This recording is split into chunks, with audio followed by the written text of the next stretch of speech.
Agbadonomics 102. In case you didn't know, I once made the video Agbadonomics 101. This is Agbadonomics 102. For those who attended the first lecture, Agbadonomics is a system of government where you grab, snatch, and run away with ballots and do everything that is criminally possible to sustain yourself while bringing very, very strange policies that makes the people suffer. That is the definition of Agbadonomics. Now, if anybody is thinking that Tinubu has a solution for this country, there is something terribly wrong with your head. You need to go for a mental examination. That's just the truth. If you think Tinubu has a solution for this country, you are terribly, terribly suffering from a medical condition that is called, let me just say for simplistic purposes, maybe mental deficiency of mental myopia. Now, let me tell you something. When they say Nigeria is 200 million people, I think we don't even have the clear statistics of how many people are in Nigeria. We don't even have a clear demography of how many people are school leaving ages, how many people are unemployed. What we are using as a statistic for our policies are best estimates. They are not actual estimates. People keep peddling that we are 200 million. These are best estimates. I don't think these are clear-cut figures. But let me try to analyze the Nigerian situation. Perhaps maybe we will understand where we are coming from. First and foremost, Tinubu doesn't even know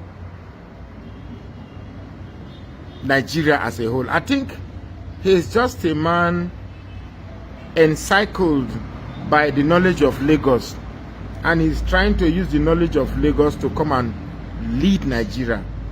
But what he doesn't know is that Nigeria is not Lagos. Far from it, actually. You see, when Tinubu wanted to declare war with Niger, he actually wanted to declare war, but he actually wanted to go into war with Niger. But what he didn't know is that the average core northerner sees the man in Niger more as his brother, more as his fellow countryman than the Igbo man, than even you, the Yoruba man. As far as the core northerner is concerned, the Yoruba people are a necessary means to an end, a necessary tool to sustain power for the North, cashing in on the hatred they have for the Igbos. That is just what the Yorubas represent for the Hausa man. Whether you like it or not, that's the truth. I'm not begging you to believe me, but that's the truth. Now, we have a situation in this country where politicians who have reached retirement age are refusing to leave, and the backlog of youths who are qualified to take over from them are piling up. One thing that I know that Tinubu is not doing is to realize that a country with a vast population such as Nigeria, it's not a curse actually, it's a blessing. Imagine if 200 million Nigerians are producing something, even if it is as little as frying akara, or frying donuts, or creating bread. At least a value. Do you know what it means to have 200 million values created in Nigeria? And that can only be achieved by production. I think Tinubu came into governance just thinking that the only way to raise money is by taxing individuals, taxing virtually everything. Now, taxation is good. Don't let anybody. Taxation is good, but you can only taxation only becomes necessary where there is value created, where there is revenue realized from value created. Tinubu is not making any effort to create the atmosphere that values can be created. I like the fact that Niger Republic has suddenly awakened the African consciousness to guard their resources. But even that is not enough. If we have the awareness to guard our resources, we should also have the awareness to start thinking what we can do with our resources. Imagine a country with vast deposit of crude oil, a country adjudged to be the seventh world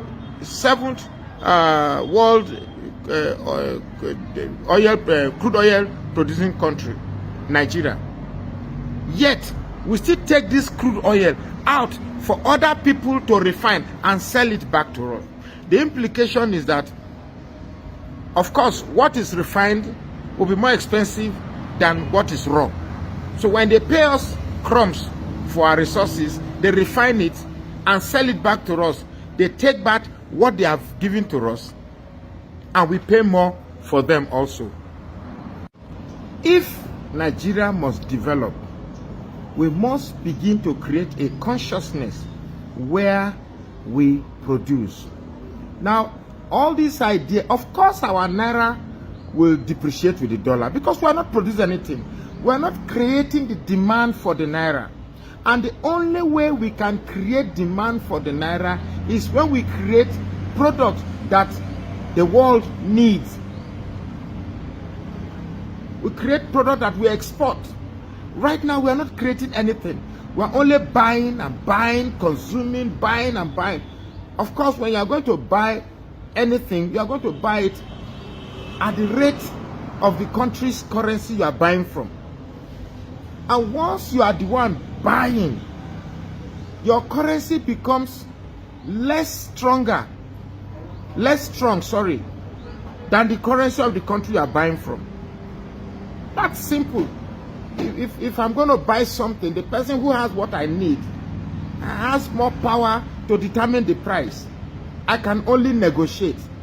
The person that has the product has the power to agree or not to agree. That I have the money, I can't force him to agree.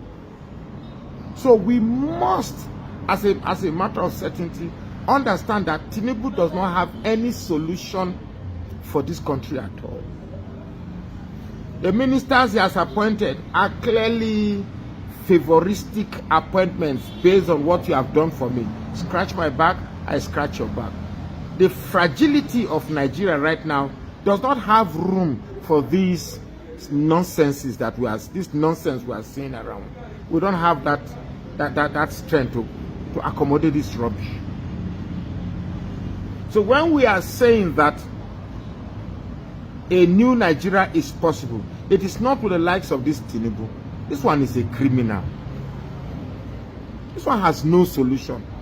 All he's interested is just the power. It's just the taste of power. President of the Federal Republic of Nigeria. That's all. He has nothing to offer.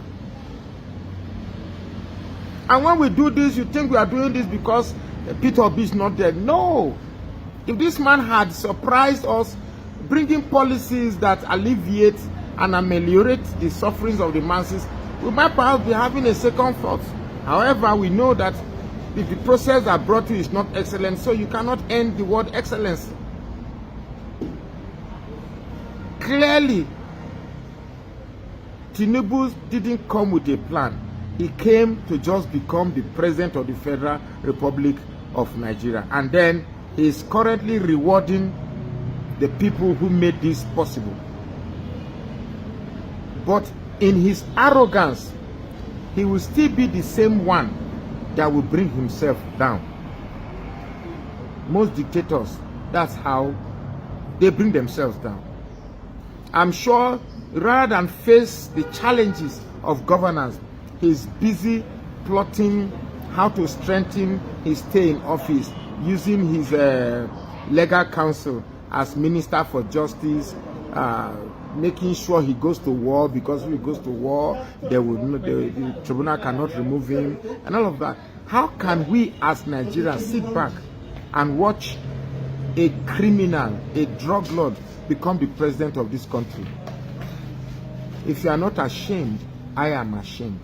I think Nigeria as a country is bigger than this. We should try as much as possible to make Nigeria possible. But the type of Nigeria we need is not a Nigeria that Tinubu can head. If you want this Nigeria to collapse, let us allow Tinubu to rule. If you want Nigeria to grow, let the tribunal disqualify Tinubu. My name is Magnus Oraka, and I say please follow this page and share this post now. Your take on this story? Yeah, it's too little, almost too late. And it's as simple as this. Cost of food is rising. Cost of production of food is rising.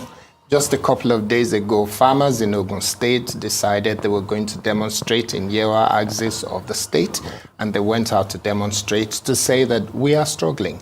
This is not a case of let the poor breathe anymore. Even the middle class needs to breathe. They are struggling. Everyone is struggling. Even the upper middle class, they're struggling as well. We have a situation where farms are shutting down. I have relationship with farmers because I'm close to them and I have family members who are farmers. Poultry farmers are struggling to the point where they're shutting down. They can't afford the cost of the feed that they need for their poultry that they have. And other people are struggling as well. So we're in a situation where 5 million or 5 billion naira as of today is a little too little, and it's coming a bit late in the day. This is what the likes of Rufai and Ruben and yourself have been saying on this show forever and a day, that this is a decision that should have taken days ago. It should have been taken weeks ago, actually. The decision to remove subsidy is an excellent one, but it's not one that you can do without putting in the arrangements and the palliatives. So we're in a very, very tight corner. I don't know how the governors are going to distribute 5 billion in any state of the federation. It will be good for them to be as transparent as possible so that the media can see what has been done with the money, but I am not sure where that will go. I don't know what your thoughts are. All right. I mean, largely, I share that sentiment. And it has to be said, we know the problems with Nigeria. We know the antecedents of our governors. Many times in the past, when they've been given a chance to be able to distribute necessary aid for the people, they became worse than the problems themselves. You remember the case of COVID-19 and the COVID warehouses? People had to go to those warehouses, bombard those warehouses to be able to get things to eat. You remember how shambolic the distribution was during COVID? And now you're giving those same governors a bag of rice, thinking they'll distribute. Hell no, they're not going to do it well. They are not going to do it well at all. Even the times we have given the governors money, I remember the bailout fund, so that a lot of them could pay salaries. How did they do it? They were shambolic in that too.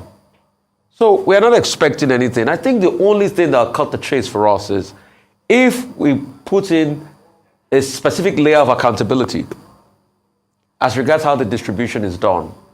And that's why there should also be overseeing of this by the humanitarian ministry. Better I do, this is your first real test. The government should allow humanitarian ministry oversee this and see how the distribution channel would actually go. Also, various emergency bodies that will handle distribution, NEMA, we should be able to allow them oversee this and this will go. And they should forensically audit the distribution process. When I saw those bags of rice, all I'm seeing in my head is hope it's not going to go to party members and party surrogates. And this 5 billion, we should watch it closely. At least it's a good step to be able to bring forward a palliative. It's late, yes, we admit, but it's a good step. And we commend them for the step, because if they had not done anything, we'll also come here and say, oh, they had not done anything. At least we commend them for doing what they have done this time around. But the question is, how far-reaching? The other part of the palliative the president announced in his speech should be done. Most importantly, the cultivation. We can't keep saying distribution of food. It will get to a stage we need to cultivate and be able to make our own food. You can't keep giving a man food. You have to teach him how to fish. But most importantly, it will be bringing about production in the Nigerian economy. Today, we are not getting a lot of resources because the Nigerian economy is not producing. Most of the things we do on the agricultural value chain, we still import largely. We still import chicken, and we have poultry here because we can't meet the demands. How about we build that capacity to be able to meet the demands? We import things like gari, despite the fact that we try a lot of cassava. We import rice, albeit through the borders. It's not on the books anyway. Again, that's why they say we have rice sustainability. But we still import. We import maize. We import everything. Can we build capacity where we can feed local production entirely and also be able to export? That's the biggest challenge for us. And the government said it was going to give subvention to be able to plant across hectares. Have the state governors earmarked those 150 hectares of land to be able to make those planting operations done? These are multiple questions. But the truth is, it's good what they have done. Better late than never, I'll suggest. Late anyway, but better late than never. But the implementation is the most important thing. Not over yet. I just wanted to quickly come in. Appreciate you all. Good morning, good afternoon, good evening once again. How you guys doing today, my people? Yes. As you all know that the federal government have disbursed 5 billion to each state in Nigeria for governors to use for themselves. Oh, okay, you are confused. Okay, I'm giving you false information, right? Okay, for the people. Should I say that? Okay, let me say it the way it is. 5 billion to give for the people in the states. All right, I guess you are happy now, right? Okay. But in my own analysis, before that, I'd like to quickly appreciate a couple of you right here. I've tried to showcase the names already on the screen. Mother of all, Mommy Diaspora. Good evening to you, Mommy. We appreciate you. We love you. Martina Albasu TV, thank you very much. Good evening to you, Madam. Thank you. Madam Irene's Finest. Madam Patricia Tabujomi. God bless every one of you. Thank you. I appreciate you all. I can see more people there. Love Bob. Thank you, Ebuka John. Thank you, Adewale James Babayale, Mr. Johnson Emmanuel, Messi Eyo, Tony Amaduke. Thank you very much, my people. Press on the like button and let's do this together. Thank you. And I can see more people there. Faith Wilfred is with us as well. Thank you, BTV Nigeria, Juno Baseki. God bless you all. Madam Bella Naomi. Thank you. Press on the like button. Mr. Joseph Oji and many more. David Platt, I can see you as well. Delegation Foundation Ministry, DFM. Thank you very much. Good evening to you. God bless you all, my people. Those of you that has already super chatted me already, starting with Edo Live Watch. Thank you very much for your super chat. Aquabata Ine, thank you very much for your super chat. Amazing Grace USA, thanks for your super chat. God is able, thank you for your super chat. Mone Ferrer, thanks for your super chat. Philip Cano, God bless every one of you. I really do appreciate this. My pocket never run dry. Thank you very much, everybody that is right there with us. In case I didn't mention your name, just know that I appreciate everybody on this platform equally. Thank you very much. I can see Kenneth, Jamie just coming in right now. Truth Teller coming in. Ikoro, thank you very much. God bless you. Blessing Okafo and many others. Madam Helen, I can see you right there as well. Thank you. Press on the like button and let's do this together. As you all can see, you guys know the word palliative. Yes, you know what happened during the time of COVID-19. The word palliative came up to support the people, while many states kept these things. In fact, kept 95% of these things that's supposed to be given to the people. They kept it for themselves, including my own state and those states. Yes, you know, Obaseki had some that time, which this warehouse were broken and many other states as well. But let me focus on the 5 billion today. The 5 billion that Tinubu have issued out. One, you guys must remember that we borrowed money to issue that as palliative. Have that in mind. So we all are going to suffer for this money, right? We borrowed, right? Borrowing. Oh God, what a country. We borrowed this money, and now Tinubu have issued that 5 billion each for every state. Okay, according to my own statistic, if they have to share that 5 billion, you know, for each state, because it's for each state, right? If you have to put all of them together, 5 times 5 billion times, let me do my calculation here. Let's say 5 times, not be, how many states we get? 30 states or 31? 36. Oh, sorry. 36 states in Nigeria, right? Somebody correct me quickly. 36. I believe it's 36 because they are trying to make it 37 now, right? Quickly, correct me.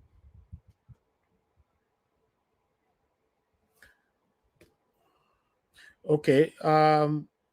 Can somebody just put it right there quickly? 36. Okay, they are trying to make it at 7. Okay, I'm right. Thank you, Jaja. Thank you very much for your super chat. May God bless you, sir. I really do appreciate this. My pocket never run dry. Thank you. Okay, guys. So if we have to do that, 5 billion times 36, let's leave it because the 37 is still under contemplation, right? Okay, that's about 180 billion. 180 billion. So if we calculate if you have to divide 180 billion times, let's say, for example,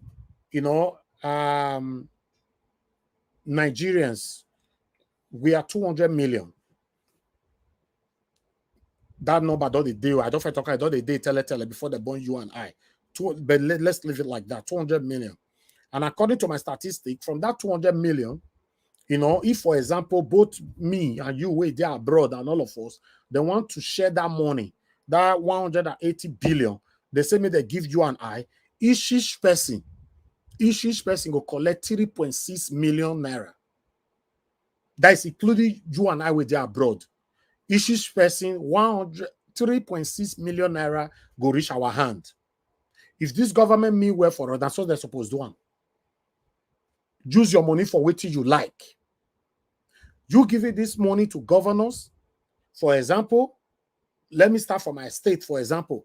As the 5 billion come, Ipa Obaseki you offer collect 3 billion. Now you'll be that. The remaining 2 billion, the person will still give, make it share them, or we go do this, that one go still collect 1 billion. Go remain 2 billion.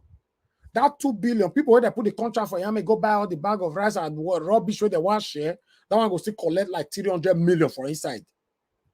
There, person where they want to buy the contract of bag of rice or whatever they want share from, that one normally if bag of rice at 550,000 naira, that one go make them like 150,000 naira each to still get your money. So let's say at the end they can use 1.5 billion or 1 billion for inside that money, they can share them. Right? Okay, 260 million people. No more just say we are 200. More not be like say we too hype ourselves. Me no say we go to reach 1 billion or rather 300 million. But let's leave it at that 200 million where we all of us know before they born us. More just say now we did. You understand? Now they can go buy a year bag of rice, oil, and many others can they share them. Okay, let's say if this government means well for us, that 3.6 million naira in Nigerians, I can say 80% of Nigerians that live in Nigeria, they have a bank account. 80%. Then why can't you pay this 3.6 million naira, credit it into their account automatically? Me, I get account for Nigeria. You where they watch me now, many of you get account for Nigeria. Okay, let's assume say they remove us where they are abroad. Statistically, according to my record here, what I have here is that, this one was about 3 years ago. In the UK get 400,000 Nigerians in their country, 380,785. So I'm going to round it up. So 400,000 in the UK, right? No, sorry, 400,000 in the US.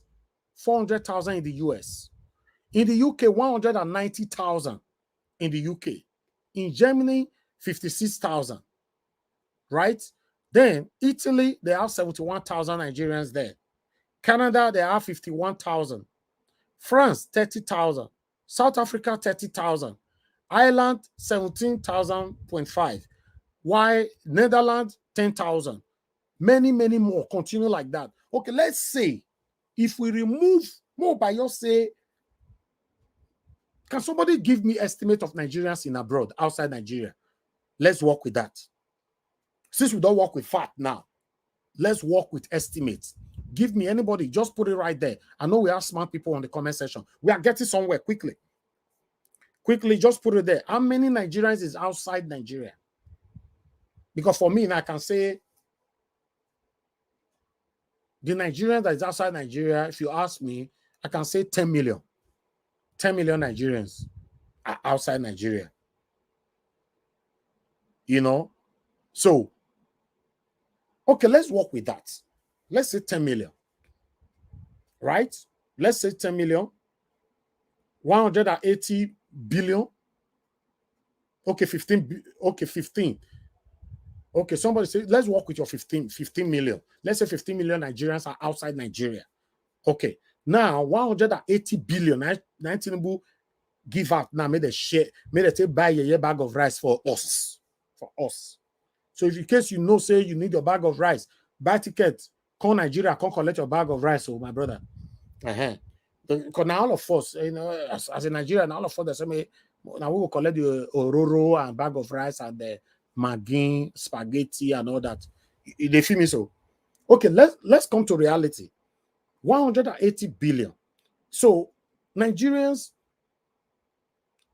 they say will be 200 million. I was working with 200 million. Okay, let's round it up to be easy for me. Let's say 180 million in Nigeria times 180. Right? Sorry, 1 minute, 180 billion divided by 180 as well. So let's do it like that.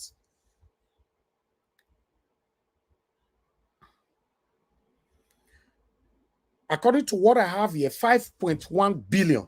Sorry, 5.1 million naira. Okay, let's see. Was about what?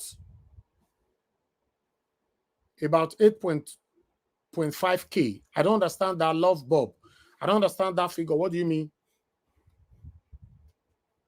Please, I don't, you know, we are working with too much figure right now.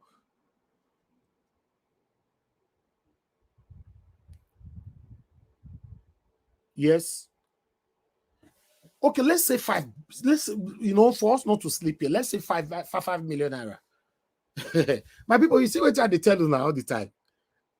Just 3 days ago, I tell you, I say, somebody tell me, say, money where only 3 politicians thief. If they say that they pay Nigerians all the old 200 million, 1 million naira every month for the next 10 years, the only money where only 3 politicians thief not go finish. Now 180 billion. If you say make you give Nigerians 5 million naira, minimum in more than that, 5 million naira, credit them for their account. I don't believe say people they talk now, including you where they watch me from abroad. If you see say 5 million enter your account today, many of you will never feel buy ticket, go visit your papa and mama, and you buy ticket, you go Nigeria. Because 5 million not be cheap money now. Now money where you all say wait to be that. No, it will change a lot of things in your life. So tell me, why are they giving it to governors when we have an account? Nigerians have accounts. You can say, if you are a Nigerian, you don't have account, go and open an account. Existing account already, you know, we can trace those one with BVN. Right? You see, these people, we have a long way to go. We have a long way to go. You see, this money they gave out, 1 is a borrowed money. 2, they will not spend maximum of 1 billion from that 5 billion for the people of each state. I promise you that. They will not. They will not spend up to 1 billion. So they only just enriched themselves now. They just enriched themselves. I'm telling you now, lost all the governors in Nigeria are smiling right now. Why the people will continue to cry? Especially you that is supporting these satanic people.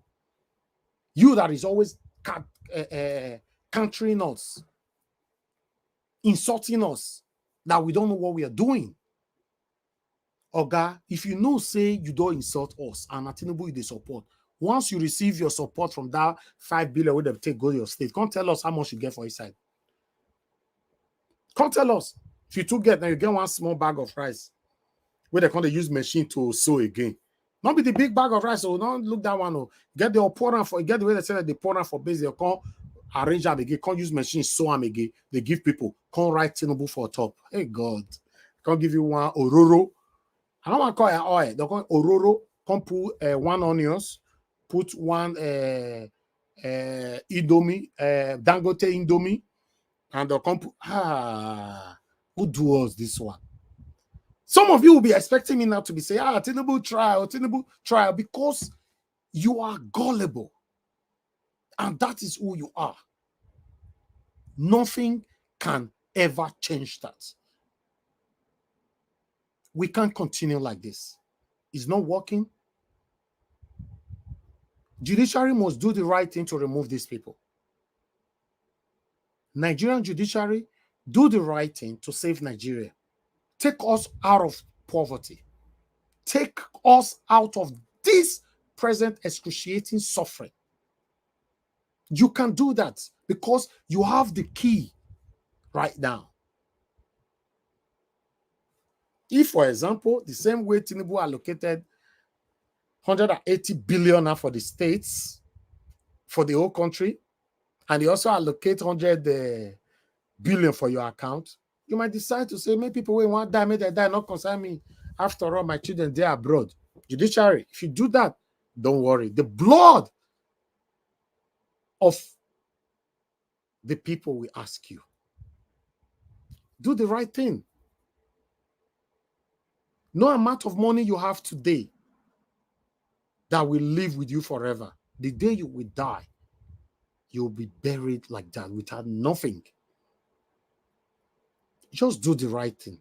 Write your name in gold.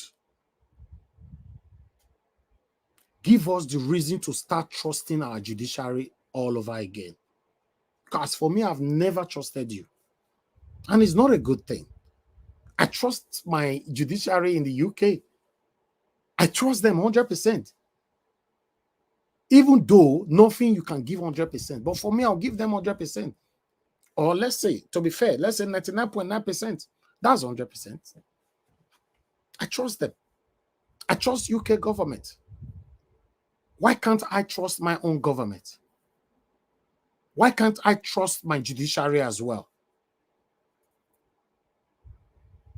Meanwhile, let's continue, my people. I would like us to listen to Oraka again. But on this one, I want you guys to pay attention to this particular video that I'm going to play right now. Thank you very much, my people. I'll join you guys shortly. The political space has become charged with different occurrences that we've been witnessing on a daily basis, top of which is the removal of the all eyes on the judiciary, and then the appointment of Tinubu's counsel as Minister of Justice. I guess from my own perspective, I believe that Tinubu is only interested in sustaining himself into power. That I have made very clear in my last video, yes.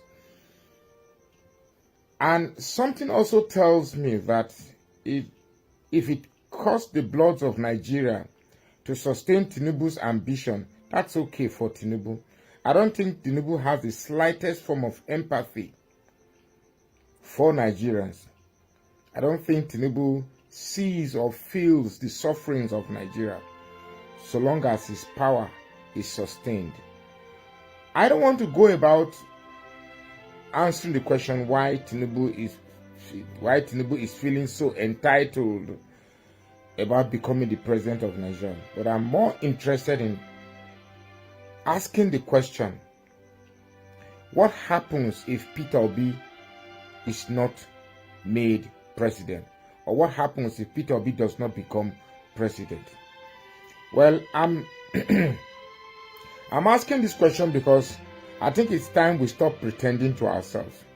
It's time we stopped hiding our faces or our heads in the sand, pretending the problems are not there.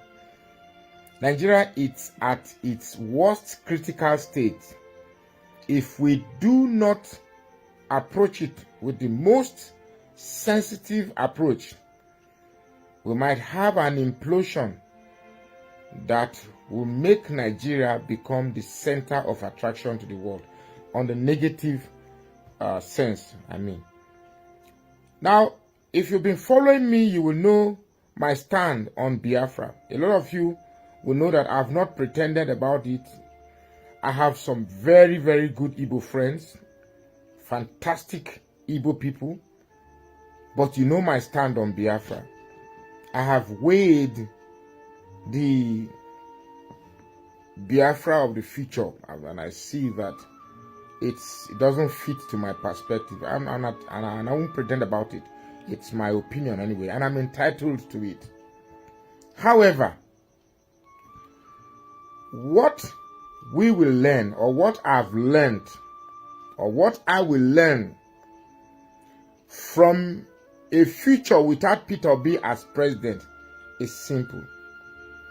If Peter Obi is not made president, here are the implications. Number one, it will be very difficult for the Igbo race to produce somebody else again, like Peter Obi, that will be welcomed and accepted across every part of Nigeria. Forget about the figures that INEC doled out. You and I know that Peter Obi won this presidential election on a landslide. Even in the northern part of Nigeria, where it was perceived that he didn't have support, Peter Obi had majority. Peter Obi was widely accepted. So it would be difficult for another Igbo man to swim across the turbulent wave of Inyamiri, of ethnic profiling that Igbos have suffered over years, to come to this point where people will accept him. As a matter of fact, since independence, Peter Obi has become by far the greatest politicians that Nigerians accepted. And Nigerians came out because they wanted to make a statement that democracy is indeed government of the people, by the people, and for the people. The people came out to make a statement. Now, with what Tinubu is going through, if at the end of the day, Tinubu succeeds with his criminal antics to prevent Peter Obi from becoming president, the message is very clear that nobody wants Igbos to become president. Now, if that message is sunk true, that will mean the agitation of Biafra will become stronger than it has ever been. And trust me, this time around, even we from the South region and will have a rethink to support them wholeheartedly. There's no point being one of the three major tribes in Nigeria and then two tribes connive to suppress whatever hope of democracy that these people have in Nigeria. We will support them. And in line with that thought, we should also understand that the Igbos have been the one holding Nigeria together. And one of the reasons why I saw Asari Dokubo, emphasizing that they should let Igbos go. You think it's as easy as that? When you find people with very small IQ, with very small head, like that of the chicken, with very small brain, talking, you begin to wonder.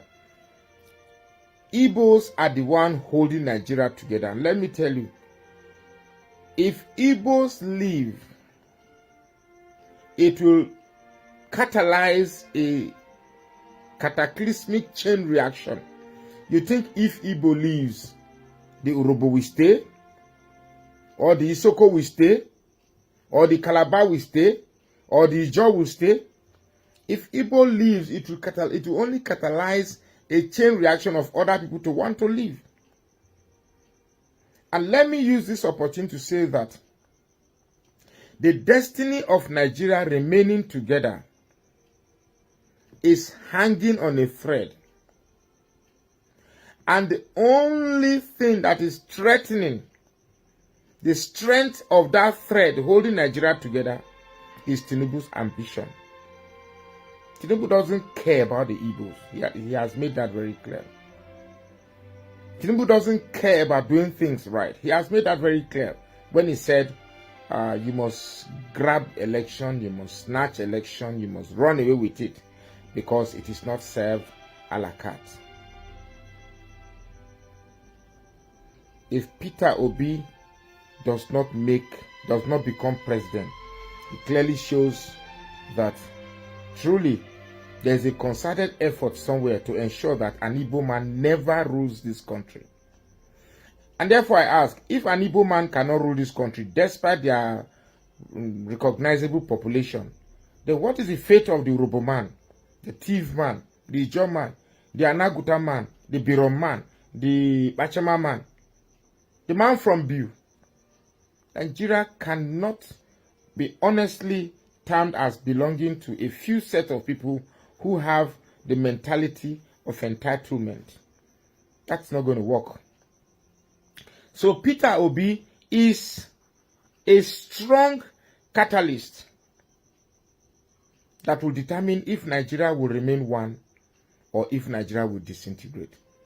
I don't support disintegration, but in my effort to want Nigeria to be one, if the people who are bent on dividing Nigeria are resolved that Nigeria should go, then so be it. Let Nigeria split.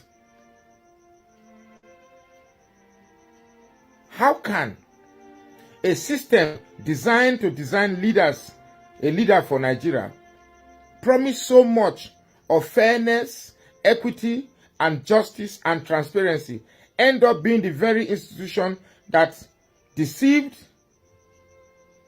and, stole the very choice of the people that said, hey, this is who we want to lead us. We are tired of the old order. Bring us a new feeling, a new taste of government. And that's what brought about Peter Obi.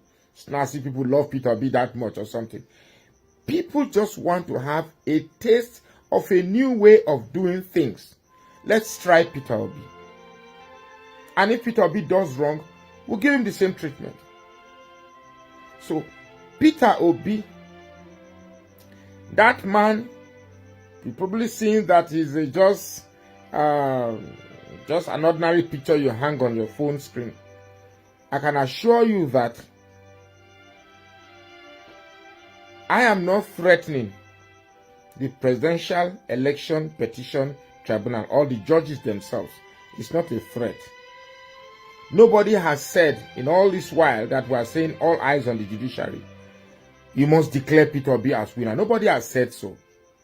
All we are saying that, please, in previous instances, we have had the judiciary giving very ridiculous statements despite the obvious evidence available to the public.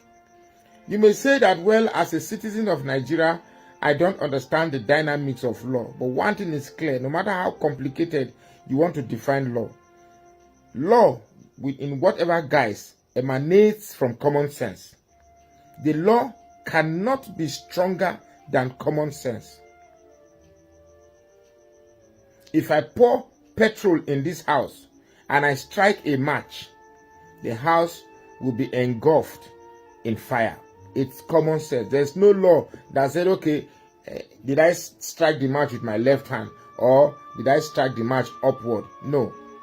The important thing is that a house has been engulfed on fire and it was petrol and matches that started the fire. That's how law. So the dynamics of law cannot be stronger or more complicated than common sense. In this presidential election that was conducted on the 25th of February, the people know who they voted for. So no amount of twisting of the law will sway the people to think that, okay, well, how can, for instance, in Plateau State, where people came out deliberately to make a statement to tell Tinubu and APC that we don't want you, only to turn out at the end of the day to say that there was a head-to-head race between Labour Party and APC. That's a lie. So the people know what they ordered for. And this is not what they ordered for. So attempting to take Peter Obi out of this equation would only test the resolve of Nigeria. Of course, we all know that all eyes on the judiciary. We are all eyes. Look, Nigerians are patiently hoping that the judiciary will do what is right, leading to declaring the true person who won the election. And they know, even Tinubu himself know, that it was Peter Obi who won the election. That is why he was saying that if there is going to be a rerun, it should not be between him and Peter Obi, because he knows the force that Peter Obi carries. He knows that if there is a rerun between him and Peter Obi, of course Peter Obi is going to knock him silly. But who even says that Tinubu will be in the ballot with all these myriads of accusations against him, his age, his falsification of certificate, and drug, and every other thing? Who says he has to be? It's like Tinubu is making himself a constant. The real constant here is Peter Obi, because he won the election. So Peter Obi must, whoever is, see, I don't envy the judges at the PEPT. I don't envy them. They are faced with the most weighty dilemma that any judge can ever find himself. The only thing that will free these judges, if they are courageous and just follow the truth. That's not a difficult thing to ask. Just follow the truth based on the evidence before you. Follow the truth. And the youths of Nigeria will be behind you. Whatever blackmail that people are preparing to give to the judges, the youth will be behind you. Peter Obi won this election. Since we are saying all eyes on the judiciary is even bad enough, okay, we have changed our hashtag. Peter Obi won the election. Return him, give him a certificate of return. Hashtag Peter Obi won the election. My name is Magnus Oraka, and I say please follow this page and share this post now. All right. Thank you very much, my people. I appreciate you all right there. I would like to take some reactions here, especially concerning this video that I just played. People reacted to it. Before my own panelists will say something about it, I just wanted to present this to you guys. Let's take it from the first reaction. Allow we to take our destiny in our hand. Obi said, no, please, let's go to court. I believe he's happy now. Nonsense. So this one preferred to set the country ablaze from beginning, but going to court is still the best, doing the right thing. Well, you have said it all. But in addition, if Peter Obi is not the president, that means democracy is dead in Nigeria.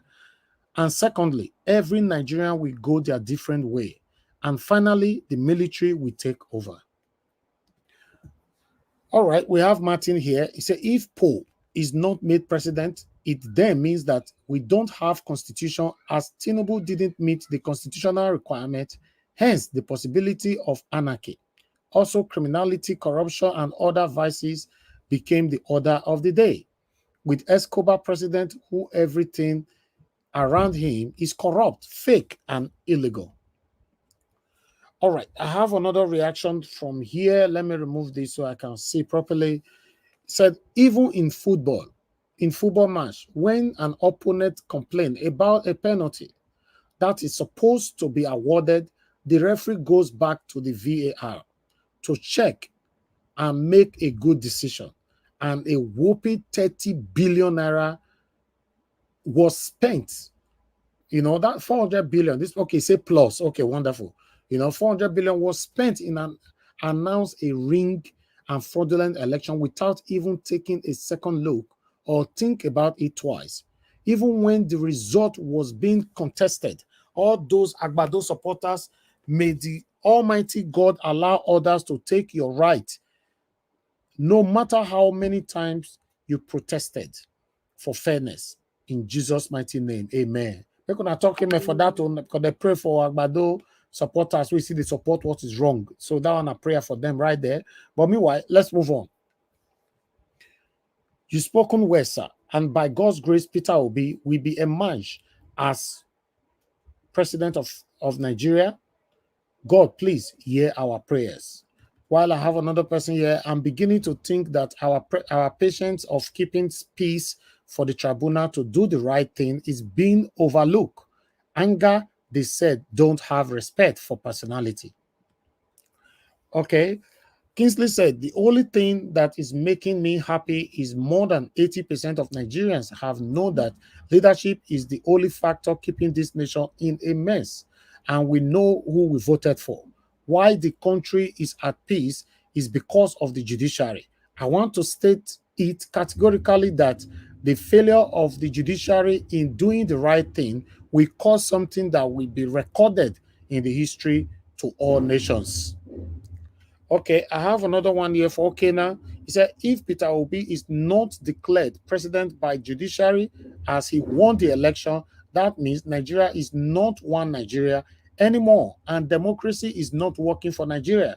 And corruption, killing, kidnapping, and bandit, Boko Haram, etc., will escalate in Nigeria in an alarming rate.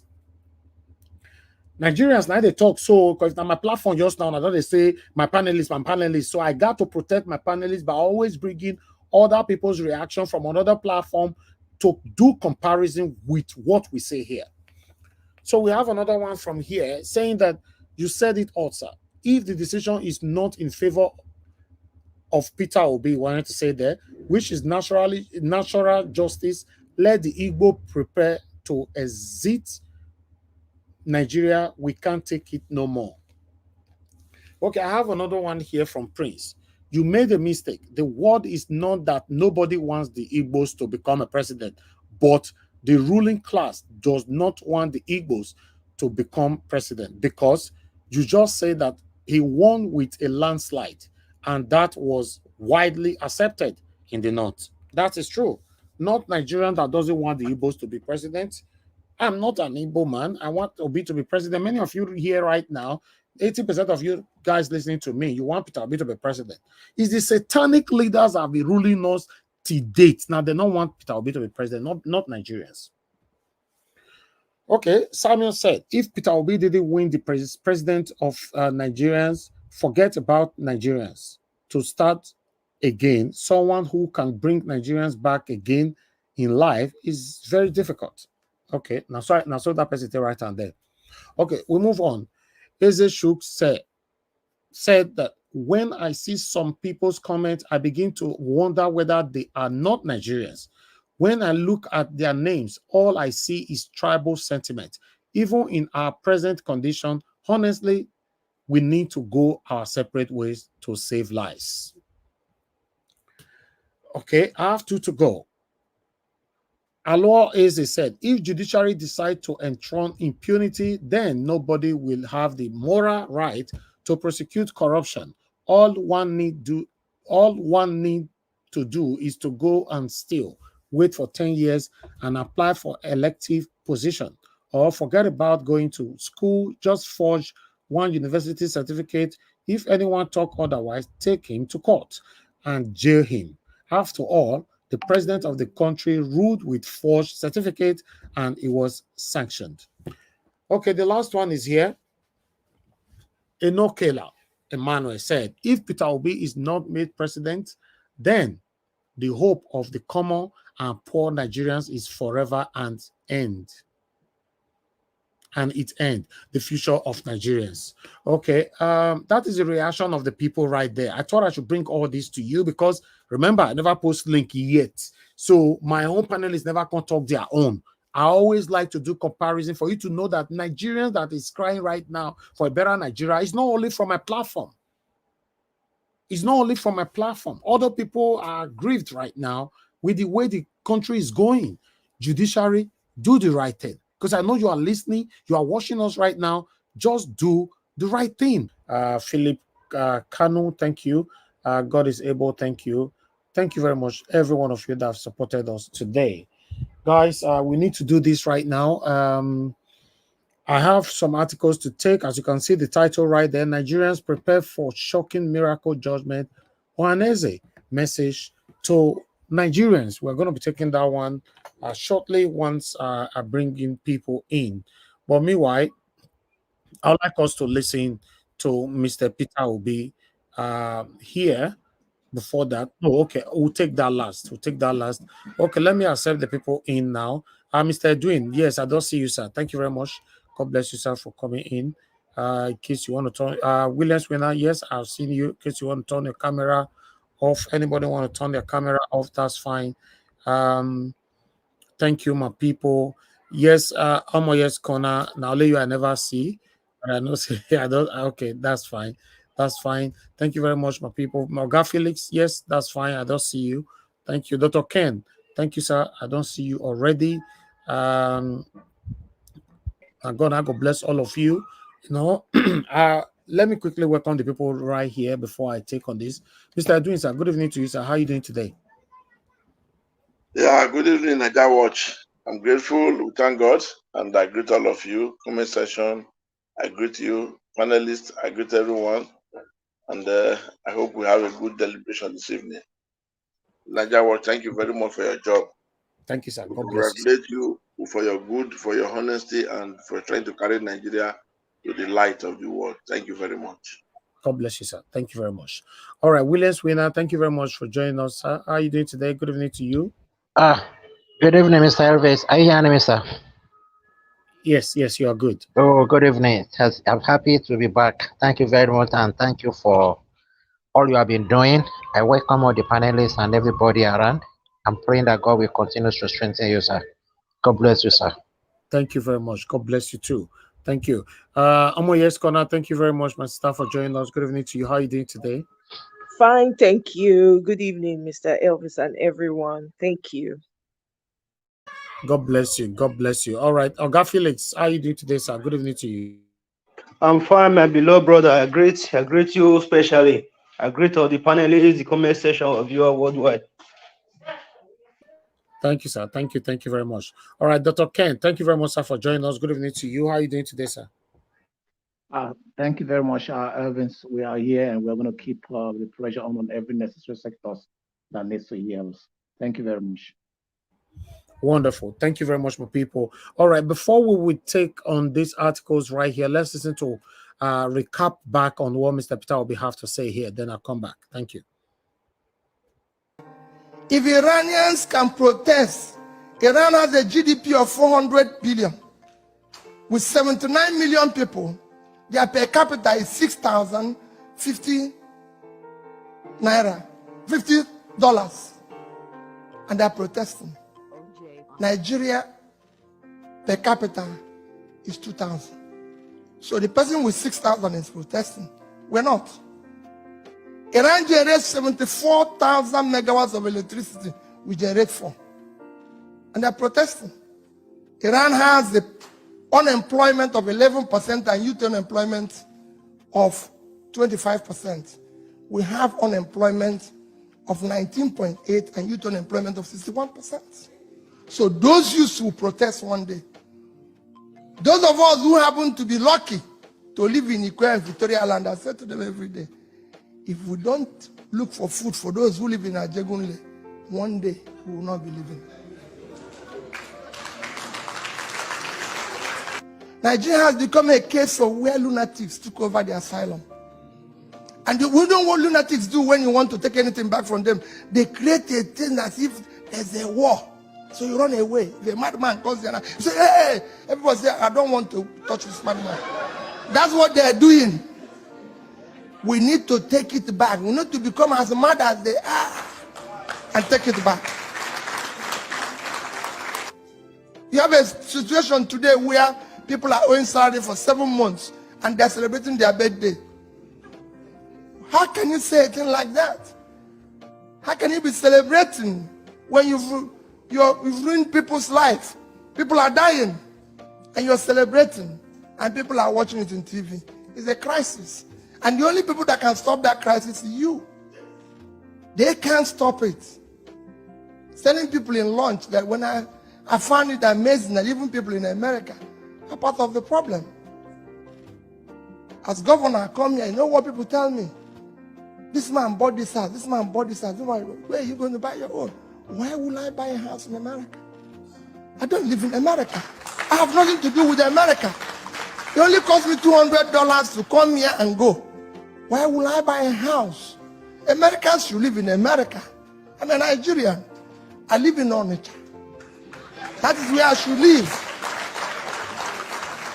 I go to South Africa. I go to everywhere and say, buy a house in South Africa. How many South Africans have bought a house in Nigeria? How many Americans have bought a house in Nigeria? So why would Nigerians come here? You live here. Yes, you can own a house here. But not people. I come here as governor and Nigerians will tell you, oh, let's bring somebody and have a party. Why will I leave Nigeria to come and do party here? No way. I should come here as a beggar for you to give me something to take home, not to come and celebrate here. I have people who need food in the country. And Nigerians are celebrating here. And you go there and become them His Excellency, when you should push them to go back and do their work at home. So start telling them, if your governor comes here or local government chairman, do not be part of celebrating him. Tell him to go home and fix what he's supposed to do. Don't encourage him to waste the resources. He didn't come with his money. He came with your money. We're asking you to bring back your own. What we need to do is to manage that which is there effectively. Your country, to tell you how bad your country has gone. In 1980, Nigeria as a country had a foreign reserve of $10.5 billion. 10.5. China is 10. South Korea that somebody mentioned here is 3 billion.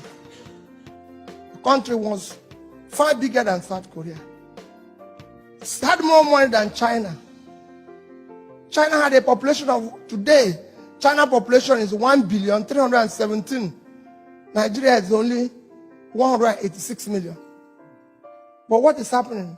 Today, China has in savings 3 trillion and we have 30. We had 10. They had 10. We had 10.5. They had 10. Today they had 3 trillion. We have 30. 1% of what they have. Today, South Korea savings is 400 and something billion, and we have 30. What went wrong here? And I can show you nations on nations. We're in a state of Florida. This state has a GDP of $793 billion. That is twice the GDP of Nigeria.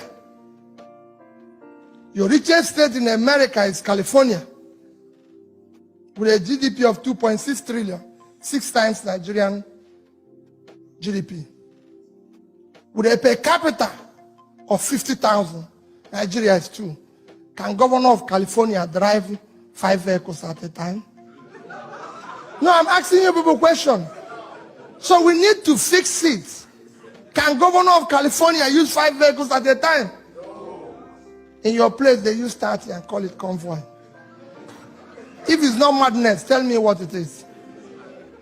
Or you think madness is when somebody doesn't have a cloth? No, there's famous for madness. That's what we need to fix first. So I want you to be part of that change agent fella is saying. Let people have souls and care for their people. That is what we need in our country. We need people who can think. How did China change? What happened to China? How did they change? Even just in the year 2000, China had been able to build from year 2000 to year 2000, to move from, go and check their GDP in the year 2000 was just 1 trillion. Today it's 12. Why is our own still 400? Why are we not investing in the right thing? Today everybody knows, everybody is investing in education and all that. We're not investing. 60% of the people, children out of school live in sub-Saharan Africa. 10 million live in Nigeria. Yes. You can go and check your records. I saw somebody already. A particular state in Nigeria, Zamfara. Let me just call it. In the last year, NECO had only 110 students, only 24 passed. A state of 5 million people.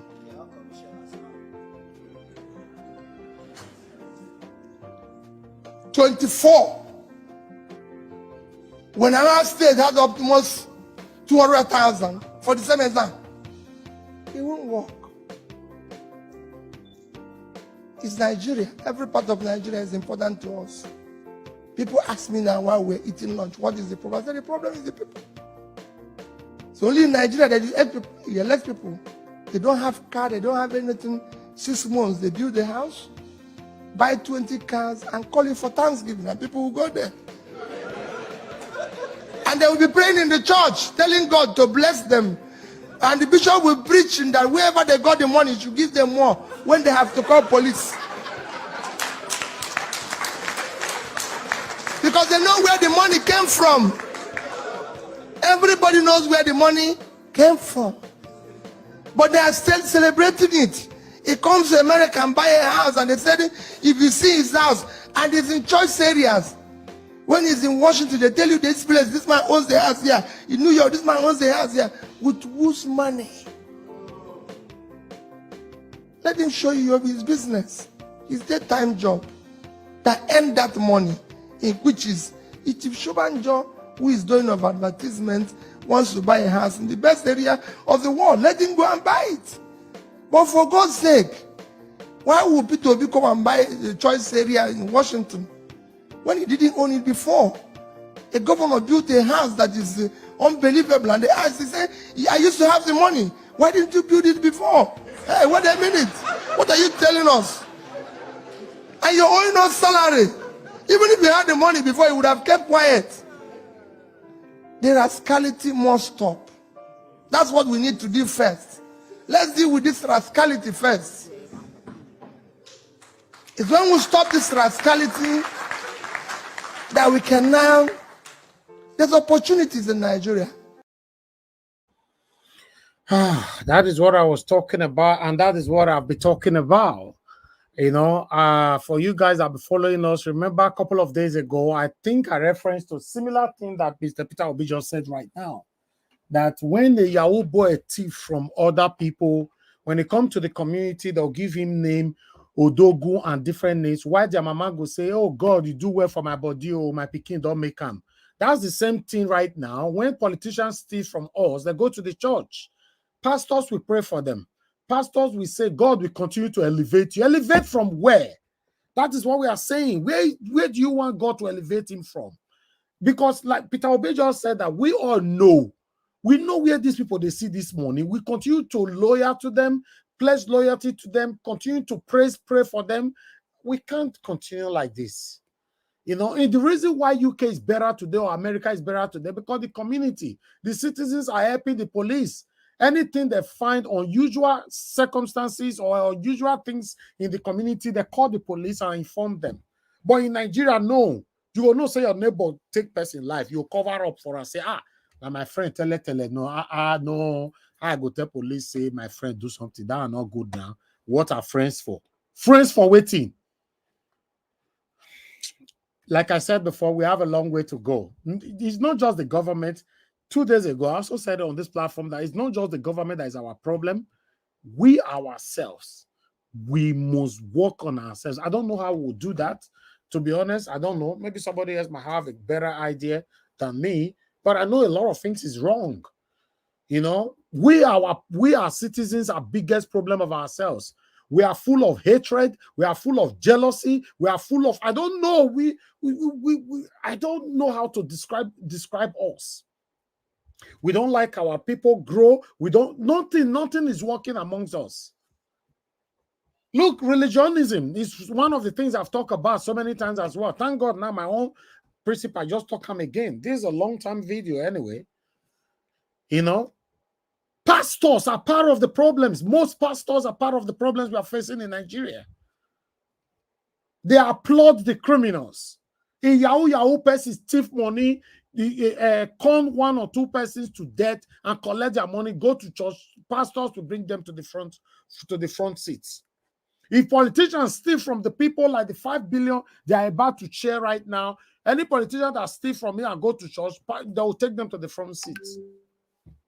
What are we talking about? What about our traditional rulers? The problem in Nigeria is huge. I'm just doing my part. And many of you, like the people on the panel already now with me, and those of you that will be joining us later on, we are doing our part. But the truth of the matter is that between you and I, we cannot change it.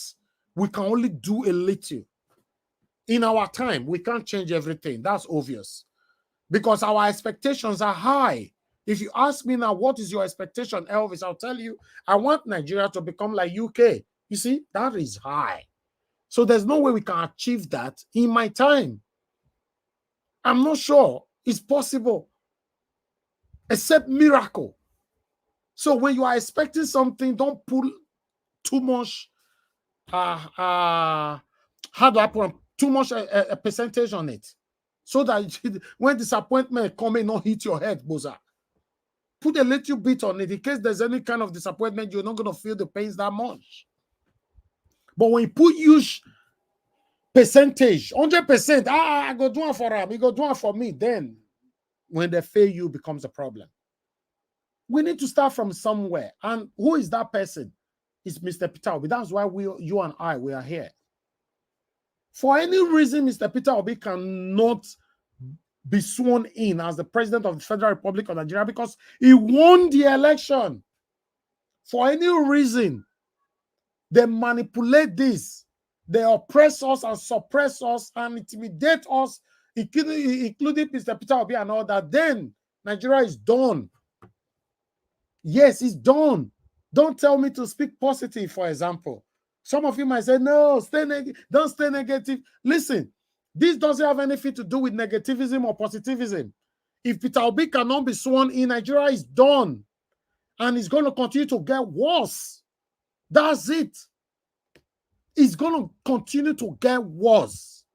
Let's have that in mind. I'd like us to quickly take on this article right here so we can start talking. I really want to hear from the people on the panel. Thank you very much, my people. I appreciate every one of you right there. If you are hearing my voice, press on the like button. I never check on since, but I will check them. Once we are done with this, let me quickly take on this article. As you can see right there, Presidential Election Tribunal prepared for shocking miracle outcome. Ohanaeze to Nigerians. Okay, let's see what they have to say. Ohanaeze Igbo, the Apex Igbo Social Cultural Organization, has urged Nigerians to prepare themselves for potential miracles or shocking outcomes from the Presidential Election Petition Tribunal (PEPT). Expressing concerns over the public heightened expectations, Ohanaeze pointed out the disappointment experienced after the 2023 presidential election. The body warned that a similar scenario may unfold following the tribunal's verdicts. Okay, let's move on.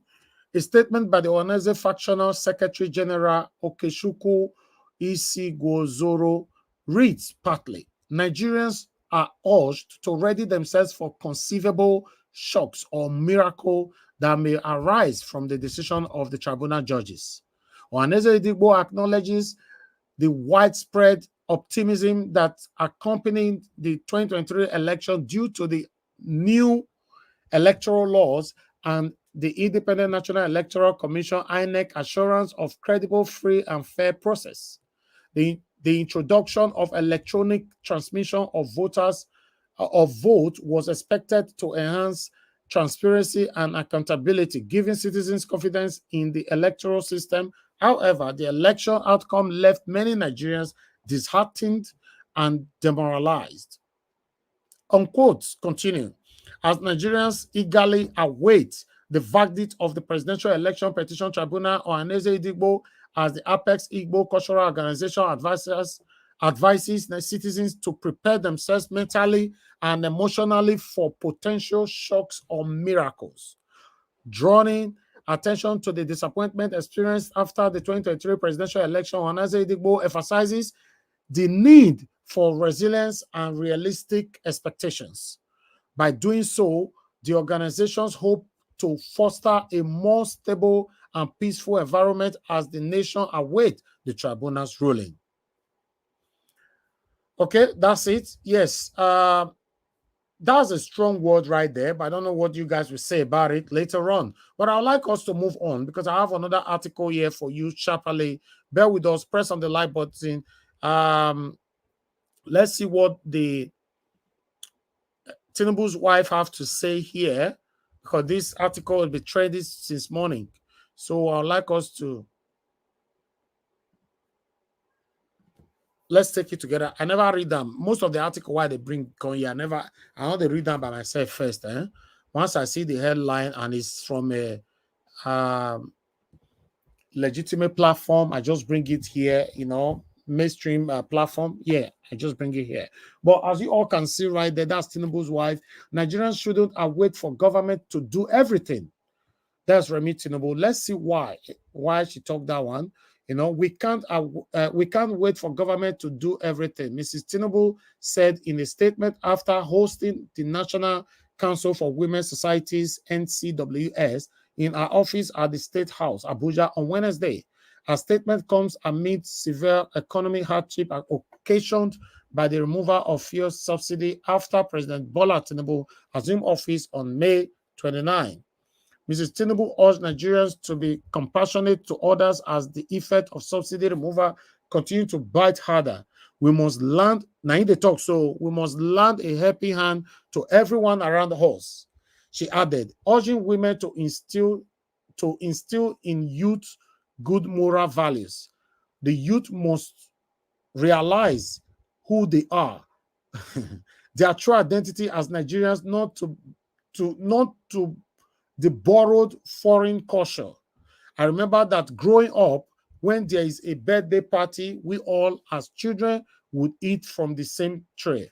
And the hands are oneness then. That was then. At that time, the whole village raised a child, she stated.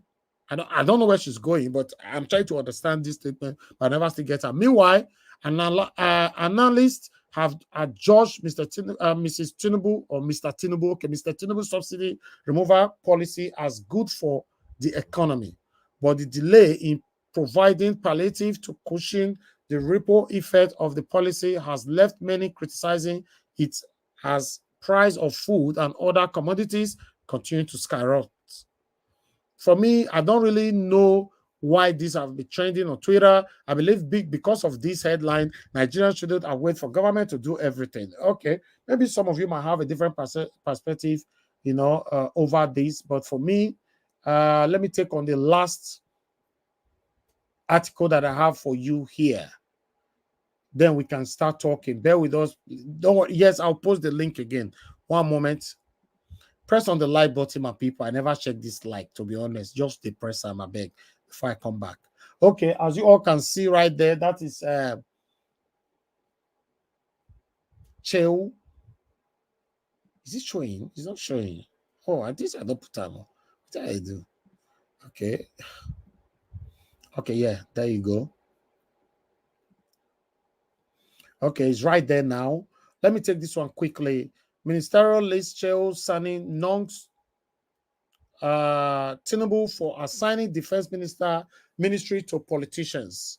Okay, let's see what you have to say quickly. I'm reading the same time removing all this thing is just so hectic. President Bola Tinubu has been criticized for appointing Muhammad Badaru as the Minister of Defense. Shehu Sani, a former Kaduna Central Senator, said Tinubu should not have appointed a politician as defense minister. Sani noted that the ministry should have been given to a retired military officer with record of accomplishments. Now, so we pressed it talking yesterday, Somebody said that yesterday as well. Tweeting, Sani wrote, in view of security challenges faced by this country, I thought the defense minister should be a retired military officer with experience and record of accomplishments. That office shouldn't be just political, especially at this time. So I'll leave it like that. We read similar thing, a long article yesterday which was similar to this as well. So, but meanwhile, thank you very much, my people, for your time with us. Please press on the like button. I can see we have 368 likes. We have 1,230 watching us, and it's not nice. Nigeria was have 1.1 there. Please press on the like button, my people. The like is still not encouraging at all. Now we are going to hear from our panelists, but before that, I'll go on this quick break. When I come back, then we start talking. Thank you very much.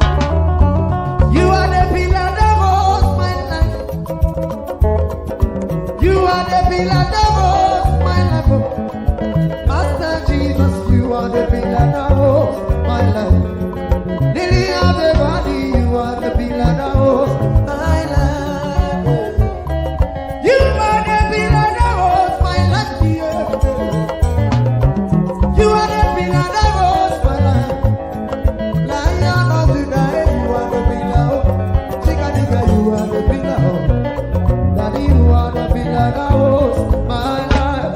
Lion of Judah, you are the pillar that holds my life. Walk in the way.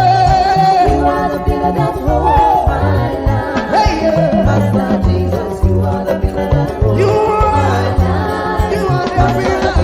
You are the pillar that holds my life. I said, Jesus, unibu kalabati sinduwe. Nibu kalabati sinduwe. Ojo biebe, nibu kalabao. Nibu kwa kalabano. Nibu kwa kalabati sinduwe. Ojo biobi ko nibu kwa kalaba. Chikani nibu kwa kalabao. Nibu kwa kalaba. All right. Thank you very much, my people. I never remember post out a link, but meanwhile, let me do that now. I've posted the link again in case anybody want to join us right now. Thank you very much, my people. I'd like to start with someone joining us from Lagos.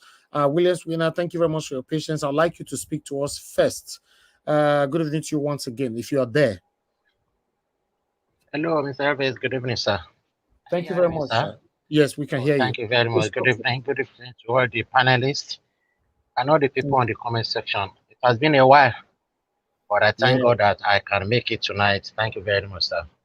God bless you, sir. And it has been a long journey that we have been treading together.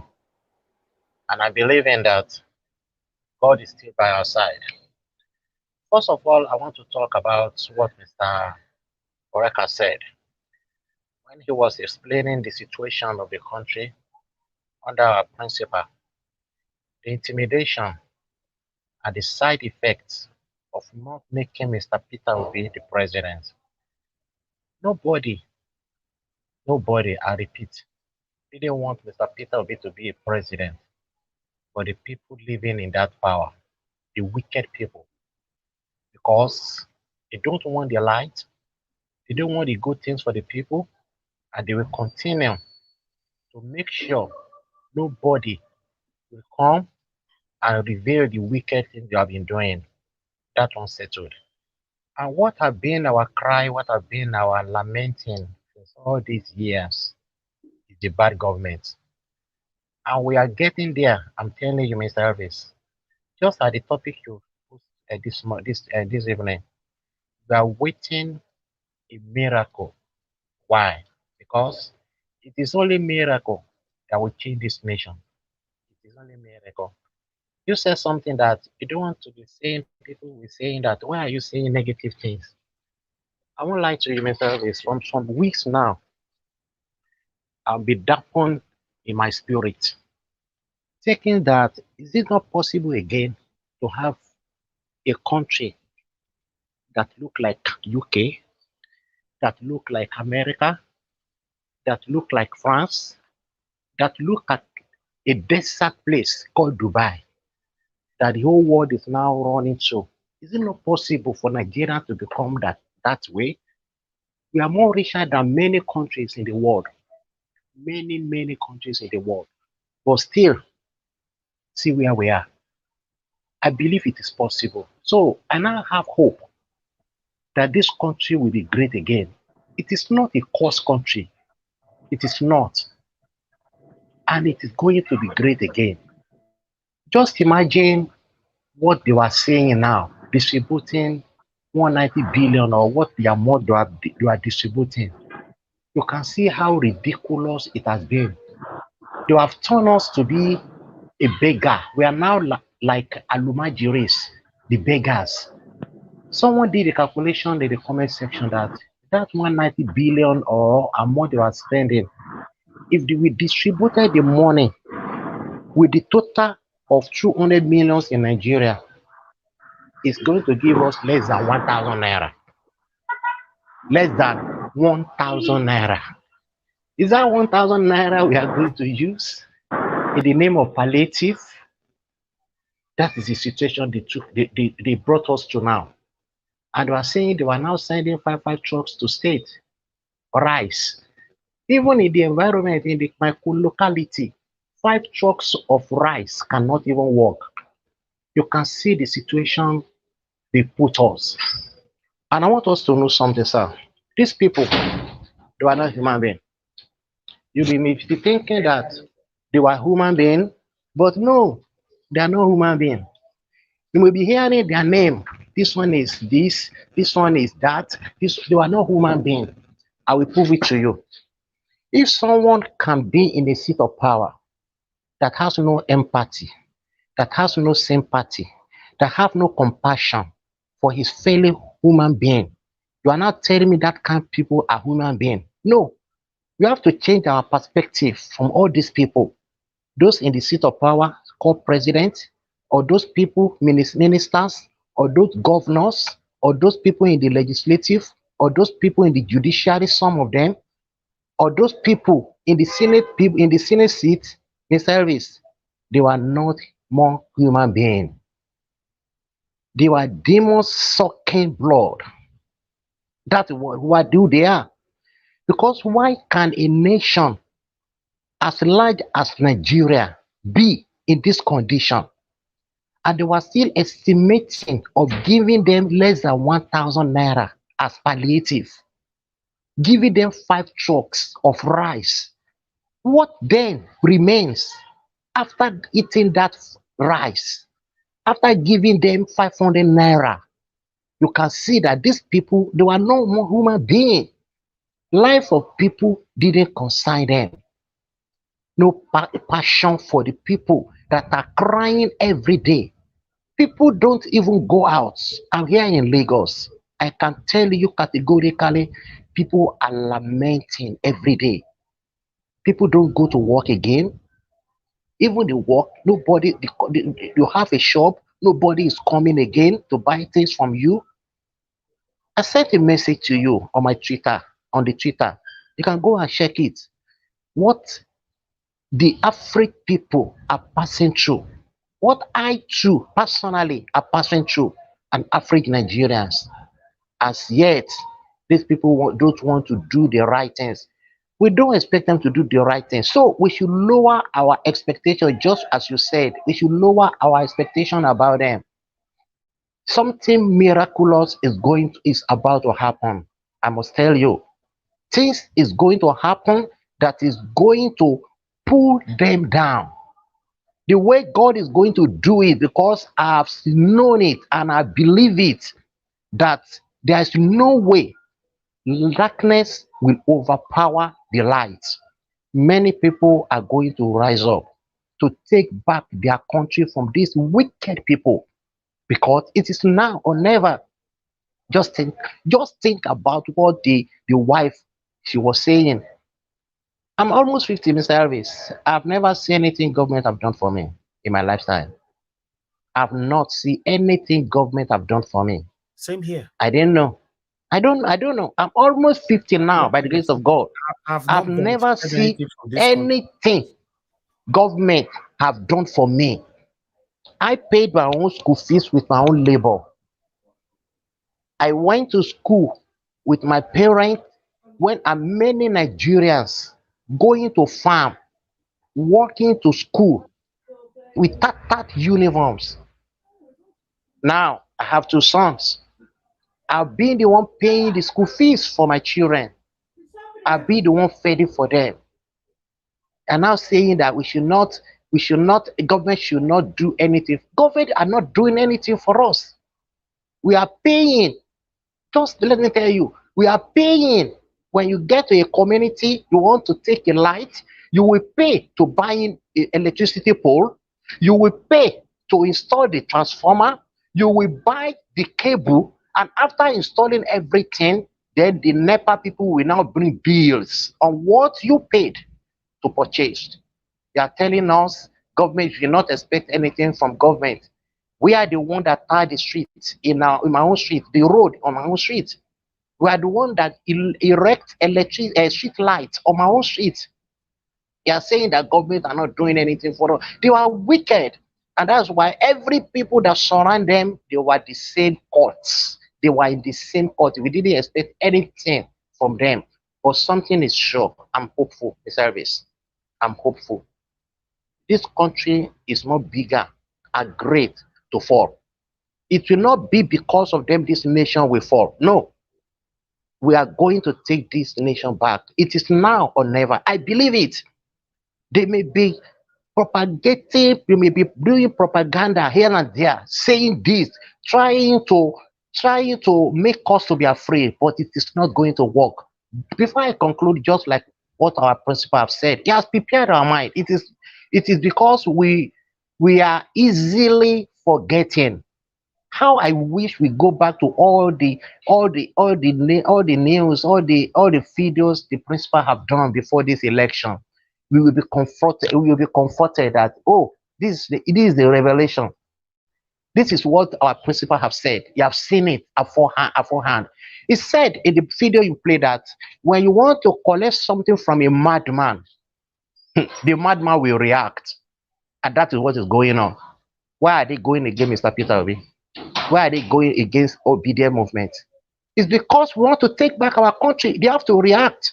We should not expect them to give it easily. No.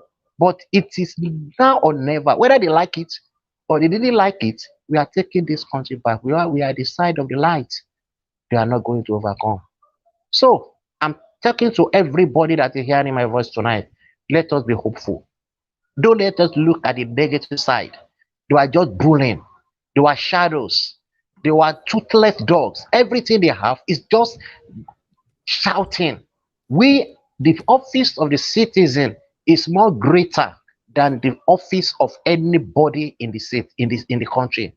Greater than the seat they are. We posted them there. We did not elect them there. They elected themselves there. They were thieves. So that is why they don't have anything to offer. I said some more weeks ago, some months ago, that these people, they have nothing to offer us. They have nothing. So all the ministerial leads they are bringing out, even people should not even talk about it because it can't work. They have nothing. They can do nothing. They have nothing to offer. So we are taking back our country. In my own lifetime, Nigeria is going to be great in service. I'm believing Thank it. you. Thank you for the voice. Thank you for every opportunity. I really appreciate you, sir. God bless you very much, sir. Thank you. Thank you very much. God bless you, my brother. I appreciate you too. All right. I would like to, because I have a couple of people here believed to be from Nigeria. Okay, let me start with Sunday. Sunday, please unmute yourself. I tried doing that. Sunday, can you hear me? Ikuyeju Sunday. I cannot unmute you. If you can hear me, unmute yourself, please. All right. Since you're not doing that, unfortunately, I have to move on to the next person. Oh, we lost our brother Enterprise from Abuja. We just lost you. Okay. I need to call on the next person first.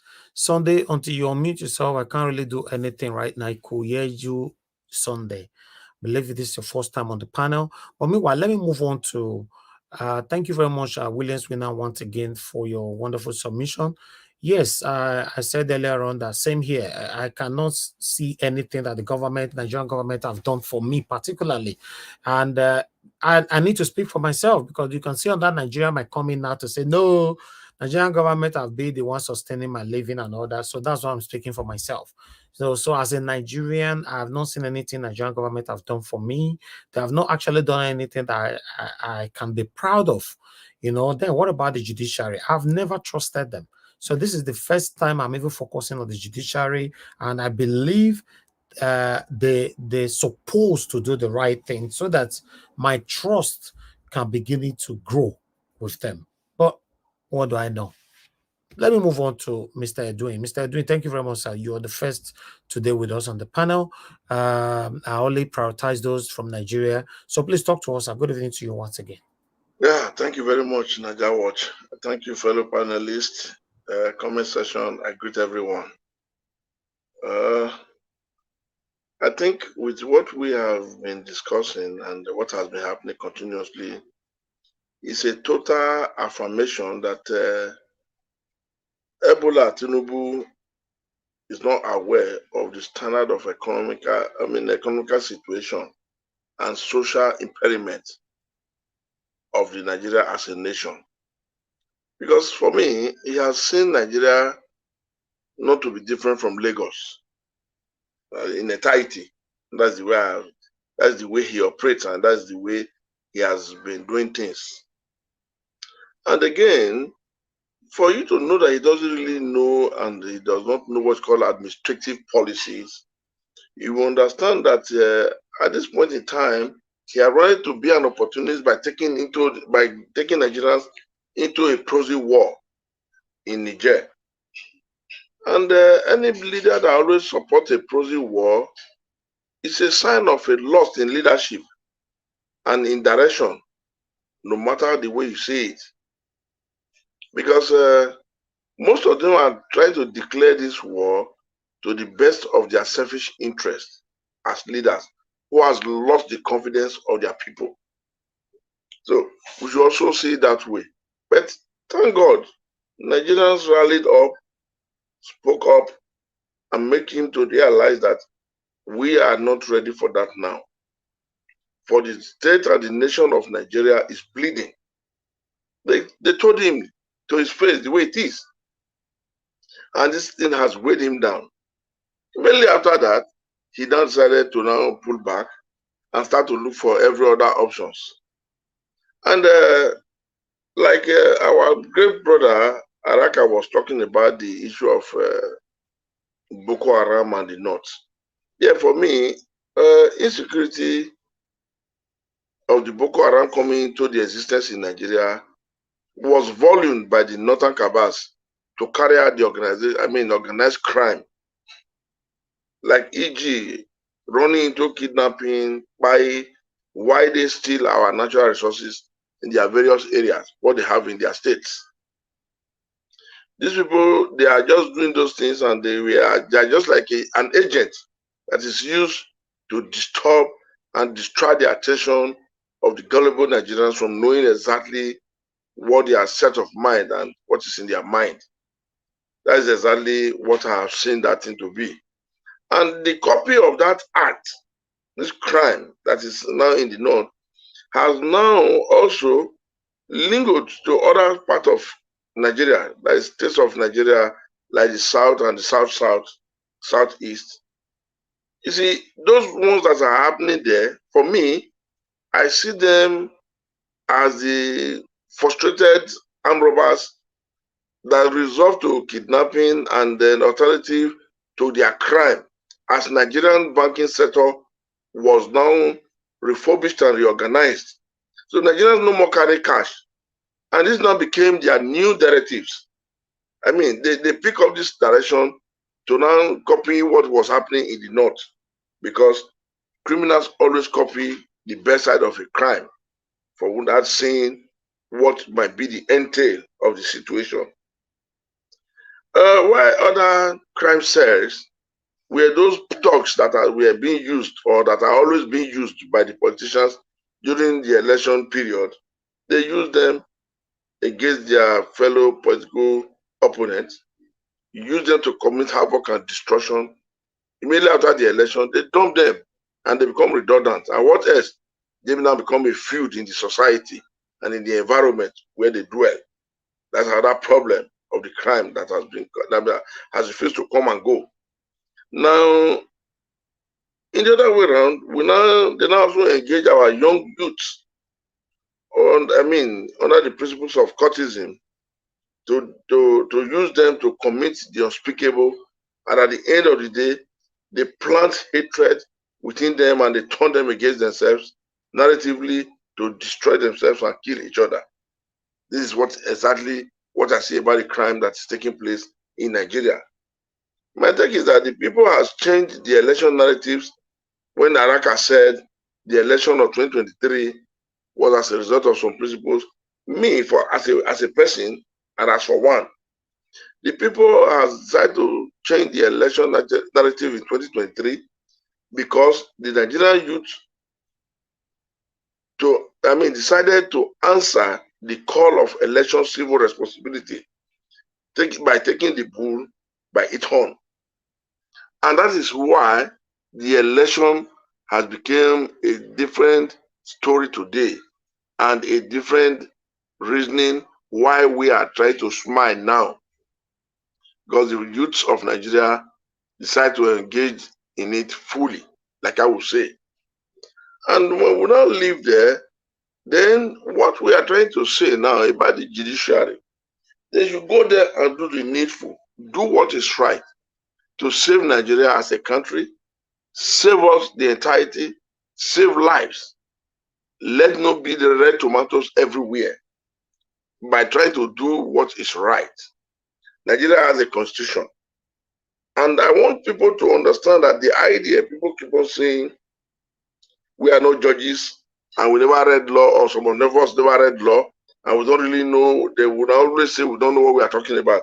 Gentlemen, law was made and written by man. And society, and this thing became a declaration of a society from sense thinking and orderly manner for the fellow man to be able to coexist. That's what defines law. So for anybody to think when the judiciary are doing the wrong thing, before a constitution of a nation is written, most of the people selected there, most of them, they were never lawyers. Even when you have an organization, some of you will now make law and principles that will govern it. It is maybe at the tail end, later on, you now employ the service of a lawyer to look into the legal aspect of it. But in most cases, all these laws that has been made to affirmate a company, an organization, are made by human beings. So also it's a constitution. Most people that will always write a constitution, if you find out, most of them never even read law.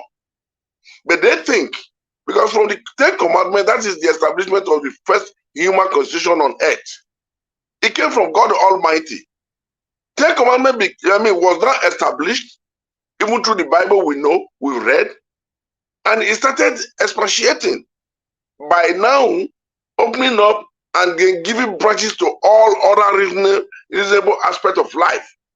What a man does to a fellow man that was inhuman will always be seated upon, and a suitable law will be enacted to guide that so it doesn't happen again.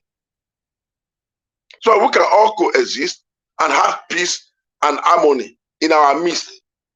This is law. So for anybody to think maybe when we try to tell them what they are doing is wrong, my gentlemen, speak up.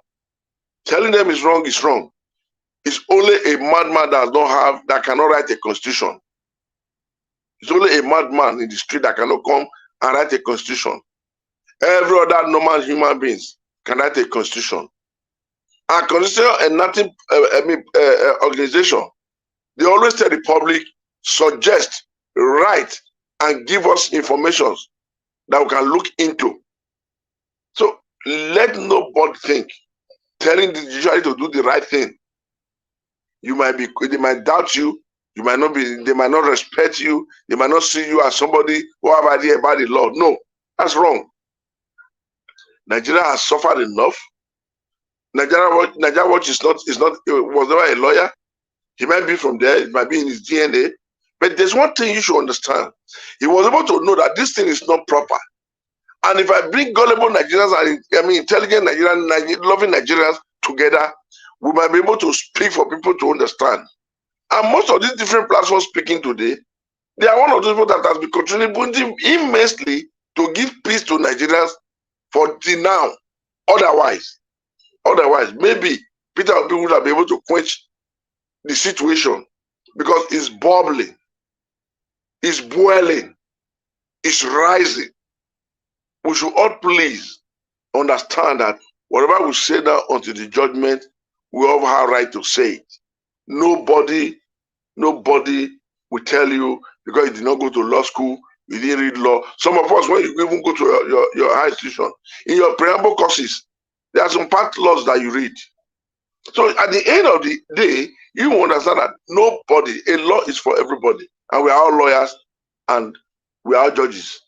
As far as you are not a madman, you have your sense of direction, you are honest, and you are realistic to the truth, then you can be reasonable enough to give a correct judgment when you are not partial. And that is the situation we are all begging for in Nigeria. Let Nigeria be free, and let them free Nigeria and free Nigerians. Mr. Edwin, if I have to come in before you round up, Mr. Edwin, you said that last word you used, when they are not partial. These people have always been partial. They are always almost all of them are criminals. What we are saying, especially the judiciary, this is the best time for you to build your name. Build your name. We are not talking about the past, because we have to judge them by the past. They don't have a name, right? So let them use this opportunity to build their name. Let them use this opportunity to win the public trust. That's what we are asking.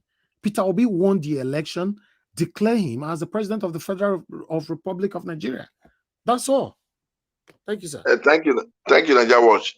You see, I want people to understand that any of these people that try to go into misjudgment, I'll tell you, they are going to place a curse on their children, their inheritors, and it will become a family curse that will place on them, on the gullible red oil and tomatoes of Nigeria that got splitted, on the sufferings of Nigerians that are crying every day now because of hardship, difficulties, and wrong situation that we've all found ourselves.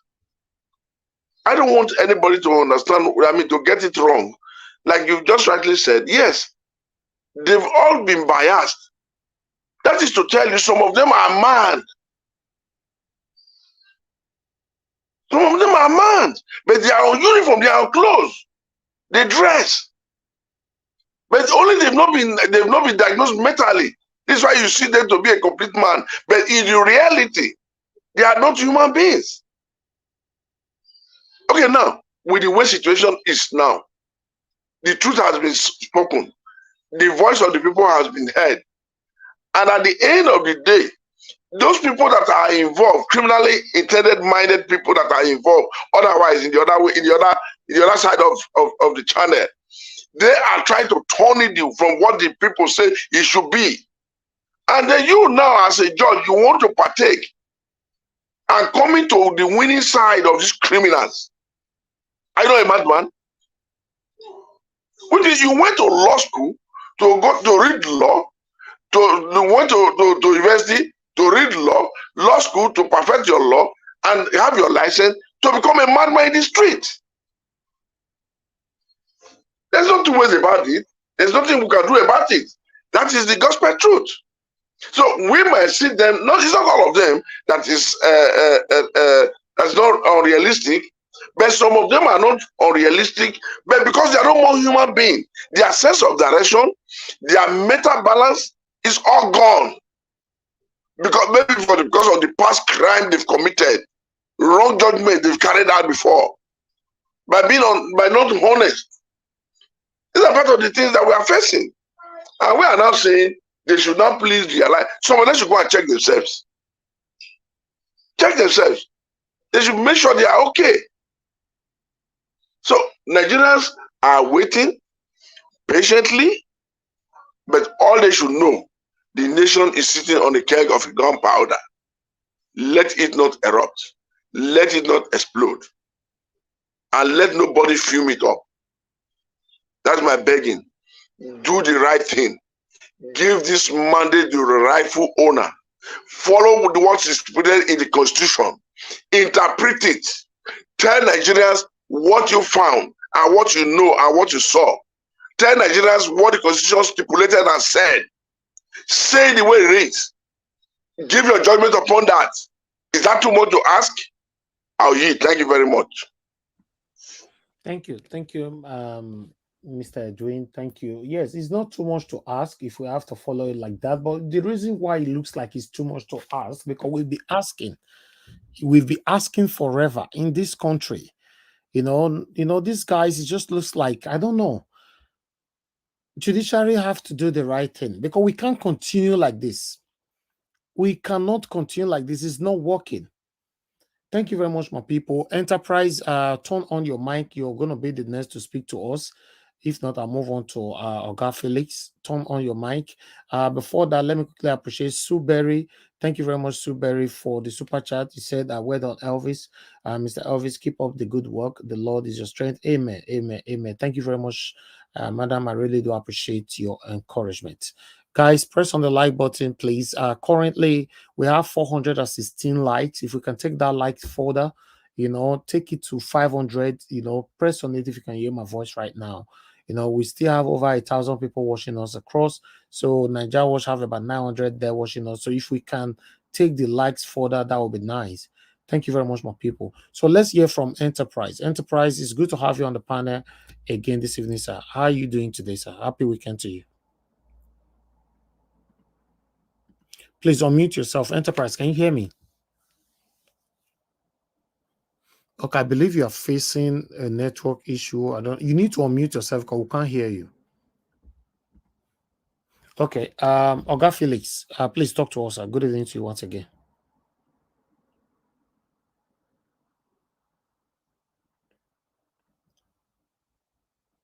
Mr. Felix, are you not there? This is becoming very bad, Mr. Felix, because especially you're always doing this every day. Every day you come to the panel when they call you, don't answer. It's not good at all. Thank you very much, my people. I appreciate you all. I would like to quickly take this call. I can see somebody calling in. Hello, good morning, good afternoon, good evening to you. Your name and where you call it. If anybody want to call in now, this is the best time for you to call in, not when somebody is already talking. Good morning, good afternoon. Can you hear me, sir? Hello? Oh, God. You need to call back, please. I can't hear you. What's happening? I can't hear anybody. What's happening right now? All right. Let's assume that I don't know what is going on right now. Mr. Enterprise, can you speak to us right now? Sunday, are you there with us? I don't understand. Where's everybody? Okay. All right. Let's assume that people are not close to their gadget right now. Thank you very much, my people. Let's listen to this video before I come back to. Yes, you just unmuted yourself, but I can't hear you. I can't hear you. I think is it me? Can people hear me? I don't know. Nobody's asking me for the panel.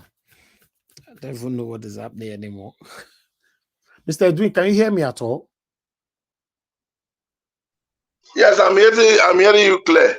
Okay, that means it's not my fault. Okay, that's fine. Thank you, sir. Okay, somebody on the comment section saying they can hear me as well. Okay, that's fine. Let me take this call. Let's see if they will hear me again. Hello, good evening to you. Can you hear me?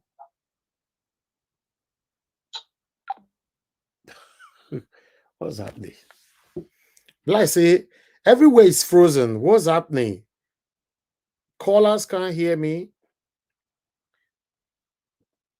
All right, it's strange. We've never seen this before. Okay, caller, you need to call back again because we don't know what's happening. Because I think you're talking about probably somebody can hear you. Just say, let me confirm. Yeah, we can hear you. I can hear you. Yes, I don't know what happened earlier on, but I can hear you. You're good. All right. So first and foremost, I really want to thank you for the effort. You're one in a million. May God continue to strengthen and bless you for everything you do. Amen. Thank you. Yeah, so, as usual, I'm not going to stay too long. I'm just going to go straight to the point anyway. You see, when you start in the program, there are a couple of videos that you play, you know, and there's this one that you play where Peter Obi was addressing the congregation, and he was talking about, you know, the standard of being a good governance. And I don't know, I think we Nigerians have to start looking things from another different angle. For my observation, I feel like, you know, I don't see the reason why people clapping. The man is talking something really serious. We're in a big problem. I don't know, when people are in a situation like that and then somebody is talking something that is really serious, I don't see the need for you to applaud what he's saying. These are times for deep thinking. Do we have to sustain this kind of lifestyle? Do we have to go like this? Do our children have to go this kind of lifestyle? Our unborn children have to go this same kind of style? Those are the kind of things that we need to talk. Be you the pastor, be you anybody that's holding any kind of leadership position in a society right now. They have to start telling people, don't clap. This is serious. Let's start from there, so people can start expressing it on their faces, on the way they show that they, you know, maybe their body language or something, just to make people understand that, listen, this is not the time for a round of applause. I don't know, man. I just, like you said, if we didn't get this right, because I think the judiciary, the police, you know, these are people who are supposed to be a royal model. They're supposed to come in. They're supposed to defend democracy. Exactly. They're supposed to stand in. I don't know what's going on. Very sad. I'll leave it here for people to contribute their own quota anyway. I want to say thank you very much, and God bless you for everything you do. Thank you, sir. Thank you. God bless you, my brother. Thank you. Yes. But hold on, guys. Because a couple of people trying to call in. Let me pick about 5 calls right now. Then we'll take it from there. Madam Maomi, I'm trying to return your call back if you're listening to me. Okay. Thank you very much, madam. Good evening, Mr. Howard. Thank you, ma'am. Good evening to you. You were calling in earlier. Yes, we can hear you. Please talk to us. Thank you, ma'am. Good evening, Mr. Howard. Yeah. Good evening. Thank you very much for all you do. We appreciate it. I greet everyone. Good morning, good evening, good afternoon, good evening. Yeah. Now, I will start from the election time, please. Just 3-4 points I have. When they were busy running around to rig election, PO, our principal, was all over the world, going to China to learn how they made their light in 1 year, going to Singapore to learn why the port is working, going everywhere around the world to learn what will make Nigeria better when it comes in. That was what attracted me to this man, listening to him. That is one. Number 2, in my childhood days in Nigeria, Lagos, I don't know about other states. Yes, I was in the north, I was in the south, I was in many places. Nigeria was not bad like this. Roads were not bad like this. There were investors.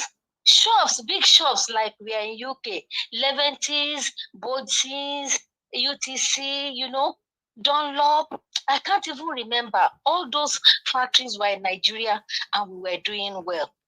It was all these politicians that started all this problem. You see, most people that are our politicians, especially this Niger war, it has exposed to us Nigerians that many of these people in the north that are cabals or that are ruling Nigeria, most of them are Nigerians. They are not Nigerian. Take, for example, the man that left, Muhammadu Buhari, is from Niger. He said it to our face. He said when there is a problem for him to say in Daura, he will go to Niger. This same Niger he wants to go. That is where the problem is. Now, let me come to the issue of Agbado. This man will make the cabals that put him there, he will make them face him. And what is going on now, there are so many things that are going to happen by the grace of the Almighty God. When they finish facing him to remove him, we obedience should stand up. If they don't give Obi his mandate, then that is the last election I am saying it, I'm not prophesying, this will be the last election that we will have in Nigeria. This will make everybody go their way. If they refuse to give Obi his mandate, because Tinubu thought it was when he put Lagos in his pocket those years. Nobody knows where he comes from. No primary school record, no secondary school record, no university record, nothing. He's a foreigner, he's a Guinean. Now he doesn't have our blood. The mercy of Nigerians is not in his heart. He's like you always say, satanic man. All these people is compensating all these ministers. Obedience, we are going to pay attention to this Fagbemi and Wike. He said he has appointed Fagbemi to be just a minister of justice. His thinking is like before. No, this is not business like before. We are not going to take it. How would one tribe in Nigeria insist that they would have the power for how long, for how many years? Now, let me tell you one thing. We Yorubas, and like I always say, many of us didn't vote for Tinubu. Many Yorubas, many Obedience, we wanted change. Most Yorubas voted for Obi. In the southern states, southwest states, Obi won about 4 or 5 places. It was just rigging that rigged him out. Let me tell you, during that election, I sat down here. I bought an exercise book. I was recording from one local government to the other when they called this thing. In my calculation, how many places I wrote, I know Obi won landslidely. With a landslide, this man won. And we Nigerians want a change now. It is either now or never. It is now or never. Let me talk about the palliatives. These palliatives they are giving, it can't do anything. The only thing that can save us is for Obi to come in and use his economic, status to uphold Nigeria. If Tinubu gives 1 million to every Nigerian, it doesn't solve this problem, Mr. Elvis. We need to go into production. We need to go into farming. The hospital has to be, where a lot of things. This thing is bad beyond what people are thinking. If an ethnic group will stand up and say Igbos cannot rule Nigeria, then we are not a nation. We are not a nation. They should let him go and rule his people. We Yorubas too, we are ready. This is one thing I want everybody to know. If the judiciary won't do the right thing, they won't give back his mandate. Our principal PO should not test God, as Nina said. There was a program you played. Although I listened to this Nina's demand. They said Obi should not test God. Yes, our principal should not test God. God has done it. This is when God wants him to win. Pre-running any election, they are preparing Atiku. I keep on saying it on this program. They want to disqualify Tinubu, then they are preparing Atiku so that even when Obi and Atiku runs, they will say it's the one that won. No, we are not going to test God.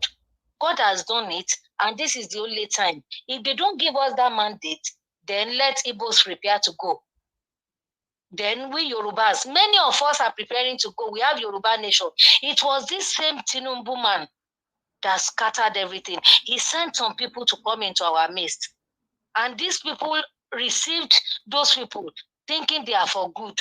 We didn't know Tinubu sent them to come and scatter everything. Anywhere Tinubu goes, he will scatter that place for his own greed, for his own selfish ambition. He scattered it. It is only the grace of God that has, upheld the little people that are still there. So what am I saying now? Tinubu thinks it's the old time that he used to put Lagos State in his pocket. No, it is either Obi or none. The Labour Party should not accept any renewal. No, it is either they give them their mandate or we go our different ways. That is the only thing I will say. No palliatives. You can't believe during COVID time, when they kept palliatives inside their country, inside their pockets in Nigeria. I have a business here that I run. I was given £10,000 grant free. And I was borrowed 50,000 pounds as a small business. So there were people who were borrowed £500,000, depending on how big your business is. I was borrowed 50,000 pounds, and I only pay 250 pounds every month after 1 year. Can you believe? After 1 year, I just started paying 250 pounds. They were even asking me if I can't pay up to that 250 pounds. I said, it's okay for me. I can pay that every month. Can you imagine? All businesses here, except you don't run your business well or you don't pay your tax, all businesses here were upheld. What is wrong with Nigeria? Who has done this for us? Tinubu thinks 5 billion naira can solve the problem of any state. He has gone to put Wike there, thinking when they are going to rerun, Wike will win Abuja. No, there is no rerun, there is no re-election, nothing like that. It is either they give this man his mandate and let Nigeria move on, or they end Nigeria. That is my own contribution. Thank you very much, man. Thank you. God bless you. Thank you. Thank you. Yeah. All right. A lot of people call it in. Is it that they give Peter Obi his mandate or the end Nigeria? So for me, I will, yes, because for me, I don't know. Thank you very much, Mr. Francis. I can see you be trying to call in. Talk to us, sir. Yeah, good evening, Mr. Niger Watch. Permit me today, I will not be very fast. I will talk gently. Yesterday, when I was talking, I was, first of all protocols observed. I found out that I don't greet the panel and people in the comment section whenever I talk. Sorry, I was trying to see how I can finish my thoughts before my time goes off. You know, this video you showed today, where the Hausa man that showed a video, a clip. I've watched that clip, but the session I've not seen this type before. Somebody just sent it to me. The session I watched was the design that they will make Africans to come to UK or the Western world to come and study. They created certifications. They created different programs. We will come, bring our money and study. And you know what pains me most? We are the people they colonized. Getting visa here is you will pay with your blood. You will even beg for it. When we entered here, we saw that many other people are allowed to come in freely or giving asylum, and when they come, before you know, they're cutting their papers. But you come in here as a Nigerian, you pay everything. And they said they colonize us. So the man said it has been designed that way that we continue to depend on them. I remember when I finished school, after service, what was reigning was CCNA. If you are in computer, you must write the certification, Oracle certification, SQL, and the rest of them, different certification. Then, if you are going to work in the bank, if you didn't go to abroad and come back, you won't get job easy. Do you understand? So all these things were created to be making us. The clip you play today now shows that is even beyond that. Education is one sector, making the economy, making the people's another sector, creating their puppets. And if you don't dance to their tone, they create chaos, generate war, and in all, they are doing business, they are killing people, they are selling their arms, they are making their money, destabilizing the economy. But there was one sentence he made. He says, if they want to solve their problem, if they want to wake up, if they want to rebuild their economy, it's their business. They are the one to do it. Mm-hmm. I remember we've been saying things like that. Now, with what this man now is doing, I still don't understand again. We still need an insider to come and give us, or is it if somebody can also get our principal, what is happening? Because that woman that said, the other woman that talked, he said, if something different happens, what do we do? Is it not even better to avert it? Sometimes I start getting confused. Even this place I am, I don't like it. If I had liked to come to the Western world, I would have been here since 2009. I'm just 2 years here. I never liked the Western world. I only visit and go back before. Home is home. Home is home. Nigeria is better. Yes. And we're not even asking so much, my brother. What are we asking? Create a better road. Nigeria is not even asking government to give him money. Create a better road. Give me life. Let me do my business. Give us security. Give us security. Good health care. That's all. If you come to the north, for instance, I told you I was living in Kebbi. It will take you only 30,000 naira to dig borehole. The water level is so close that anything you want to do with water, it's a desert place, but it is hands they use in digging borehole in the north. So irrigation is very possible at small equipment. Is very possible and it can be done. So you keep asking yourself, are they really thinking? They visit the Western world, they come back. What do they copy? I was watching one man that built a park, a beach park along, I've forgotten the name, in Lagos recently. The man made one statement. He said he traveled about 64 countries. Each time he travels, he sees and pick up the design that he came to use in building the park around the beach. Our people travel. What do they copy? Because the only thing they are interested in is themselves. I asked, what are you even doing with the money? The money cannot turn to bread for you to eat. Even if the satanic devil they are following cannot even turn cash into bread. All right. So what are they doing? One individual, Ibori built a refinery. One individual. Akpabio, one state, even with all the money they are eating, built one stadium. So it means that as an individual or as a state, it's possible that something can really be done and will be dependent. Why is it difficult? Why you are building? You take your own. If you want to chop your own money, chop your own. But why can't you create the enabling environment for our people? We have to fight this thing. That's the only way. Thank you, my brother. Thank you, sir. God Thank bless you very everybody. much. Thank you. Thank you, sir. Niger Watch, please, can I clear something for this man? Yes, sir. Go ahead. Thank you very much. I heard him when he was talking about people having a visa, Nigerians taking visa to come abroad here, and the condition they used to give to us. I want him to understand, before 1979, Nigeria was visa-free to Britain. We were doing everything normal, under Commonwealth and whatever. It was when Buhari and late Idiagmo took over. They wanted to smuggle the NPN National Secretary then, Umaru Diko, whom they went to go and smuggle with a crate from London. And the whole thing got knocked out and they discovered it. And Britain decided to take action. So they disbanded Nigeria diplomats and whatever from Britain, and Nigeria returned the same thing. And that caused, they now said all British investment in Nigeria has been seized and declared seized. And then the British did the same follow-up.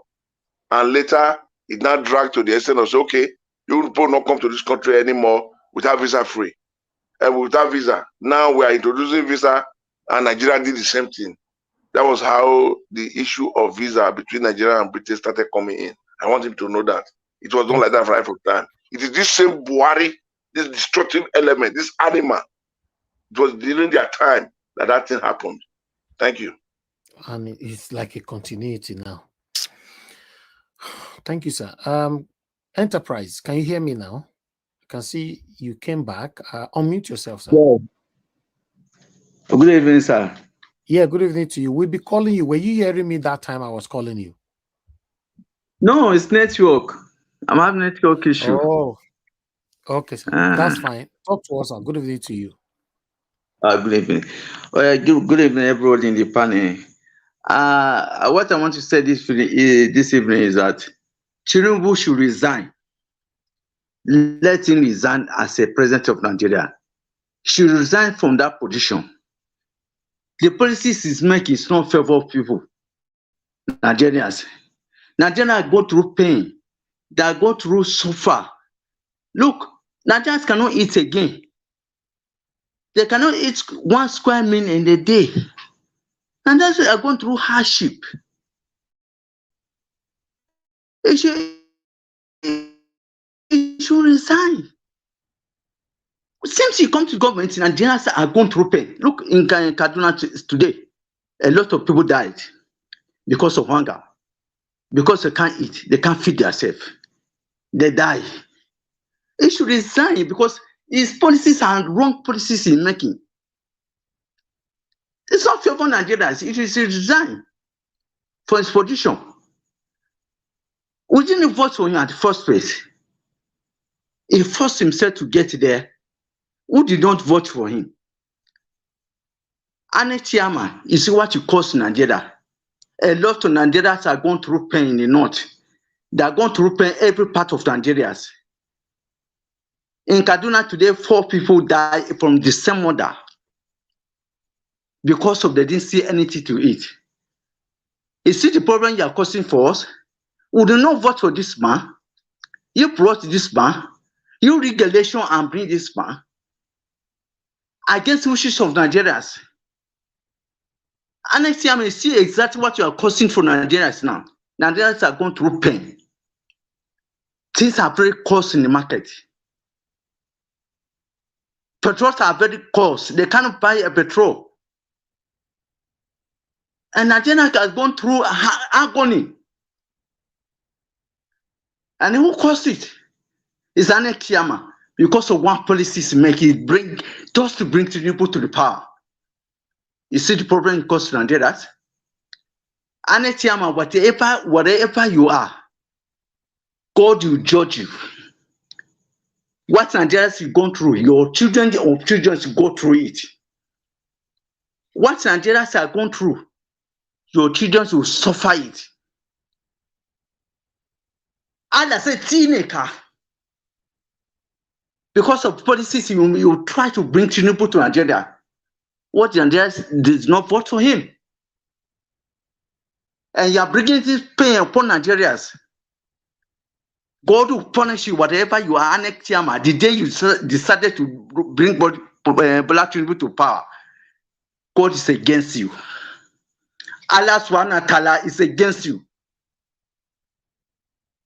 And you suffer it, you are going to pay for it.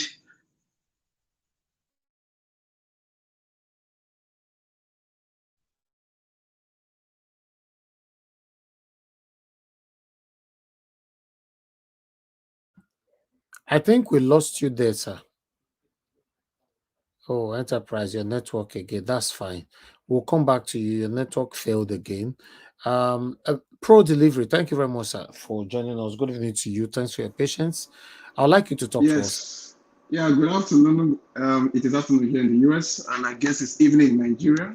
Yes. So good evening to the wonderful people on the platform. In fact, I love the resilience. I love the brevity of everyone that is fighting and shouting out against this stupid drug lord, this criminal and this thief that has already captured not only Nigeria, but has captured the whole of West Africa. Now, do you know exactly what has been happening? Each time I try to stream this platform, the system will just kick me out until I felt like 3, 4, 5 times. I don't know whether everyone on the platform do you have similar experience? Each time you try to stream this very platform, it will be challenging. So I guess. Hello, Mr. Alex. What? No, Mr. Enterprise, somebody else is talking. I'll come back to you. I'll come back to you. Okay. You said if you are trying to what? Yes, if I try to stream this platform, the system will just kick me out until when I try like 4 or 5 times before the system will now allow me to stream the platform. Oh, I don't know. I don't know why that is happening. I'm suspecting something. It's like the drug lord has some sort of hacker somewhere. that are trying to prevent the All world right, from that's hearing fine. this Just give broadcast. submission to Okay. what we're talking about, sir. Okay, now, so let me give my submission very quickly. Now, following from what I said yesterday, okay, and also following also from what somebody in the panel said, that it is high time for Nigerians to, look at things from a different angle. And that is exactly what I was trying to say yesterday, which I'm also saying that it is high time that Nigerians should change their strategy. A philosopher said that if you keep on doing the same thing over and over again, day after day, week after week, month after month, and expecting a different result, then it is tantamount to insanity. That is exactly how this thing is looking at. Now, we're hoping on the criminal enterprise called the Nigerian judiciary to give a fair and equitable judgment. It is similar to you asking a group of monkeys to watch over a banana plantation. You are asking a group of dogs to watch over a bowl of meat. That is exactly how it is now. Hoping on the criminal enterprise called the Nigerian judiciary to give a fair and equitable judgment. Here are the facts very quickly. Are you aware that the drug lord gave the judiciary 17 billion, which he termed as palliative? Of course, every reasonable Nigerian knows that that is not palliative. It is an indirect bribery. They gave National Assembly 68 billion. Now, the Senate President, Akpabioli, announced that 10 million prayers has been sent to all the criminals, all the criminal senators. 10 billion prayers have been sent to their mailbox. Now, the military service chiefs were given mouth-watering benefits. So at the end of the day, it is very laughable if one will not hope on all these powerful entities that are supposed to, bring him down, and say, God, enough is enough. He has already bought them over. Therefore, I would say it is high time that Nigerians should change their strategy. They should begin to look things from a different perspective, and don't hope on an organization that has been hijacked by this criminal gang. Therefore, what I'm saying at this point is that two things is what Nigerians should be doing right now. One, enter into a prayer warfare, whether you're a Muslim, whether you're a Christian, begin to pray that if this criminal does not step down and confess and hand over what he has stolen to the rightful owner of that mandate, then the God of heaven should come down and descend upon him and everyone who is going to support this criminal, this thief, that God should descend upon that person. That is the first thing that Nigeria should be doing right now. Secondly, by the time they will eventually do what is obvious that they are going to do, then they should be ready for war and they should be ready for revolution. That is my submission. Thank you, everyone. Thank you very much, sir. Thank you. God bless you. Thank you for that wonderful submission right there. Before I come back to the next person, I guess you all know what happened today. Femi Falana revealed something for Nigerians to know, which I would like to carry along here. He said $9 billion worth of gold is illegally taken out from Nigeria through private jet annually. Femi Falana revealed this today. I was surprised, my people. Me, myself, I was surprised. I would like us to listen to this video here. Make we hear what Femi Falana have to say. The country is finished. Please mute yourself, whoever that is there. I don't know where the noise is coming from. Let's listen to what Femi Falana have to quickly say here. A friend was asking me, how can this government appoint Dele Alaki as Minister of Petroleum? I mean, solid mineral. It should be information. I said, do you know the implication? That annually, $9 billion worth of gold is illegally taken out of Nigeria. With according to a former minister, Dr. Oga, through private jets. Private jet. Oh yes. $9 billion. Yes, $9 billion. Gold alone. They've been able to put a value to it. Oh yes, you can Google.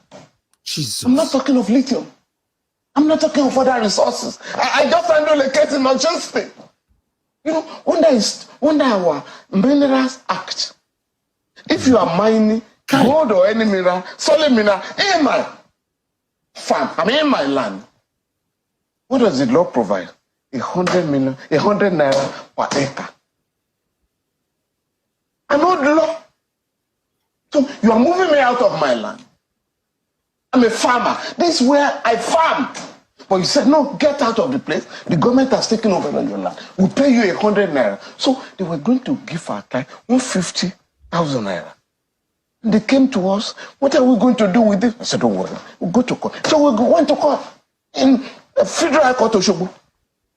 Oh, the other lawyer said, no, this is what the law provides. I said, no. Section 44(1) of the Constitution says, if you take over my land for public purpose, I will prepare a fair and just compensation. The law, the judge, this man awarded 250 million naira to our client. But you know what I discovered? Unfortunately, after the case, unfortunately for the company, we discovered that in 5 years, that company will make a profit of $500 million. No tax. Do you run a country that way? And you are asking the poor, tighten your belt. This is ridiculous. I can't believe this. Anyway, let me take some calls. Hello, good evening to you. Thank you. Hello. Niger Watch. Yes, sir. Please Good turn. evening, sir. Yeah, turn down your gadgets. I'm hearing myself back. Please turn your TV down. Okay. You can hear me now. Yeah, you're better now. Please talk to us, sir. Good evening to you. Where are you calling from? I'm calling from Maryland, the United States. Wonderful. Talk to us, sir. Go ahead. Yeah. The first place, Niger Watch, thank you for everything you're doing good for the people of Nigeria. Thank you, sir. Because this is a revelation, there's a network that tells us what is happening around our area.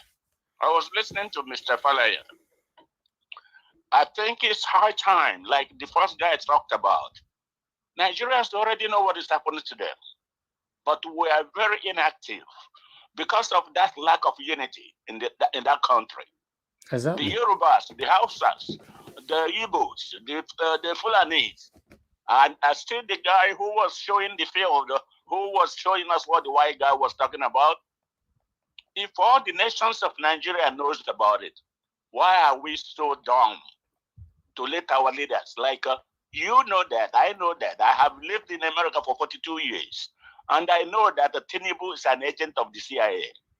I know that he will never do anything good for Nigeria. I know that Joe Biden, from the days of Obama, these are the same group that have been working with them. And they will never let Nigeria see the light of the day. Just imagine what that man told you now. He said, every year, Nigeria loses about $9 billion on gold only. Everybody was surprised to see how much oil that leaves Nigerian shores every year. And let me tell you, I live in the United States, and I know that every oil stolen from Nigeria ends up in Houston, Texas. Do you know who pays for it? Whether it is gotten by the Indians, the Italians, the Philippines, the Russians, it is the United States that pays for it. And they will never do anything good for you. I had somebody talking about visa. See how much Nigerians pay to go for visa interview. And after going, say 10,000 Nigerians go to embassy every month. Not up to 1,000 receive the visa. The rest of the money will be swallowed by the system, by the Americans, by the British, by the Germans. but fix our home. This is what your program is telling us now. Fix our home. Nigerians will listen to this. And I had the other guy who said we should pray for 7 days. Honestly, we've been praying. We've been praying for all these years. It's time for action. Religion should be kept aside. It has nothing to do with the nation. So my suggestion is, after listening to everything everybody presents there, I think, number one, Nigerians have given peace a chance for too many years. Okay. It is time for us to come together again and say enough is enough. The Yorubas, the Hausas, the Igbos, the Efiks, the Jaws, everybody, like I had P2B, one of the campaigns he did in the north during the campaign, he reminded the Muslims that the Muslims don't buy bread cheaper than the Christians buy. The Yorubas, their own bakery is not cheaper than the bakeries in Igbo land. The Hausas spend more because they get their goods from Lagos. So every Nigerian is suffering from whatever it is Tinubu come for. Thank you. You have seen what is happening in the Western world.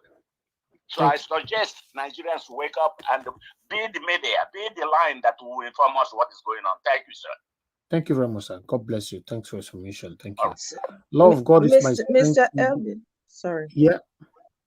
Can I quickly say something about the... No, please, just hold on, Okay. because I have our love of God is my strength. I want to say something, and then I'll come back to you. The love of God is my strength. Are you there? Can you hear me? Yeah. Hello? Hello. Thank you very much, madam. Please talk to us. You know what thing I want to say? When I had Falano, what he said about the gold, it really breaks my heart. Yesterday, when I went to Paddington, I met a girl. She's from Egypt. She came here to school, and she told me what gold is one of their resources in Egypt. And she said every home in Egypt have access to the gold, because all the things she put on and everything, I admired it. We sat down, we are talking. And I said, so how do you get it? He said, what they do is that they give every home, you have opportunity to invest into gold. So they will invest gold, then you are free to get the gold. But so you are going to now invest and be making money from it. I said, oh, that's good. And she said, well, how does Nigeria have gold? I said, we don't even know where the gold is. We don't know who have the gold. But all I know that I see I don't want to call name, the people from the outside, the F people, Fulani girls, they put it all over their body. But we don't have it. So she was saying, oh, but that's not right. They should invest. I just want to say that. You see, a time has come for we Nigerians to stop saying that it go better. It go better when we live better.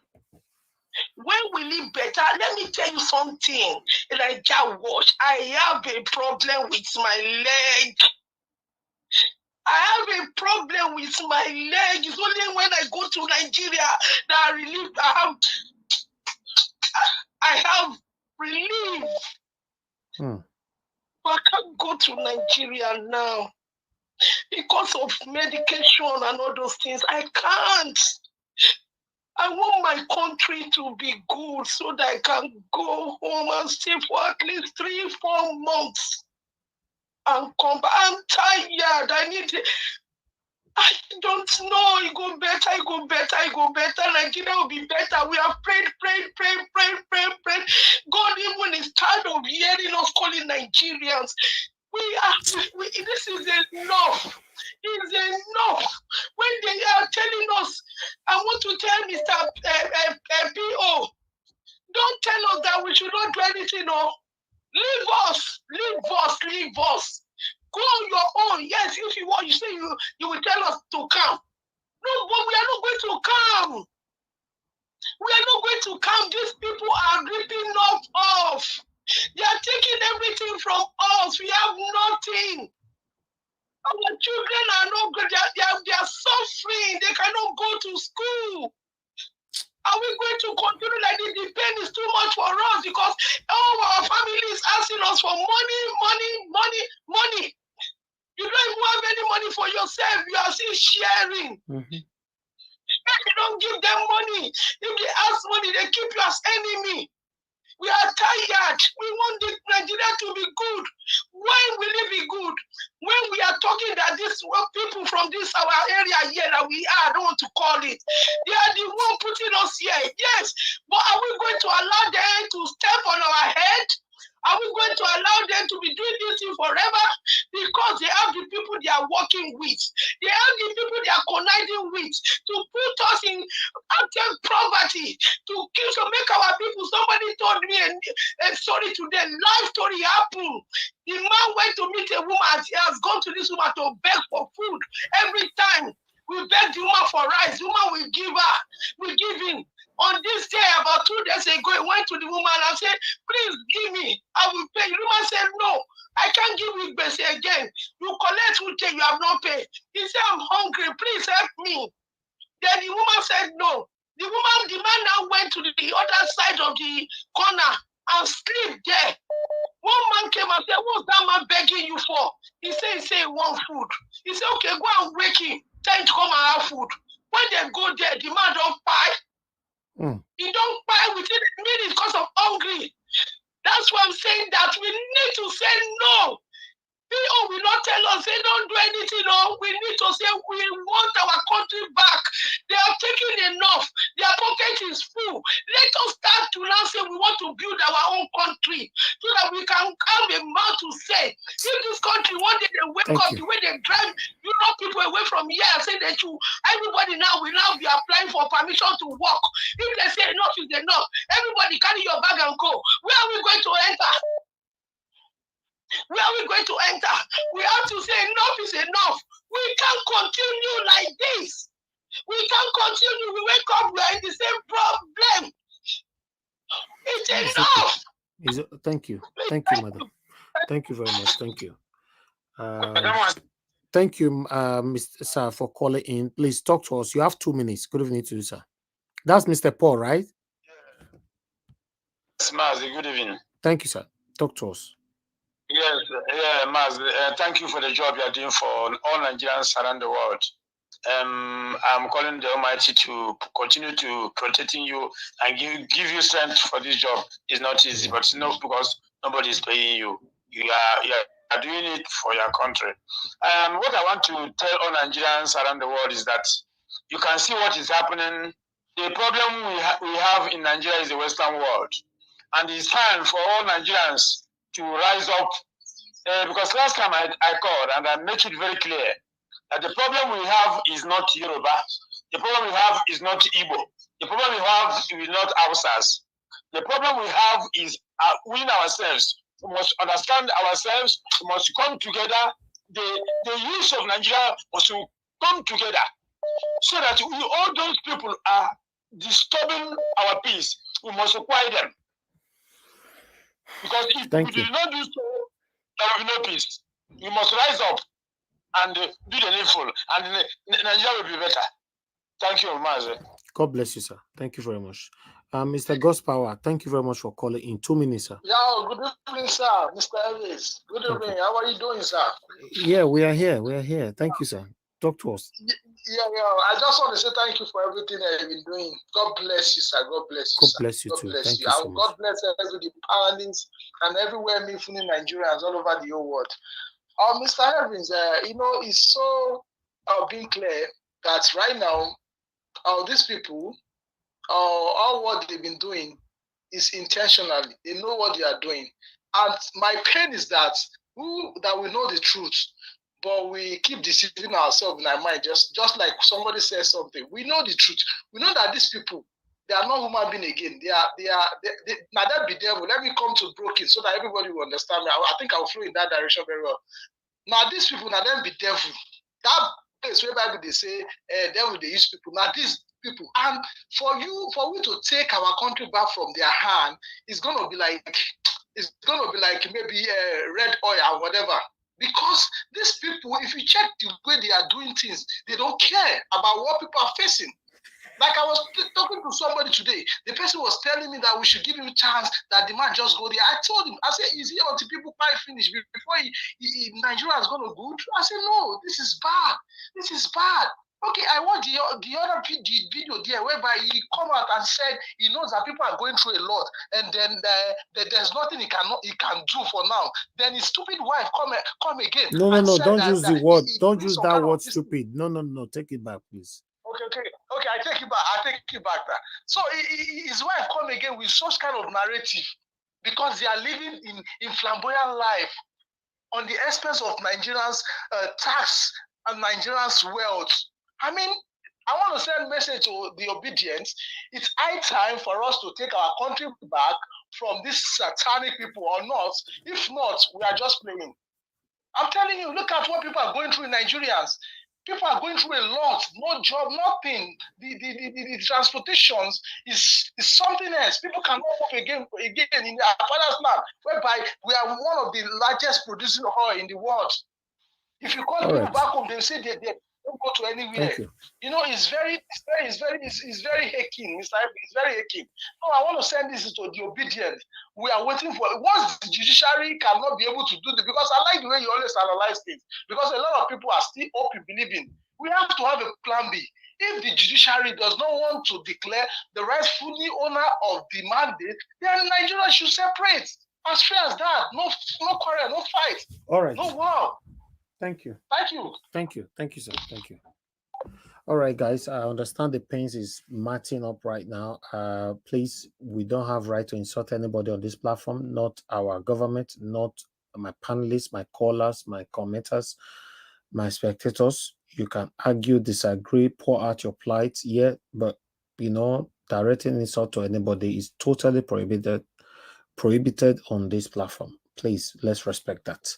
I appreciate every one of you. I understand the pains that you all are facing. I'm facing it as well. I understand that it's totally unbearable. I really do understand. Elizabeth Sarumi, thank you very much for the super chat. May God bless you. Thank you. All right. I would like to Omoye's Corner, please talk to us. Thank you very much for your patience. Yeah, thank you very much, Mr. Elvis. I just wanted to touch on the video by this man, Femi Falana. My opinion on the matter is I have no regards for what Mr. Femi Falana has to say. I really don't. It's all hot air as far as I'm concerned, because this man has been fighting, seemingly fighting for civil rights or whatever it is that he's been fighting for, and nothing has changed. I've been waiting to hear him come out boldly and say, hey, the man that is sitting in that office is an illegitimate president that was forced on they'll be beating around. Exactly. He doesn't even beat around. He won't even touch the subject, right? Are we just finding out, if we are being honest, are we just finding out that the mineral resources we have in Nigeria, that they've been looting it? We are not fools. We know a lot of people are waking up to that. He's coming out now, ventilating, hopping from chair to chair, shouting. Come on. These people are hypocrites. With all due respect to Fowles, because Fowles is one of my favorite artists, I have lost all respect for Mr. Femi Falana, honestly, because where you need them to stand and stand firm regardless. Look at Pa Adebanjo. Till this very moment, how old is that man? That man is close to 100. That man is stubborn, as in he's standing firm on what he believes. Till today, he has not opened his mouth and accepted this sham. He said until he hears from the courts. That's an old man that doesn't have anything else to lose, but he knows that telling the truth will save a lot of lives. These people are just, all they care about is popularity context. They go there, they hyperventilate, they shout, they do this. The one when it matter, gone, we'll hear their voice. They go silent. Tribal bigots. That's all I wanted to say on that. Thank you. Thank you very much. Thank you. God bless you. Hello. Yeah, good evening to you. Your name and where you calling us from? Hello. Hello, sir. We can hear you. Thank you very much. Please talk to us. Your name and where you calling from? Yeah, Mr. Najabo. Thank you very much. My name is Noel. I'm calling from US. Thank you, sir. Doctors. I just want to say this thing we are seeing before our very eye. What the plan this Tinubu is making for his whole looting of Nigeria. He just started and he's making all his plan. That's why I don't advise that we continue to remain quiet. Now, you saw the tax committee that is a tax federal tax system that he has put the committee in place and all that. That is how he did. That's what he did in Lagos, where he had to put Alpha Beta was collecting all the taxes, and he has done another one for the federal government. Now that the taxes now is going to put all of them majority to his pocket. You saw what Falana said about the gold. Now this guy that he put there as a minister is just to use him to loot that natural resources of Nigeria. It is very terrible. I support that other lady that spoke earlier. Yes, we just have to come out. God help us. We cannot continue like this. Look at the system now. There is already injustice, even in the election petition. The time when all those people the lawyers were making their cases and everything, it was time. All of them, the judges timed them for 7 days, 6 days, all the days they were timed. But when it comes to the judgment time now, they did not time themselves. You see it? Now everybody is hoping. We don't even know when. So God will help us. But see, we must continue to speak out. And this government does not mean well for Nigeria. They have started strategically putting everything in place for themselves. And that's the reason for these ministers I have seen. Not to work for Nigeria, no. Just for themselves. God will help us. Thank you. Thank you, sir. Thank you very much. God bless you. Ah, God, I'm just speechless right now. Thank you very much, Ohanaeze Corner, for coming in that angle. If I have to really look at it, Femi Falana, I've never one day mentioned Tinubu's name. He's not interested.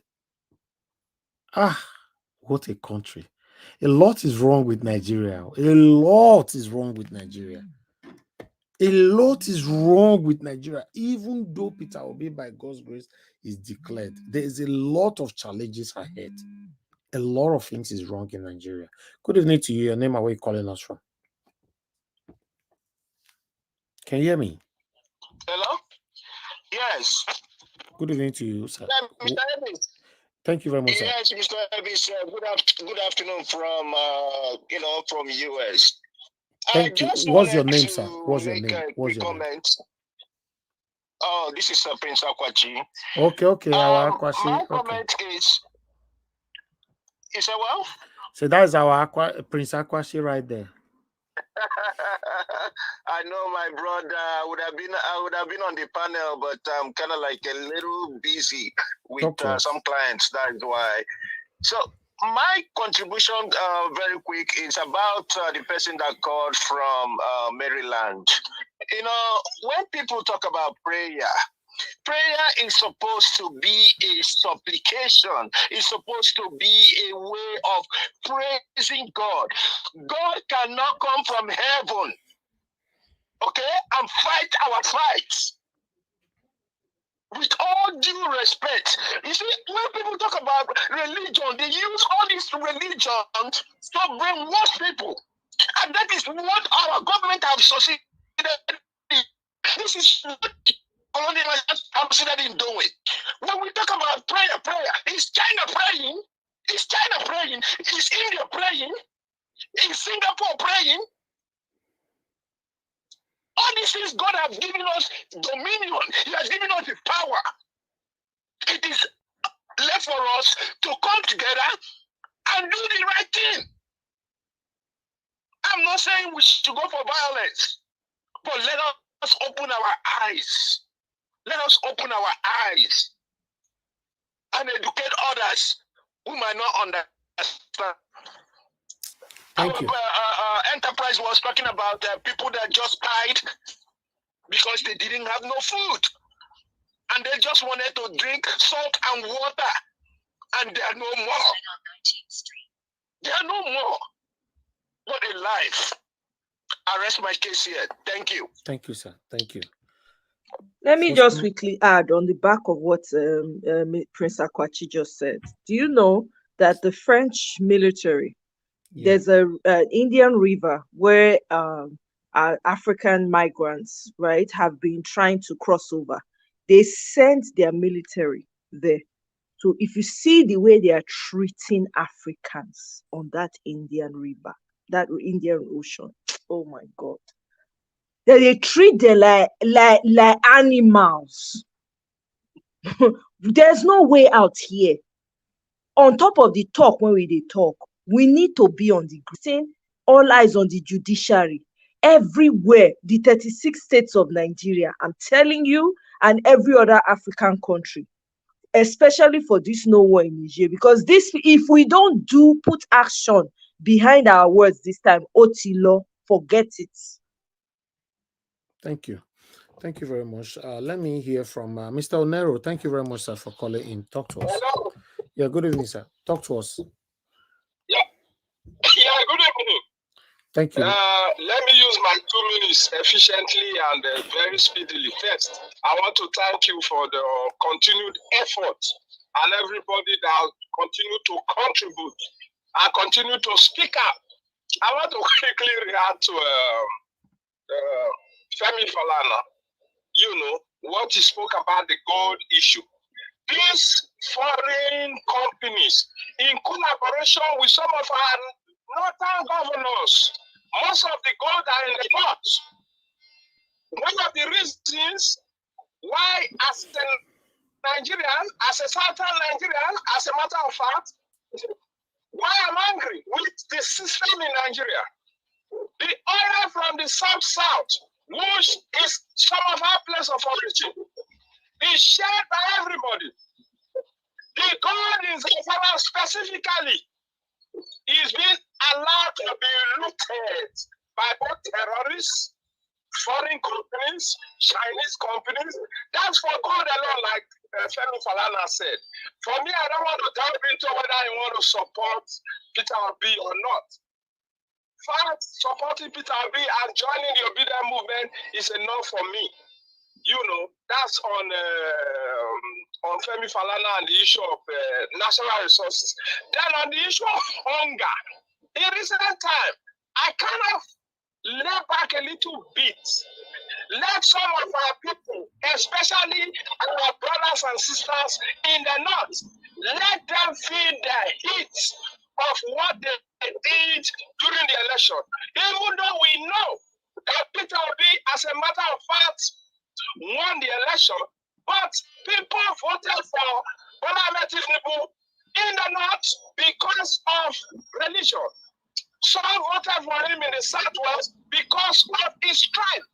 So everybody is feeling the heat, but they are feeling it the most because some of us that are craving, are crying, are pushing, are speaking out. That things must change in Nigeria does not mean we can't feed ourselves and our family. Thank you. We're just speaking so that everybody can have a voice in Nigeria and have a livelihood. Thank you, Mr. Nanjawo. God bless you, sir, Mr. Onero. Thank you. Mr. Chris, thank you very much, sir, for calling in. Good evening to you. Good evening, Mr. Nanjawo. Good evening, everybody in the panel. Thank you for picking my call. I'm very grateful, sir. Can you hear me? Yes, sir. Good evening, sir. Mr. Nanjawo. My name is Chris. I'm calling from Dublin. To avoid the risk of being repetitive, you can see all the videos that you have played. It only boils down to one thing. It is not the system of our government that is the problem. It is the people that are operating this system. So this system is working for people everywhere that they are operating it properly. Not until we get a leader like the person like Peter Obi, who will be fair to all Nigerians. And this he has demonstrated before. This was a governor who had all his top security people from the north. Who among these governors can do that? He treated everybody equally. He allowed democracy to flourish. In his state, he has done it before. While he was a governor, when nobody was looking at him, he did it. Not to talk of when he becomes the president of the country, where all eyes will be on him. So we must all fight in such a way that we will never give up to ensure that this man comes to power. And if this man comes to power, we all will see the beauty of democracy. Everything we are just doing now, it's party government. I know you government, tribalistic government, religious government. That is why the whole table has turned the way it is. Even in the UK, Scotland, because of their strategic nature, they enjoy certain things because they have oil and some other natural resources. They are part of the UK. It's a developed nation. The UK recognizes Scotland as a strategic partner in that four-nation country. So democracy has been allowed to flourish there. If they conduct elections, they allow the results to represent what the people actually voted for. But we have turned our own upside down, and we can't keep blaming the system. We have to blame the operators of the system. So if we want the country to move forward, we must all keep fighting to ensure that no matter what they do, we never ever relent. And it has this junction that Mr. Anjawoch, I want to thank you again for keeping this flame alive. I knew when you made this pledge over a year ago, you never knew that it would be as long as this. It has exceeded everybody's expectation, and you have remained steadfast. May God continue to bless you and everybody in the panel. I'll use this opportunity to thank Mommy Diaspora again, Erin Finest, and our new entry, Madam Patricia Tagbajumi, for all the support that you people do. Together, we will succeed. Together, Peter Obi will take us to the promised land. Thank you very much, Mr. Nigerians. I'm grateful for the honor for picking my call. God bless you, sir. Thank you very much. I appreciate you always. Thank you, sir. All right. Thank you very much, my people. Okay. Somebody just wrote that my voice is low. This my voice. It's not you. I think that person, maybe they should check their own mic. It's not you. They probably need to come out and come back in. Exactly, because I don't understand. You know, don't you want to complain over this my voice since or thank you very much, my sister, for bringing that in. All right. Thank you very much. Good evening to you. Your name and where you calling us from? Yeah, Nigerians. Turn down your device, sir. Turn it down now. Oh, so okay, sorry, yeah, sorry. I never called you before, my brother. Okay. To Canada, yeah. Thank you, sir. Only secure line, but yeah, in Nigeria soon. I will find a way to talk to you for something, because I have a secure line. Even if I find out right now, that he can't deployment, he can't deploy material. Okay. Yeah, go where I will look for you, Thank you. My brother, God will protect you, Thank you. Thank you, sir. God bless you, my brother. One love, one love. Thank you. You will surprise, Thank you, sir. Thank you, sir. Very big Canada. Okay, sir. Thank you. Thank you, sir. Thank you. It's too much to remind me of person that way, my brother. Okay. All right. I don't know who is calling. I don't understand what is happening here. Anyway, let me speak to. Thank you, Mr. Tony, for calling in. Please talk to us. Mr. Tony, can you hear me? I'm very happy that good evening to you, sir. that I've been vindicated. That people should be considering me not to be an ethnic bigot, or that we are just vibrating for nothing. So let us take the message. Let us take the message out of the messenger. Okay, we should take the message out of the messenger. Because this is what we'll be saying here. Me, look, especially me and Alex. That I always get a bounce back from Omoye Corner and the other woman there. So at Omoye Corner, you go to school in Ibadan, according to you, or you grow up there. You can't be say that every Yoruba person or Awolowo is ethnic bigot. Ambrosali is from Edo State, is an ethnic bigot. Then now Falana that have been fighting for the human rights cause in Nigeria, is also now an ethnic bigot.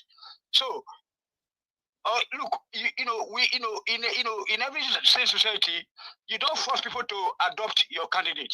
You know what I'm saying? All we have to do is to sell the candidate to the people.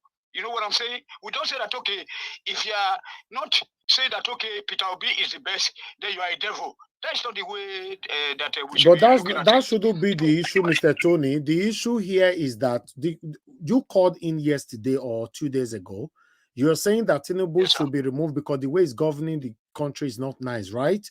Why can't Falana say the same thing? That's the stand of Homo here. Falana can come out. We are not saying nobody's forcing Falana to like Peter Obi. Say the way it is. Is the country going on well right now for anybody?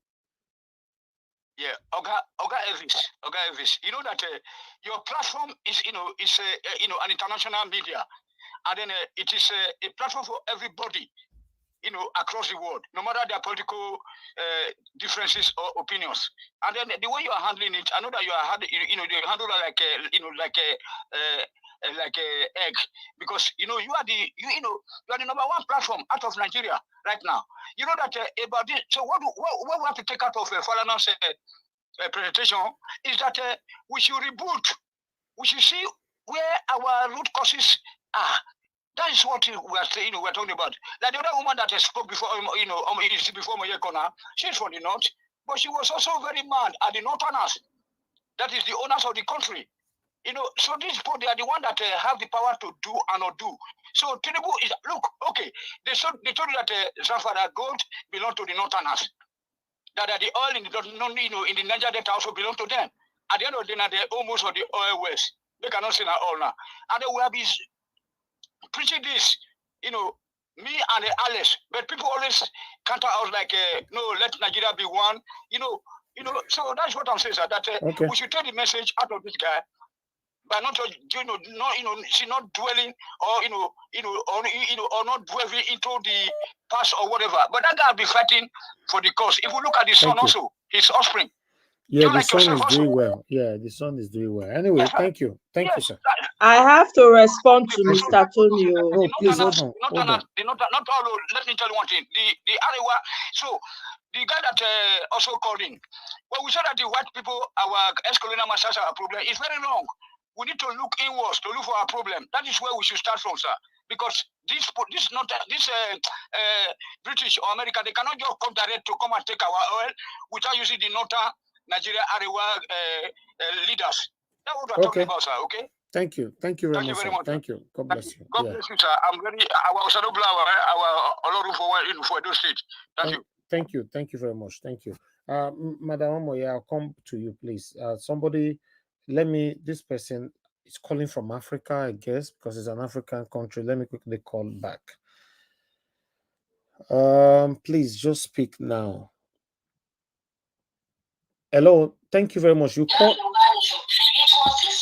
Hello. Hello. Please off your off your TV, sir. Okay, my brother. Thank you, sir. Good evening to you. Where are you calling from? I'm calling from Ivory Coast. Okay, I noticed that. Please talk to us, sir. Yes. I so much appreciate the jobs you people are doing. I'm opportune to tune in my tele this evening, and I saw what the great job you people are doing. And honestly, it's a very big blow on the side of Nigeria if things are not being done well at this particular time, because we are watching whatever that is happening right here in Nigeria.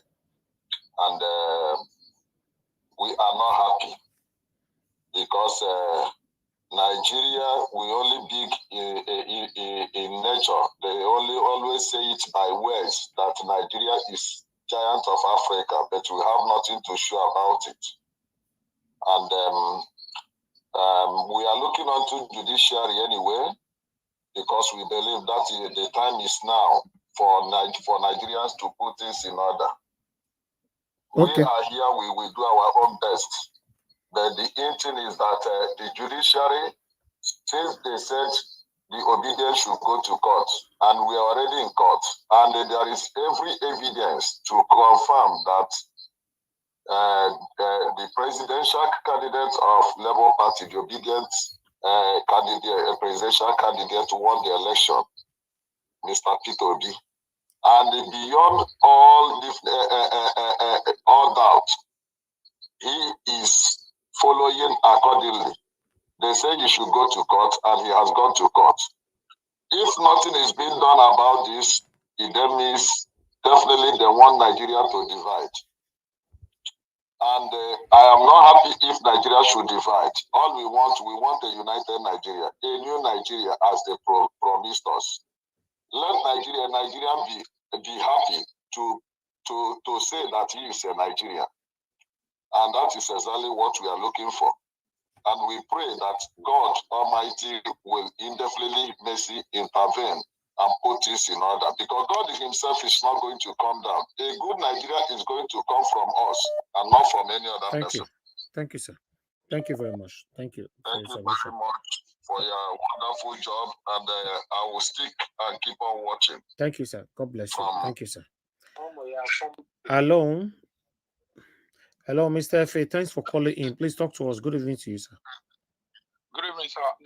See, I just want to tell you, sir, don't let anybody to discourage your mind. There's a man that got from Canada.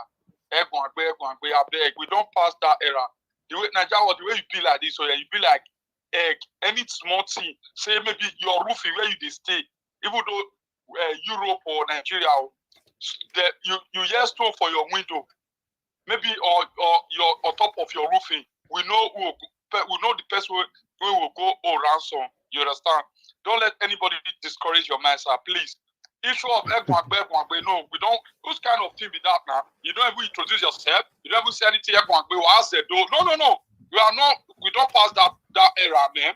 Please, sir. Thank you. Just introduce yourself. Don't let anybody discourage you, sir. Please. Thank you very much, my brother. Thank you. God bless you. All right. All right. I have somebody calling from Nigeria. Hello. I hope you pick on time because I'm calling you back before I go back to the panel right now. If I'm calling people back, you don't pick on time. Sometimes it's just something else. All right. Unfortunately, I'm sorry. I have to cut it since you are not picking. Yes. Back to you, Ohaneze's Corner. Please. I need to end this broadcast now before this because there's a lot of emotions on this broadcast today. You know, I don't know why people called in, for example, law of God is my strength. You know, the way your submission was very, very touchy. You know, your situation, and you cannot go to Nigeria at this particular time. And according to, if I understand you right, your situation, the only way you can really sort it out now, you need to go back to your country and spend about 3 to 4 months in Nigeria here. So it's like, I'm sorry, guys. I understand what we all are facing. To be honest, it's affecting all of us. It doesn't matter where we live in or where we are. It's terrible. Unfortunately, we've put in our best. All my panelists, we all have done our best. You know, we will continue to wait and see what the outcome will be. You know, we're still keeping our fingers crossed.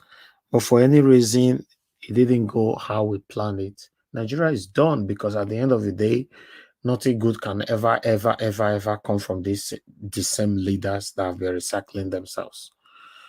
Yes, Amoy, are you there? Yeah, I am. I was waiting for you to finish your monologue. Yeah, no, that's fine. So I just wanted to respond to Rita, that's fine. Thank you. Go ahead, my sister. Sorry. I just wanted to respond to Mr. Tony. Number one, I never mentioned Ambrose Ali. I never called him an ethnic bigot. Ambrose Ali, if not for Ambrose Ali, I probably wouldn't have had the opportunity to go to school. So let that fact sit in. Ambrose Ali is still one of the best leaders we've ever had in Nigeria, not just Edo State. So that's on one hand. I will reiterate and I will stand on it again. Mr. Femi Falana is an ethnic bigot. I've been watching him since Peter Obi came on the scene.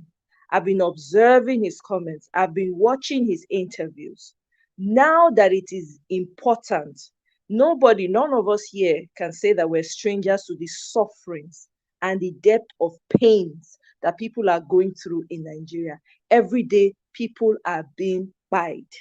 We cannot say we don't hear. We cannot say we don't see. In the midst of evil, when you do not stand up for people to know, so your voice can be heard. If you are an activist, make it known in every possible way. You've been fighting, maybe it's time to retire, because everybody gets to a point where they've had enough and they take the back seat. Maybe that's the time he's in, and he should do that. But for him to see evil in front of him, because it is his brother, and not say anything or allude to it in any way, I will not allow any elderly person, okay? With all due respect, I will not allow any older person, because you seem to have lived on earth longer than I have, to silence me because you feel a type of way. Evil is evil, even if it's my brother, even if it's my mother. If Mr. Elvis does something wrong today, I will call him out in strong terms, like I'm doing right now. So please, sir, when I'm making comments like that, and when I'm giving my submission, pay attention. I did not mention Ambrose Ali. That man is a hero to me, okay? And to a lot of people. Mr. Femi Falana should be calling out his brother in strong terms, like he did with telling us how much of gold is being taken out of our country. We know that already. The mineral resources is what some of these people are using to enrich themselves and impoverish us. They will align themselves with outside people to come and loot us dry. So I beg, I know they apologize. I'm mad. Everybody's upset. Every Nigerian that's not upset and angry at what is going on, I don't know what to tell you. I can only speak for myself. So please listen to me when I say it. If you don't understand, say you don't understand. Don't just put everything just because you want to justify or make it seem like what I'm saying is wrong. It's not wrong. The man is an ethnic bigot. I respect his son. I appreciate his son. He's one of my favorite artists, but we cannot come here and sugarcoat the truth. I refuse. Thank you. All right. Thank you very much, my people. Like I said, today has been a very emotional day for everyone, like especially what is currently going on in Nigeria. The plight, the situation of the people, is very, very pathetic. But yeah, Mr. Chris, that's fine. I don't see you. Let me pick this call anyway. Will not let me talk with you. I want to talk. Madam Joy, thanks for calling in, madam. Good evening to you. Please talk to us. Hello, my people. I just wish my voice would be high enough to, Yes, we can hear you. It's been emotional day. It's been an emotional day, and that is the truth. That's how we feel. Anybody that is not feeling the pain of what is going on in our nation, I think that person is on the other side. Exactly. Please, all protocols observed. I greet everyone and I appreciate everyone as we come in here every day. It is for one purpose. It is for, I have always said it, a new Nigeria is inevitable, whether in one piece or in pieces. We are ready. We can't afford what is going on. One of the words that our PO said, he said, you cannot stop an idea whose time has come, and we are ready. This is the time to move to a new Nigeria. And I want to say something about, it is the rat in the house that told the one that is outside that there is fish in the hanger. So what we are looking at, no matter how the outside world, no matter how the West is coming in and doing what they are doing, they are the foot soldier. Their foot soldier are this, it is becoming so painful to think about these elders. I think our elders have betrayed us. All of them, one by one. They were chasing money. They think that money is everything. Now they now see that they are empty. Empty elders. Empty. They are going down to their graves in shame. Shame. They are all carrying shame to their grave. Whether they fight and fight a little more, it is over. And I come to encourage every youth, as we all are here, and nobody should take the part of the elders. They are a shame, because this thing has gone on for too long for them to say. Any of them that is coming now, they are talking from two sides of their mouths. It's either they have eaten and they thought they are going to hide their loot. Everything they have, they take it outside the country, and they left this country bare, naked. Every manner of abuse Nigerians have received. Let them go enter house. We are done with them. God has given us a man. We prayed. I know some people will talk about prayer is it. We must pray, we must act, we must do all in our power. The democracy as it is, whether we like it or not, is the government of the people, for the people, by the people. We, the people, we are ready. We are coming to take the government. And I knew it that these people are not going to do nada. It's this old judiciary. They are in the same way. You see, anybody that is old, just tell them if they are telling the truth, if they tell you good money, check the money. Something is inside it. They should go enter house. The people we have risen. We need the government of the people, for the people, by the people. And the people, we will continue to scream. We will do all we need to do to push them out of the seat. It is their time to go. They need to leave. My love of God is my strength. You will go to Nigeria, you will enjoy the nation Nigeria, because these wicked people need to go. We voted a man, a person with character, competence, integrity. He has spoken it, he has acted it. Mr. Peter Obi is the man. He won, we voted. He won with landslide. And we need our mandate, which was stolen. Somebody came, snatched it, picked it, ran away with it. He must bring it back. We the people, we need the government of the people, and we are here to get it back. This mandate, they must return it. Anyhow, we are ready. We have already moved on. The cat is let out of the bag. These old people, I beg. Mr. Nigeria Watch, God bless you. Thank you for helping me vent, because it is important that we keep talking. God bless you. I pray for you. I'll pray for you. You must not miss your reward. In Jesus' name. Amen. Thank you, Bye, madam. everybody. God bless you. Thank you very much, madam. All right. Callers, please hold on. Let me go back to the panel. All right. Wow. Oh God, callers are not giving up this evening. I don't understand. Hello, caller. Thank you very much, Mr. Ifeanyi. Please, you have 2 minutes. Talk to us. Good evening to you. Okay, how are you, Elvis? I'm fine, Good sir. evening. Thank you. Good morning to everybody. You are calling us from Enugu, right? Yes, I'm calling from Enugu, Nigeria. Thank you, sir. I don't just have much to say today. All I'm telling us is to encourage us. Let's not lose hope, because after the night, morning must come. After the sadness, joy must come.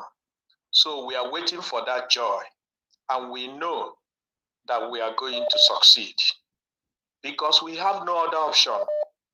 I'm no longer young, but I'm telling the youth that if we miss this opportunity, it will take us ages. Maybe some of us would have faced a way. And Elvis, I will want you to witness this new Nigeria that is coming. Amen. Even me, I want to witness it. So I'm encouraging us. I thank all the panel members, and I thank all the people that have been commenting. I've been reading the comments, I've been listening, and I pray that things will work out for us. We are suffering here, suffering and smiling. God will take us through. That's what we believe. Thank you. Satan will never win us. Satanic people will never win us. Wicked people will never win us. Witchcraft people will never win us. Amen. This country is ours, and we must take it. Whichever way we can take it, we must take it. If the judiciary refuses to give us our country back, maybe we will look for other ways to take our country back. Thank you, that's sir. just what I want to say. I encourage you, Elvis. Thank you very much. We are very, very grateful. We in Nigeria here, we are very grateful for this platform. Thank you, sir. It's giving us a lot of opportunity. God bless you, sir. Thank you. Thank you. Thank you very much, sir. God bless you. Okay, callers, please, for once, you guys just hold on. Let me go back to the panel. All right, Mother Patricia, please off your camera. Thank you. All right, my people, I appreciate every one of you. Let me come to Madam Rita. Pro delivery, please just bear with us. I know supposed to come back to you now, but let's couple of other people speak. Madam Rita, please, good evening to you, man. Talk to us. Good evening, Mr. Elvis. Good evening, everyone. The panel. I'm on the diaspora. I'm sorry, I'm kind of like late, so I'm just I started coming on when my brother FA called. So I really don't know what the topic is, but I hear my sister Ohanaeze talking about emotions and elders and stuff like that. So I'm pretty much what we've presented today. We've presented a couple of things today. The last one that Omoye was actually talking about is Femi Falana coming out to say that $9 billion worth of gold is illegally taken out of Nigeria annually. You know, that he actually said that yesterday on channels. We played the video here. So that video, that particular part is trending on social media. And so how does that change the price of rice in New Benin market? Yeah. Telling us that the price of so Omoye's stand was this man have never come out to talk about how Tinubu is governing the country and all that. Then we also the major one today was the Tinubu allocating 5 billion naira to each state for palliative. Remember during the time of NSAS, the same palliative were given out while they lock them, including our own governor, they lock them for inside their bedroom. So 5 billion naira to each state to support their own citizens. Me personally, I disagree with that money will be used judiciously. So we talk about that and many other videos. I think you can pick one or two on this. Okay, the first one of Mr. Femi Falana essay talking about how $5 billion worth of, please, Mr. Femi Falana, with all due respect, you see, these are the people I used to like listen to what they have to say regarding the constitution and the law and the processes and things that have to do with the law that needs to be revised, upgraded. Let me use that word. But in recent times, especially post elections, we've seen less of him on talking about the constitution, talking about the 25%, Abuja. I mean, what is the duty of all the sons right now, or the lawyers? I mean, some sensible ones have come out to educate us, to interpret the law, the electoral law and even the constitution to Nigerians. But people like Femi Falana, and I want to use this moment, sorry, to really thank Chief Michael Zekome. Those are the people that actually, that I could actually say confidently, Chief Michael Zekome, Dr. Professor SAN. And I would say this is really worth the SAN, because he's one of those people who have come to tell us about the constitution, who have come to tell us about the so-called Igbo coup that was a lie from the pit of hell, calling the names out. Those are the men with gray hair, that you need to respect. Now, if his family Falana is coming to give us information, I don't know if he's seeking the position of Lai Mohammed now as former information minister. How does that change the price of rice in Ubini market? That's the question I asked. So he's telling us now, please, sir, or anybody who knows him, for these are my words to him. If you are making such postulation or aspersions, Mention your brother's name. Bola Ahmed Tinubu, the selected president. Tell him, Mr. Bola Ahmed Tinubu, or whatever it is you guys call him. Egbon. Jamfaraja collecting over $9 billion gold. What are you doing about it? Send your people. Those are the. Don't be telling us. We're not the one that is in Nassau Rock, sir. Please. I'm going to move on because I don't want to really talk much. If I start talking, I'll start getting really irritated. And some people will say I'm a tribal bigot. I am not, or I'm a feminist. I am not. But I'm just saying this. This is what Femi Falana should say. Mention your brother. Mention the people who they have put as minister of. I didn't see mines and survey or mineral resources. That's different from the petroleum. Whoever is the minister now, the selected one, he should be calling them out. Don't tell us because we have no constitutional power right now.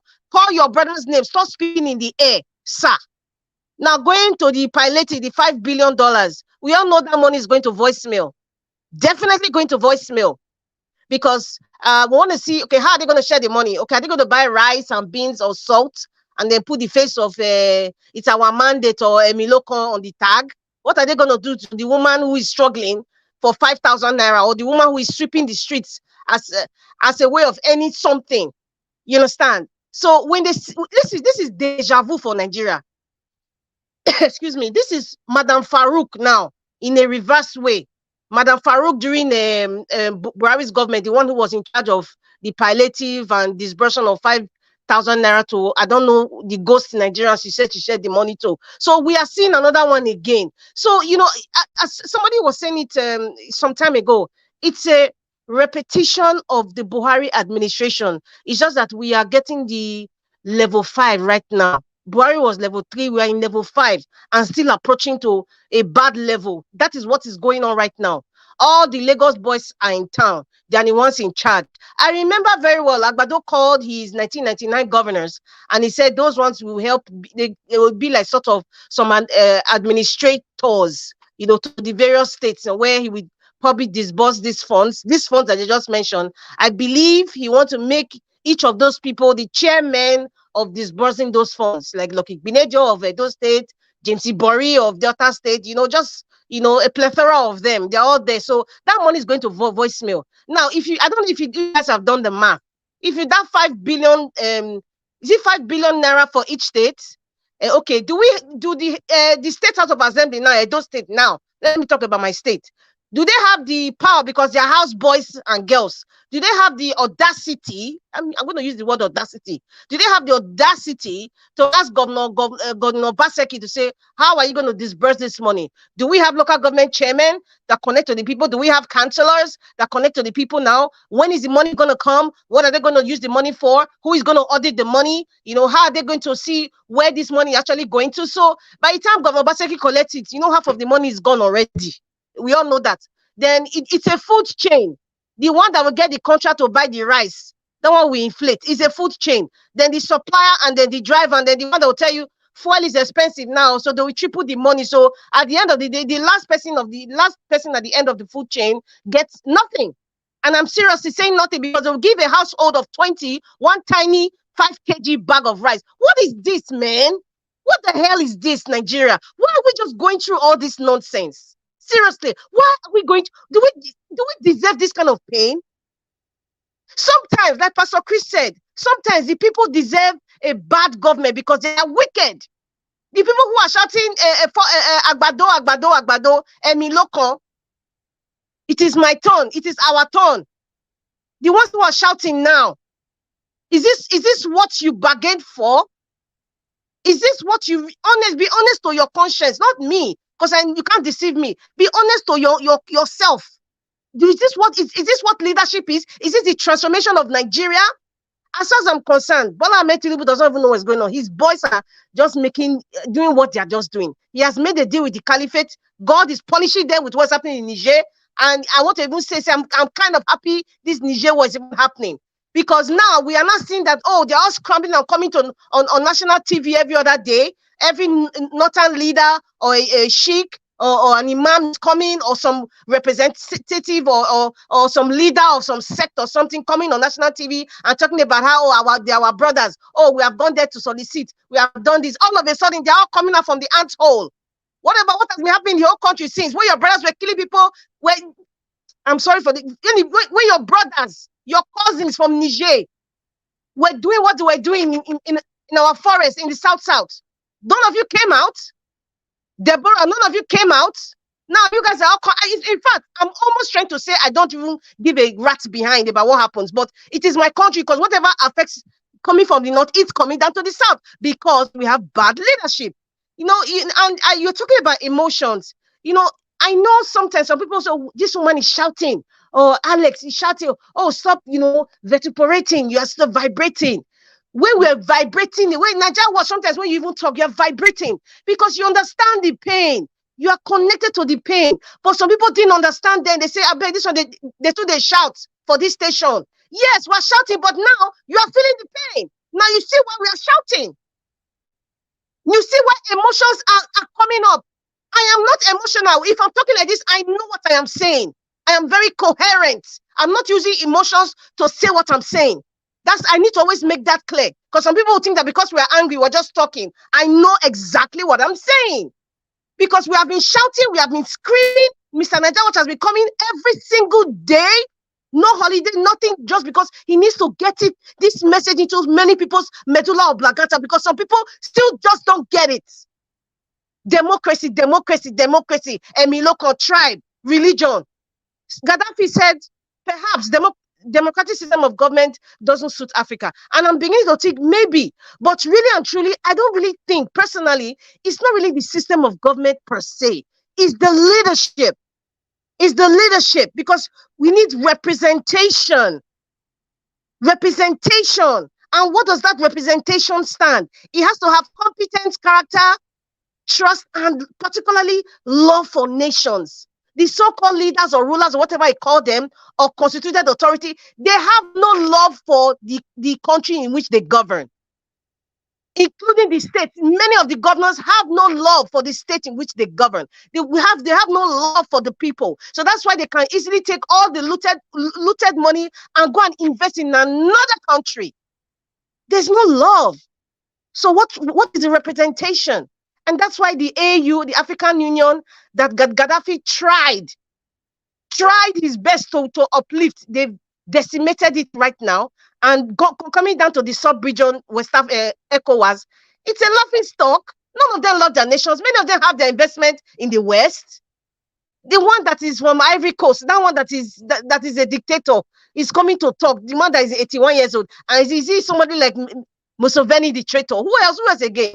So I am kind of happy that, you know, the young men are rising up. But one of my major fear is this. I know for a fact, and I'm going to keep saying it every time I come here, that the West right now, they are planning to bring traitors who are in the same unit as these young men in Francophone countries right now, standing up for their country. They must take them down. One way or the other, they will plan. That is what the West does. Even if it takes 5 or 10 years, they will do it. And we just pray that these young men now, from the Francophone countries who are standing for the emancipation of the Francophone countries that they love, I hope that they will not be so caught up in this scandal or this thing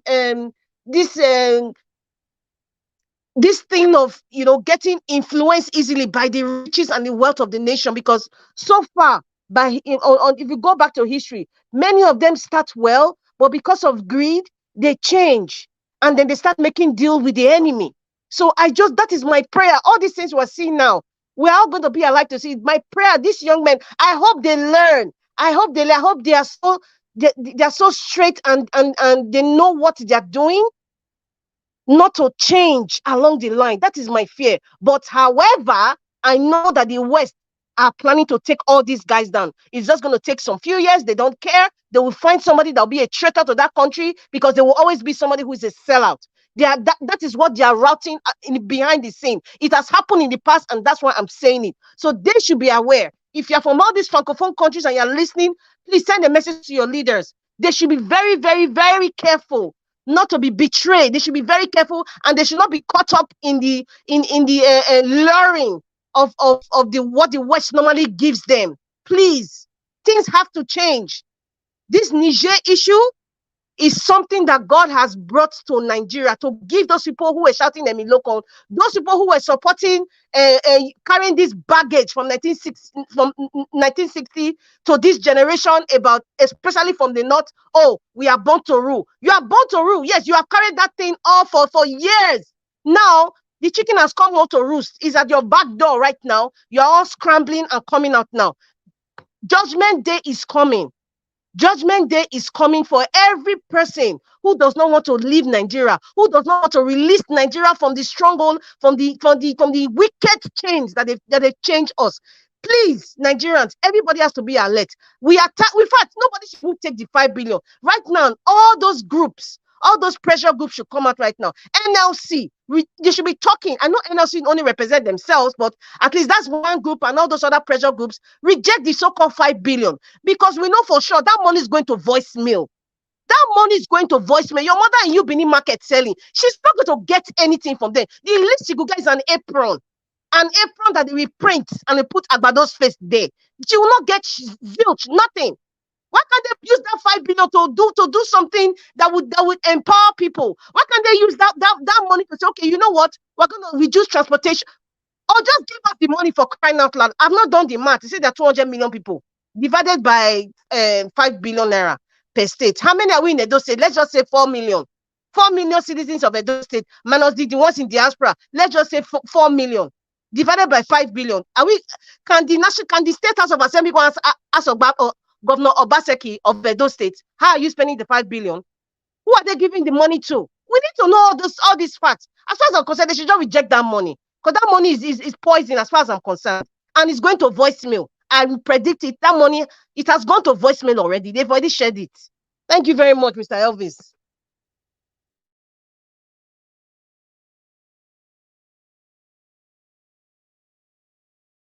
Thank you very much, Madam Rita. Thank you for your submission. May God bless you. Thank you very much. All right. I would like to hear from others, because we have a couple of people here. Let me hear from Mr. Chris. Thank you very much for coming to the panel. So, fortunately, I think we need to give you an opportunity to talk to us now. Please unmute yourself if you are there. Yeah. Good evening, Mr. Ninja. Can you hear me? Yes, sir. Yeah, my name is Chris. I'm speaking from Dublin. Thank you for picking my call earlier and also allowing me to join the panel. Good evening, everybody on the panel. I greet you all. I greet you all in the name of the struggle, in the name of the dream, in the name of the belief in the fact that Peter Obi can deliver the nation from the shackles of poverty and bad governance that we are currently experiencing. And that's the kind of thing we've been experiencing since the colonial masters left the country. I actually wanted to speak on the Femi Falana debacle, but the good thing is that Madam Rita has done justice to the topic. And I think I'm not going to leave it there. I'm still going to continue in that trajectory. And well, I know in the past, Femi Falana has spoken up for injustice. He has spoken up against injustice, and he has spoken up for what is right. But I think he ought to have done more in this period, because there's no way you can look at it. There's just no way. Femi Falana of today is a very big ethnic bigot without any apology to anybody. And Madam Omoye, I don't know why you're even apologizing. It's very clear. It's not obvious. You know, when people with power, people that have momentum in their voices, at the time they start generalizing, then you know it is time to be scared of such people. People that cannot just say it the way it is. You know, when they want to talk about how bad things are in Nigeria, you hear them say things like, this country has been saddled with bad leadership. They will tell you that it is not today that the poverty started. It is not today that the killing started. It is not today that this started. All they do is in a bid not to hold the person that is currently in charge accountable for what he or she is doing. And just like Nigeria, you have said many times that if you respected somebody yesterday, the person has to continue earning that respect. So the same thing goes to Mr. Falana and all those our cash activists, not activists.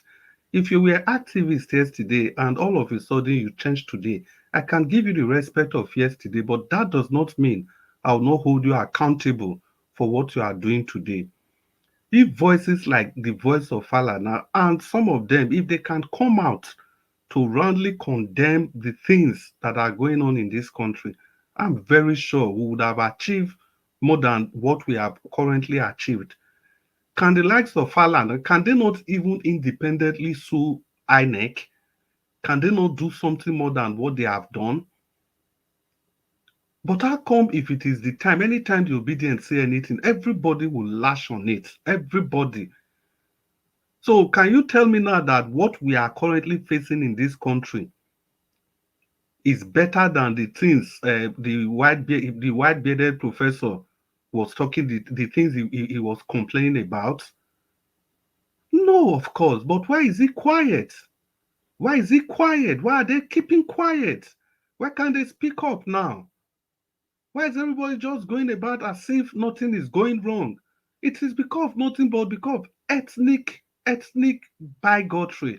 In any way you look at it, Falana has become, the current Falana today is a bigot. There are no two ways about that. And again, talking about, I don't know, some things, I don't know if we just deliberately want to overlook history. I understand the aspect Mr. Tony is coming from. Mr. Tony is somebody, I follow his talk. I agree with most of the things he say, even though his mentors might be crude. But yeah, I just agree with what he says. But this, you keep praising the likes of Obasanjo, Awolowo. Yeah, at the risk of facing any attack from any person, let's get it very clear. Obasanjo has done what he ought to do. But let's not forget that in 1983, in 1979, Obasanjo did exactly the same thing we are battling today. Two-thirds of 14 states. Obasanjo was in charge of that election, and he gave that victory to Buhari. Shagari. They misinterpreted what two-thirds of 14 states was, exactly what we are battling today. So it will be, you can't tell me that in 20 years' time, somebody will now be praising Buhari for this kind of election. Obasanjo has been part of the system. He has been part of the people that destroyed the system. We have to face it. Look at all the elections that he pretended over. The 2003, 2007 elections, those were complete shambles. If not the way he used Maurice Iwo and all those guys to make sure that those elections were rigged, the people that are parading themselves in power today, there is no way any of them would have come to power. Just imagine how he truncated the election in Edo State, if not for the courts that restored Oshomole's victory back. So the point I'm just making is that people could have been heroes in the past, but we have to talk about what they are doing currently. And now we can see Obasanjo is kind of supporting democracy now. We still have to talk about it now. And again, if I may just quickly conclude, the origin of Midwestern states, the one we call Bendel State, it was because of bigotry. When Bendel State was part of the Western Parliament, who was the leader then? It was Awolowo and co. They marginalized the people of Bendel State. That was why the representative from Bendel State, they stood up that they want their own state, a Midwestern state then. That was the origin of the creation of Bendel State. And it's exactly the same thing Nnamdi Kanu is doing. His people were being marginalized and he stood up for his people. That's what we did then. And nobody called us terrorists. That was how Bendel, that's why it is in the history of Nigeria that only Bendel State is the state that was created by an act of parliament. The rest state, they are for military declaration and things like that. So we must have to say these things the way they are. What was his name? Felim Falana currently is a bigot, and no apology for that. Thank you very much, Mr. Njawaj. For the record, I said it with no apologies either, Mr. Chris, with no apologies. All right. Yes, it's your constitutional right, to express how you feel. So nothing wrong about that at all, both of you. So that's fine. Let's move on. Thank you very much. Black Panther, it's good to have you on the panel. I'd like you to talk to us at 5 minutes because I really need to end this broadcast now. Thank you, sir. I know, say if you don't reach my turn, at 5 minutes you will talk. Well, I go push. I did do some research for my own so that I go bring her out when I don't done. Just 48 hours I should be done. I want to speak on. Thank you, Mr. Najawa. I'm telling you the fact. I'm doing a research on something, and I'm going to bring it to the light of everybody. And it's going to be a common sense economy, not all this book crap they are saying. And that's what made the Asian tiger what it is today. Thank you very much, Mr. Najawa. Thank you for giving me this privilege and opportunity for me to speak out. In our speaking, we are getting closer. I want to thank Mr. Chris for speaking, hitting the point. And I want to say one thing to everybody now. Okay, I will start like this.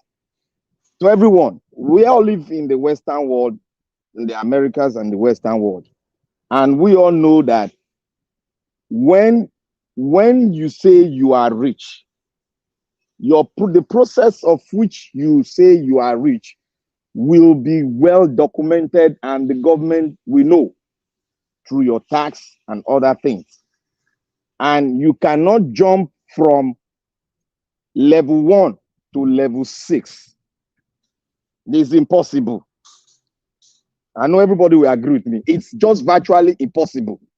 If you do that, you are in big trouble because they know what you did, because all your transaction, everything will be seen. It's not closed, it's seen by those that are heading those departments. And I want to say to this, Falano, Oga Falano, our Oga, now my boss, I dey handle, you get what I dey handle for Port Harcourt for the organization where him be chairman. They head the whole Nigeria. I know him. See, that man that called, our brother that called, does not know him. You see, sometimes when we call in an arrangement like this, we don't need to attack the person that have brought out a voice. Rather, you bring your own point. Systematically, you can knock out that person's point for your own point to be known concerning that person. If you don't know him, don't come here under tribal relationship or ethnic relationship to say, or you say, oh, because I'm an activist. I tell activism. He died when the democratic stuff came on. When the democracy came on, he died. And I don't want to go into that. He died, but the aftermath of his death is what we are seeing today. Because when he died, we didn't know that he died. We were hearing voice from the grave. The burial has taken place for long, and we are seeing it now that none of them can rise up again. What do we have? They are rising up, their skeletons are rising up as ethnic bigotry. You see, I want to use my local language as this question. When they struggle that time, the great man that led us, that tutor us, Gani, Egbon Falana, they call her Egbon. They call her Papa. All of them rode under his boss to come to this level where they are. They cannot speak until Papa talk. They all know that. They cannot even bring their luggage. They cannot prepare their luggage for prison the next day. Papa go prepare in luggage, go put them in toothpaste. He has the bag beside his office there. I've been in the office. I've sat down with him and talked to him. He will tell you, this is my bag. They will come anytime. None of them have that kind of mental ability, focus to be standing upright and fight. That man has made a mark in my life. And this man called what it is, Falana, is just making a mockery of himself. I want to ask him a question. After he leave, we query him. You know, I don't hear, I know where he do. I don't hear a person go come from 2-bedroom You go now go get 20 bedroom. Is that not suspicious? Is that not suspicious, my brother? From 2 bedroom to 20 bedroom within a space of 4 years. Is that not suspicious? I will leave for other people to go and investigate that. The people, as I'm talking now, people that are sitting that knows the voice, what I'm saying, knows where I'm going to. He was taken to court for that issue, but they maneuver it because they are all in a court. That they can maneuver judiciary and make use of it to their own, to the nation's detriment. I'd like to leave that for now. And I want to say something. All these 5 billion given to the state. I've told you people that it is the system, not the person. When you conquer a system and you bring in another superior system, which you say is a superior system, then you have conquered that people. When all of us heard what we heard what that our answer brother, a comedian, said, and he played a video for us. You heard what the lecturer was saying. When I'm paraphrasing and I'm giving life to what he's saying. We've heard that man for long. We've heard that video for over 10 years. As you can see, the video looks very old. When a group wants to collapse a nation, it has to bring a system to conquer them. That is what your colonial master did, and they are still doing it. If they don't conquer you, they cannot survive. So anybody you bring into that system that they have brought, which is alien to you, which they have used to conquer you, that person cannot change it until that person sees the light and starts speaking the voice whose time has come. And when you see that man speak it, you know that that person going in there, he will change that system, and he will bring a system whereby the system that will be comfortable to our system to change the mentality and the mindset of the people. Because a system changes your mindset and your reasoning and your thinking and your character in that nation. Can I ask a question, sir? Yeah, ask the question. I'm just going to be quick. You keep talking about system. Let us not mystify system. Who creates this system? There are set of leaders. So we are still going back to the leadership. No. What I'm saying is that I'm referring to your colonial masters. They are still existing because they brought a system to you, which you have tried to learn. You've not really come to a level whereby you think. Our principal said, we need thinkers. We don't need people that are subdued by the hypothesis of other people. We need thinkers that be able to write an hypothesis for us as a black race. We need thinkers. And thinkers does not follow the premises of what is on ground. Rather, the thinker use something and bring its own to counter that same hypothesis and prove them wrong in their own hypothesis. That is what PO is talking about. We need thinkers.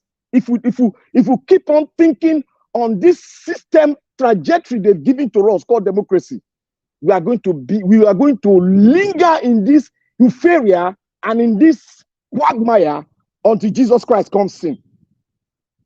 If you cannot counter a system given to you and have your own system, you remain conquered forever. You remain conquered. That is why the revolution came in so many nations, because they have to fight back. And in their fighting back, these people that brought this system to us, they have their own ways of fighting back, because the system they brought has hypnotized our people, whereby our people can fight back under the disguise and under the authority of corruption. Because the system he said they brought to you is corruption. You don't know. It's corruption imputed into that system. They know that you are poor. You are rich, but you have not seen your inheritance. Most Africans have not seen their inheritance. We are trying to tell them that they are the richest and the jewel of Africa. But that has not sink in. One yet. second, Mr. Black Panther. I have to come in and say this. Okay. First and foremost, the system you're referring to, I'm assuming, is the democratic system of government, correct? Yes, yes. Okay. Now, having said that, historically, Nigeria had the oldest democratic system. Okay, we already practiced a form of democracy back when, during our ancestral times, the ancestors.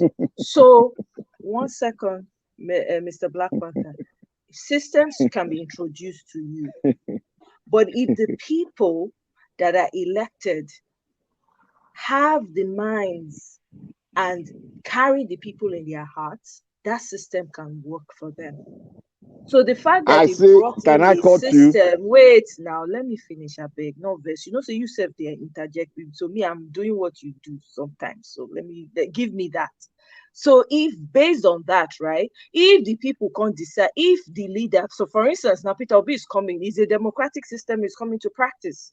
If he now starts to work out that democratic system for the benefit of the people, that means he has taken what was given and aligned it in such a way that it works for everybody. So to just throw it away and say that let me tell you inherited a system of corruption is not quite accurate. See, let me tell you what we practice. Most of you are getting it very wrong. We need to go down and think. They give it a name. They gave it a name. They came to steal our system.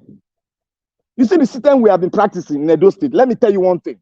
My uncle is the Prime Minister of Benin. The Iyase is the Prime Minister of Benin Kingdom. Go and find it out. The king is the head. Iyase is the Prime Minister. We have other chiefs that are ministers in different regions. We have been practicing what is called monarchy system. Monarchy system. We call it monarchy system. We don't call it any democratic system. Don't give it a name that the white man gave it a name. Give it your own name. And when you give it your own name, you own it. You don't attach anything to it. Give it your own name. Don't make them think. They've changed your thinking by giving it a name, and that name, you must adopt it, and that is the standard. That is what I'm saying. We have to think. That is our PO said. Black constitutionally, yeah, I understand what you're talking about. Constitutionally, is it monarchy system or democratically system? It's not democratic. We don't vote. It's monarchical system. Yeah, but at the end, that's what I'm saying. Constitutionally. Constitutionally, we have a constitution, but it was not a written constitution. It wasn't a written constitution. That is what I'm saying. Yeah, that is why you see. That is why you see England. England don't have monarchy system is not there. It's democratic system. That is. They brought the name. They capture the African system, and how are they going to conquer them? They brought a name. Yeah, but that's mentally capture us. For us to go ideology to come to place. Then the constitution needs to be changed for the monarchy system to be there. If it's not there, it is left for us. It is left for us to find history. Even though it's left for us, it still cannot work if the constitution is not changed. Look, I told you one thing when I was speaking here. I said God has brought a man. You think when Peter Obi said, "Oh, we are going to make this place the north is going to depend on rice farming. This place is going to depend on." You think it's going to use this same thing that you have on ground to do that? If people use this word to reason very well. Think it's not going to use this constitution because it's going to counter. They're going to counter it. Excuse me, sir. I have a question. Yeah, I have a question, sir. You keep listening. I think you should also listen. Because as it is today in the 21st century, no matter the system of government that you practice, if the leadership is not standing on the promises of the people. No matter the system, whether you want to change the name and own it, or whether you want to turn it upside down, or call it Rita Adams' system of government, if the leadership is not standing firm, that system of government is rubbish. No Okay, matter let me the tell you how system, it's going it's to the stand. leadership I'm talking about. Let me If you tell don't you have, how it's going to stand. Even if you put a monkey how is there, it going to it's going to stand. Let me tell you how it's going to stand. Let me tell you one thing now. If you put, let's say, Mr. Naija Wash now, as an American, if you put Mr. Naija Wash in White House to rule, it cannot go contrary to the system. It is the system that creates the man. If he go contrary to the system, he will be held responsible and he will be thrown into a gallows. But the system they brought to us is like this. Let me explain to you. Who creates this system? You keep mentioning system as if look. Yeah, Mr. Black Panther, you're not making your point across clearly. We're not getting democracy. Wait, now they argue. Democracy is a system. I don't know what you people don't understand. Democracy is a system. By who? It's created by your colonial masters. No, listen. There's no such thing as colonial masters. Please, I beg you. Now, colonialists. Please. No, they are masters now. It's in a book now, the history now. They are not masters. If they are masters to you, please say it in your bedroom. They are nobody's masters. Black Panther, yeah. I understand where you are coming from. Like I said. Thank you, understand it. Hold on, listen.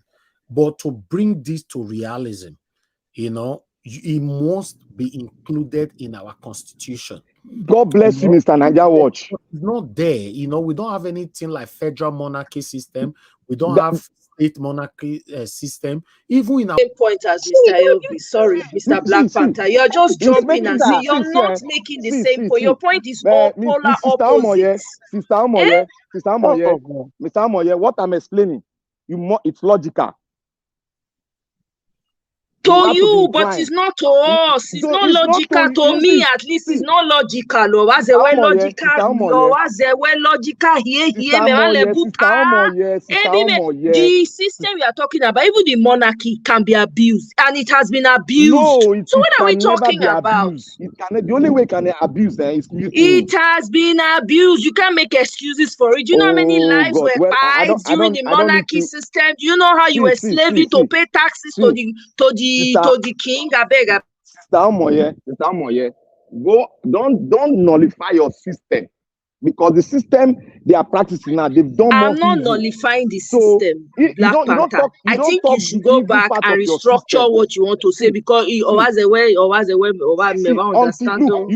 to have a mindset now for your survivor. You have to create something that will enhance your survivor. What that man said in that video, your survivor, their own survivor depend on you. They will not allow you to rise. You have to go against what they brought to you for you to survive, because their own survivor depend on you. And these people that we are talking about, they own nuclear weapon. For you to start to break away from it, you have to create your own system that we hold everybody responsible, that will make sure that anybody that commits something will be held responsible immediately, not going through all this surulere process that will never make you productive and will never grow the economy. Already, let me tell you people now, the Nigeria economy has fallen. The transport system has fallen. The energy system has fallen. So therefore, the Nigeria system has fallen. If a man that buys a good from China, the goods will be in his store for 1 year before one person come and buy it, because they don't have means of transportation. Neither would they come have the money to buy your goods. Your camera. I don't know what you are showing, please. I don't know what you are showing. Anyway, one thing that, Black Panther, before you come back, let me put this clear. Monarchy system is not part of our constitution, 1999 as amended. Traditionally, if we have to look at it, if I have to look at it in a way where Black Panther is coming from, traditionally, Edo people believe that The number one person we have in Edo State is our Oba of Benin. That is how we all grew up. Our Oba remain our number one in the whole Edo State. That is traditionally. Constitutionally is the state government, because that one is part of the system, is part of the constitution. But traditionally, our Oba is number one. But constitutionally, the state government. The same way, for example, in Lagos State, traditionally, Oba of Lagos is number one. Constitutionally, is the state government. You see, the same thing, for example, in the North. Then they now have to put it in the constitution that henceforth we are going to be having monarchy system. Okay, Black Panther, thank you. We are going to be having monarchy system, and they now need to put it inside the constitution. Then we will not get to know that constitutionally and traditionally, the traditional ruler, our king, is the head, anyhow you look at it. But as of this moment, traditionally, if I have to talk now from my own state, traditionally, Edo State government is under the Oba of Benin. Constitutionally, our monarch is under the state government. So that's how it is, except there's anything otherwise. Mr. Do you Elvis, get yes? What you're saying is very, very accurate. But Okay, you see, I understand what Mr. Black Panther is saying. But what I'm saying, what I'm trying to say is that all these things that we want, all these things like changing the constitution, changing the system of government, all these things would happen when you have the right leadership. That's what I've been trying to say since. No, it will not happen. Look, you have the right leadership. Listen, if you have Wait, mediocre, can I finish, please? Please, I know it's Sarita, your let me time. interject you. No, I don't finish my time now. I know it's your time. I know it's your time, but I'm just trying to correct something. I need to correct something. Go ahead. See, you have the right leadership. That is where Peter Obi came from, this same rough area as the right leadership. You have the right leadership. That's why I want to try to debunk that idea. They made everybody to know that we don't have the right leadership. We have the right leadership, but the system that is on ground, which is a makeshift of what they brought to us, cannot allow the right leadership. That is why we are struggling now and fighting. Okay, what you are just saying, you mentioned Peter Obi, is in the event that he is going to be inaugurated as our president, and he will. Yes. I am talking prior to him being what we are experiencing now, that this level of where we are. That's what I'm pinpointing at. All these changes that we want, all this agitation from Biafra and Odudu and all that, all these things will not happen unless we have the right leadership that would sit down and agree and is willing to talk to people and is willing to understand. That's my problem. And that's how the system that you keep talking about will change. The system doesn't change itself. It's not automated. It's a set of human beings who understands what leadership is and who love the country without being selfish and who are selfless. It's okay, let us change the system because it will benefit this region, that region. That's what I'm trying to say. Okay. We have to have the right people on. Have you landed? Let me land. Let me land. Make me let jump me land. in. No. Let me land before you come in. No, you're just coming after I finish this one. After I finish, I'll land. I'll finish because it is very hard to sell this message. It has been hard for more than 100 years. It has been very hard, but we'll keep on doing it. You see, when you travel to England or you travel to Europe, you met something on ground. You adjusted to it, and that thing make you gradually, you enter the system itself that they created. That means the system made you to be upright. A man create a system for men, or a group of people create a system that will make them upright. And in that system that's created, there is a subsystem that are created that will mount all structures that you call ministries and parastators. And those parastators will function on their own. But what we have now is a makeshift. That is why I tell you that corruption is democracy. Democracy is corruption. If a country can create a system whereby a prisoner can vie for a presidency, no matter what crime you commit, as long as you don't face a death penalty, you can vie for presidency. And if you win, you will throw away, you can use a veto power to throw it back, and you go into the White House. That is how it is. So when people say it's perfect, we are talking about the imperfection in all the system. So I rest my case, but I know it's very difficult, because when a man is shown how to eat eba for a very long time, it is very difficult for him to learn how to eat salad, to make his salad a breakfast or dinner or lunch. It's very difficult, but we'll keep on trying so that it comes into our DNA and we know what we are doing. I don't think anybody has a problem with that, Mr. Black Panther. I don't think that. I do not think that at all.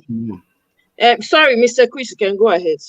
No, finish. If you finish, I can't. If you finish, I'm done. Yeah, go ahead. I'm done. Please, I can't take a lady's position. Round up.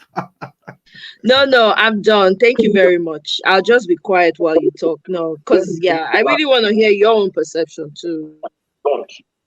Yeah. Like something to our DNA, and we know what we are doing. All right. Please. What's happening? Hello. Everybody's talking at the same time. What's happening? Sorry, Mr. Chris, you can go ahead. No. Okay. Who's talking? I don't even know who's talking. I'm hearing different voices. Can anybody hear me? Yes, we can hear you. Okay. All right. I think Dr. Ken, were you the one talking? Dr. Ken, can you hear me? Yeah, I can hear you. Oh, yes. Something is playing from your background. I believe that's where the noise was coming from. Yeah, it was my laptop. I just turned it off. Now I know where it's something, because you unmuted yourself and I was hearing Omoye was talking, other different voices. Okay, since you're just coming in now, I guess because we're not going to stay here. We have 30 minutes to round up this broadcast. So please talk to us at 5 minutes. Oh, okay. I'm sorry. When I came in first, I logged off again because I had something immediate to attend to. And I know that or you want to listen to others first or something? Okay, let them proceed, because they were already trying to get out their thought from their mind, and I just break into their conversation. Exactly. Okay, we'll come back to you. Problem. Come back to you. No problem. All right. Let me see. Mr. Chris, please go ahead, sir. Okay. 5 minutes. Evening. Yeah, good evening once again. I mean, it won't take up to 5 minutes. Black Panther, good evening.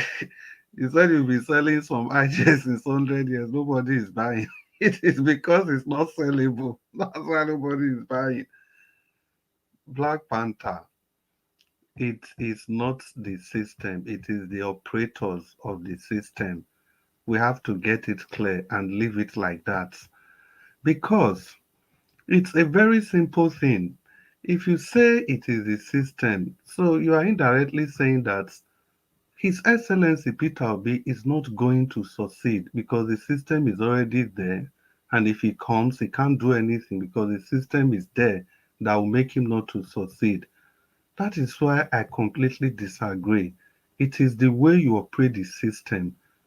Even no matter how bad democracy is, no matter how bad the system, the people should be able to adjust this system to suit their purposes at every point in time.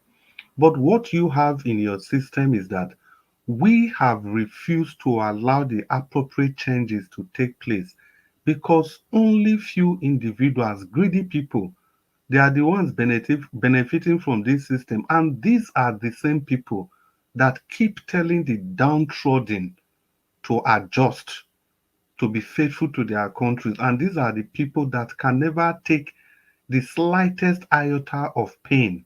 They will not sacrifice anything. If they have headache, they run abroad to make sure they get the best for themselves. And they come back home and leave the other people in abject poverty and penury. There are so many things we could have done to better our lot. I have asked very basic questions, very, very basic questions. Just look at what our governors are doing. Is it democracy that's stopping them from doing the basic things that they are supposed to do.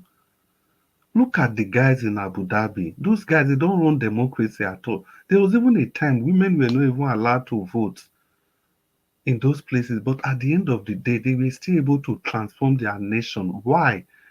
One simple reason: because they have elevated their nations above their personal greed. It's as simple as that. Okay, look at the analysis Mr. Niger was giving. Traditionally, the monarch, the Oba, is ahead of the constitution, but constitutionally, they made it in such a way that every monarch is not even responsible to the governor, is responsible to the local government chairman. Who did this? The British people. But can't we see that in their own system is not like that? The Queen of England is bigger than the whole of the UK. That is why before you form a government in the UK, you must have to go and report to her. But why didn't we see that this is what these people are doing? Why did we not change our own system? Of course we can, because of our greed. Because governors, they want to be in charge. They want to be able to do what they want to do. It's as simple as that. If they give you a bad system that's not working for you, did they also stop you from changing it?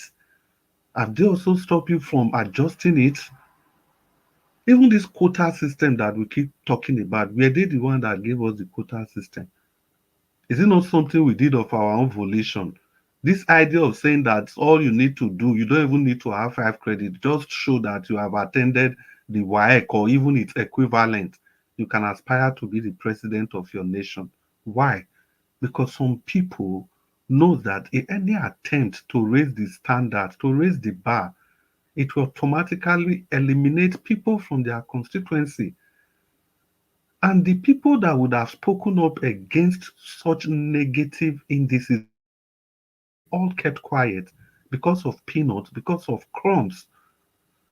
So eventually, no matter how you look at it, anyhow you look at it, if you don't adjust your system, just let me give this example. Look at the US. Democracy was exported to the US by the people, the so-called white people that created the United States. Of course, the Indians were already living there. But what did the US do? You don't just go to election. Sorry, for correction's sake, it wasn't imported. They came with it because of taxation and some other things from Europe. Black Panther, you have to understand the word imported. Now, No. I don't understand it. I'm telling you the history. I'm telling you the history now. They came with it. Let me tell you the origin of the word imported. Now, do you know the place we call the United States? The people were already living there before the white people came. People were already living there. The Indians were there. They have their own style of government. It was when these white people came, what do they call them? The Caucasians, the one we call the Caucasians. It was when they came with their style, their religion, their system of governance and everything. So you don't call that importation. You want to tell me that the Indians, they've been practicing this kind of democracy ab initio? No. It is the people that came that brought that democracy, and that's called importation. Okay, I'll just continue. Now, the US, the way they practice their democracy is this. They have electoral college system. You are part of that system. What it simply means is that all states, one vote is not equal to one person's vote. Some votes are more powerful than some votes. That is why if you win some state in the US, for example, All right. even if that state, for example, is 5 million. Whenever you guys say, sir, that I will never use my 5 minutes. My brother, no go. I will never use my 5. I'm talking now. I was talking. Sorry. Black Panther. Whenever anybody that always say I will not use my 5 minutes, watch out for them. They end up using 6 minutes. They'll say I will not use up to that 5 minutes. Please round up, sir, in 30 seconds. Thank you. Okay. Okay, now in the US system, maybe I'll be faster. You see, they don't just, if you win a state, for example, there's 5 million votes in California. If you win that 5 million votes, it doesn't automatically mean you have gotten 5 million. No, they will allocate a vote, electoral college vote to that state. There are some states you will win, even if it is 7 million, you may get 2 electoral college votes. Why can't we look at that in Nigeria? You cannot tell me that 5 million votes from certain part of the country is equivalent to 5 Can I million votes interject you? in another part of the Can I country. interject you just We need to seconds? have a system like that so that, See, because in some places, people just vote, people that don't even know what the issues are. They vote and their vote is equal to the vote of people that really know what is going on. Can we not do that kind of system? So that was what the US did. So the point I'm making is that it's your responsibility to keep modifying your system the way it will suit you.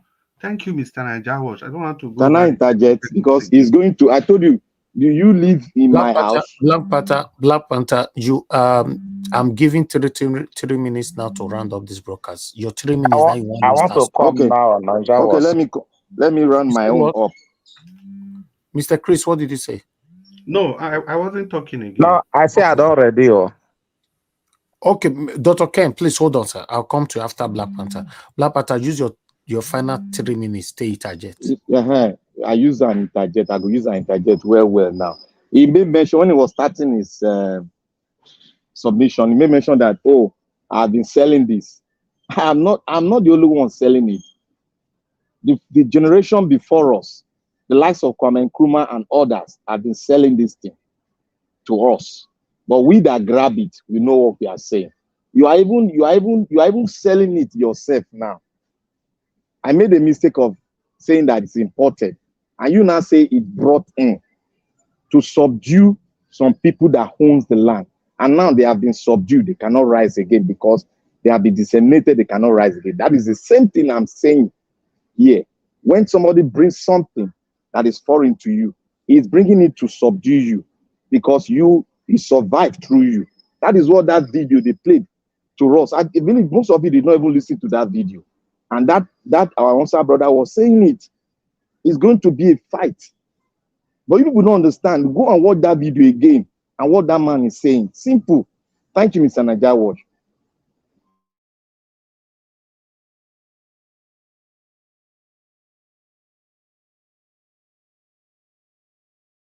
All right, Black Panther, thank you very much. Thank you. All right, before I move on to Dr. Ken, let me quickly appreciate those of you that have super chatted me.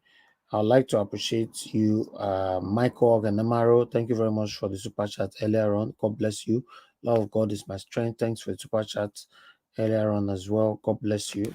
I have Amaka Fojabil just super chatted me right now. Thank you. Your text goes like, Mr. Elvis, thanks for all you do. God bless you. By His grace, we will get our mandate. Amen. Amen. Amen. Thank you very much, madam. God bless you. All right. Guys,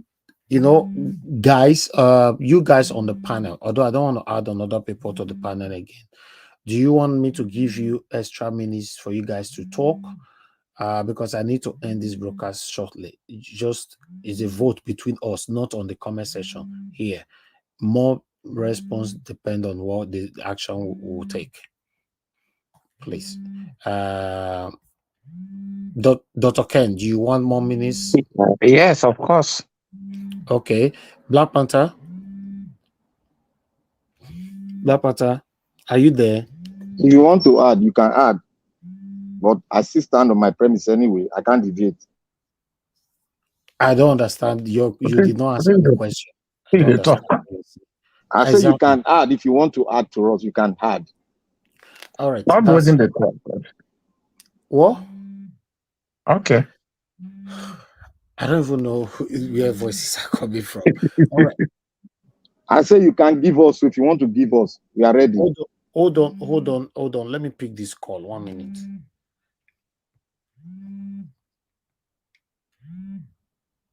Hello. Yeah, good evening to you. Your name and where you calling us from? Hello? Please turn down your TV, sir. Turn it down. Okay. Nigeria, I've been trying to link in on my phone, but it's not working. So I wanted to call in to contribute to that topic they are discussing. Yeah, but you just called in now, sir. Good evening to you. Where are you calling from? What's your name? From Chicago. This is Manuel Pereira. Okay, go ahead, sir. Am I in live? Yes, you are live. Everyone is listening to you, sir. Can hear me? Oh, sorry, because I had to turn down my thing. Okay. Yeah, on the subject of whether we're practicing democracy or not. I can see Black Panther arguing fervently. I think, first of all, I think we're kind of getting it wrong. Let me, first of all, I'm going to be very brief so that I don't take too much time. I can't hear myself, so I don't know if this is coming true. You are good, sir. You are good. Everybody's hearing you. Just go ahead, sir. You are good. Go ahead. Okay. Now, what happened is that it doesn't, first of all, any country, no matter the system you're practicing, whether it's democracy, whether it's communism, whether it's fascism, you must have a set of rules that everybody follows. And when people don't follow that rules, that system breaks down. Now, with democracy, it is the white people that taught us that, the teachers or Igbo teachers democracy. But the problem with this democracy is that we are not practicing it as they practice it. You understand? Things that they, because of their selfishness and their plan to take things from our land, you understand? They don't tell our so-called selfish leaders that they're not practicing democracy the way democracy is supposed to be practiced. Democracy is not just about getting people to vote or announcing the vote or one leader. No, democracy is actually the will of the people, and it must follow a concept of the rule of law. None of that is happening in Nigeria and in 90% of African countries. So most of us who have been arguing, that's why I always argue we never had democracy. Even since 1999 when they say they have democracy, that's not democracy because they select leaders for us. We don't select leaders. So that being said, on the issue that Black Panther is pounding on whether the Americans imported democracy or not, that is historically wrong. This is what happened. The Americans were being colonized by the British. They were under the monarchy of the British.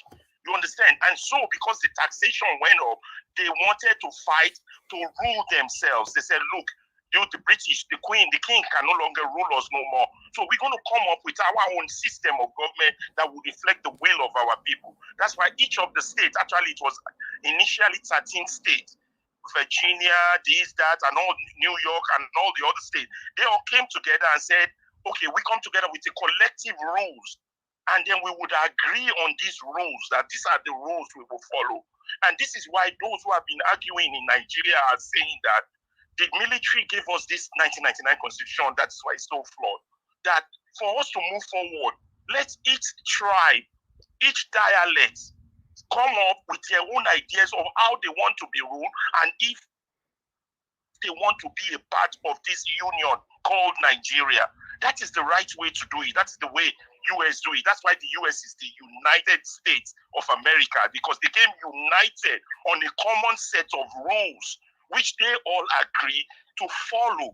Do you understand me? Yeah. I'm so bad that I can't hear anybody. Yeah, you are anybody good. back. You are good, So that sir. if people want to interject, yeah. So that clarification is there. So for Nigeria to go forward, we have to take each tribe. It's not just northwest, east. It's not only Igbo outside that are in Nigeria. There's the Edo, there's the Asia, there's the Calabar, there's this. Every tribe must have an equal right. One tribe cannot be more superior than the other. We all must be equal under the law.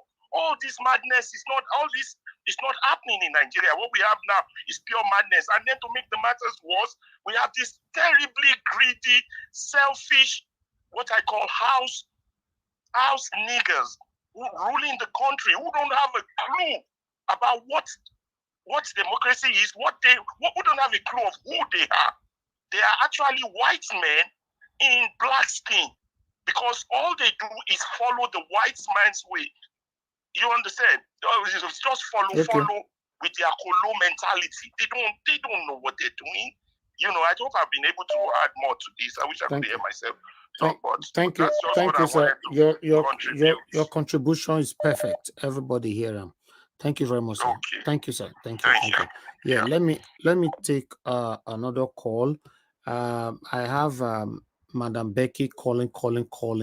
Let me quickly call you back. Why I can't be say this evening come busy like this? Hello, Madam Becky. Thanks. You'll be calling in. Good evening to you. Please, you have 2 minutes. Hello, good evening. Yeah, thank you. No, I just want to ask one question. Do you people still think that Nigeria can work as one nation? Okay, they will answer you later. Nobody can answer that right now. Once they start talking, they will answer that. Okay.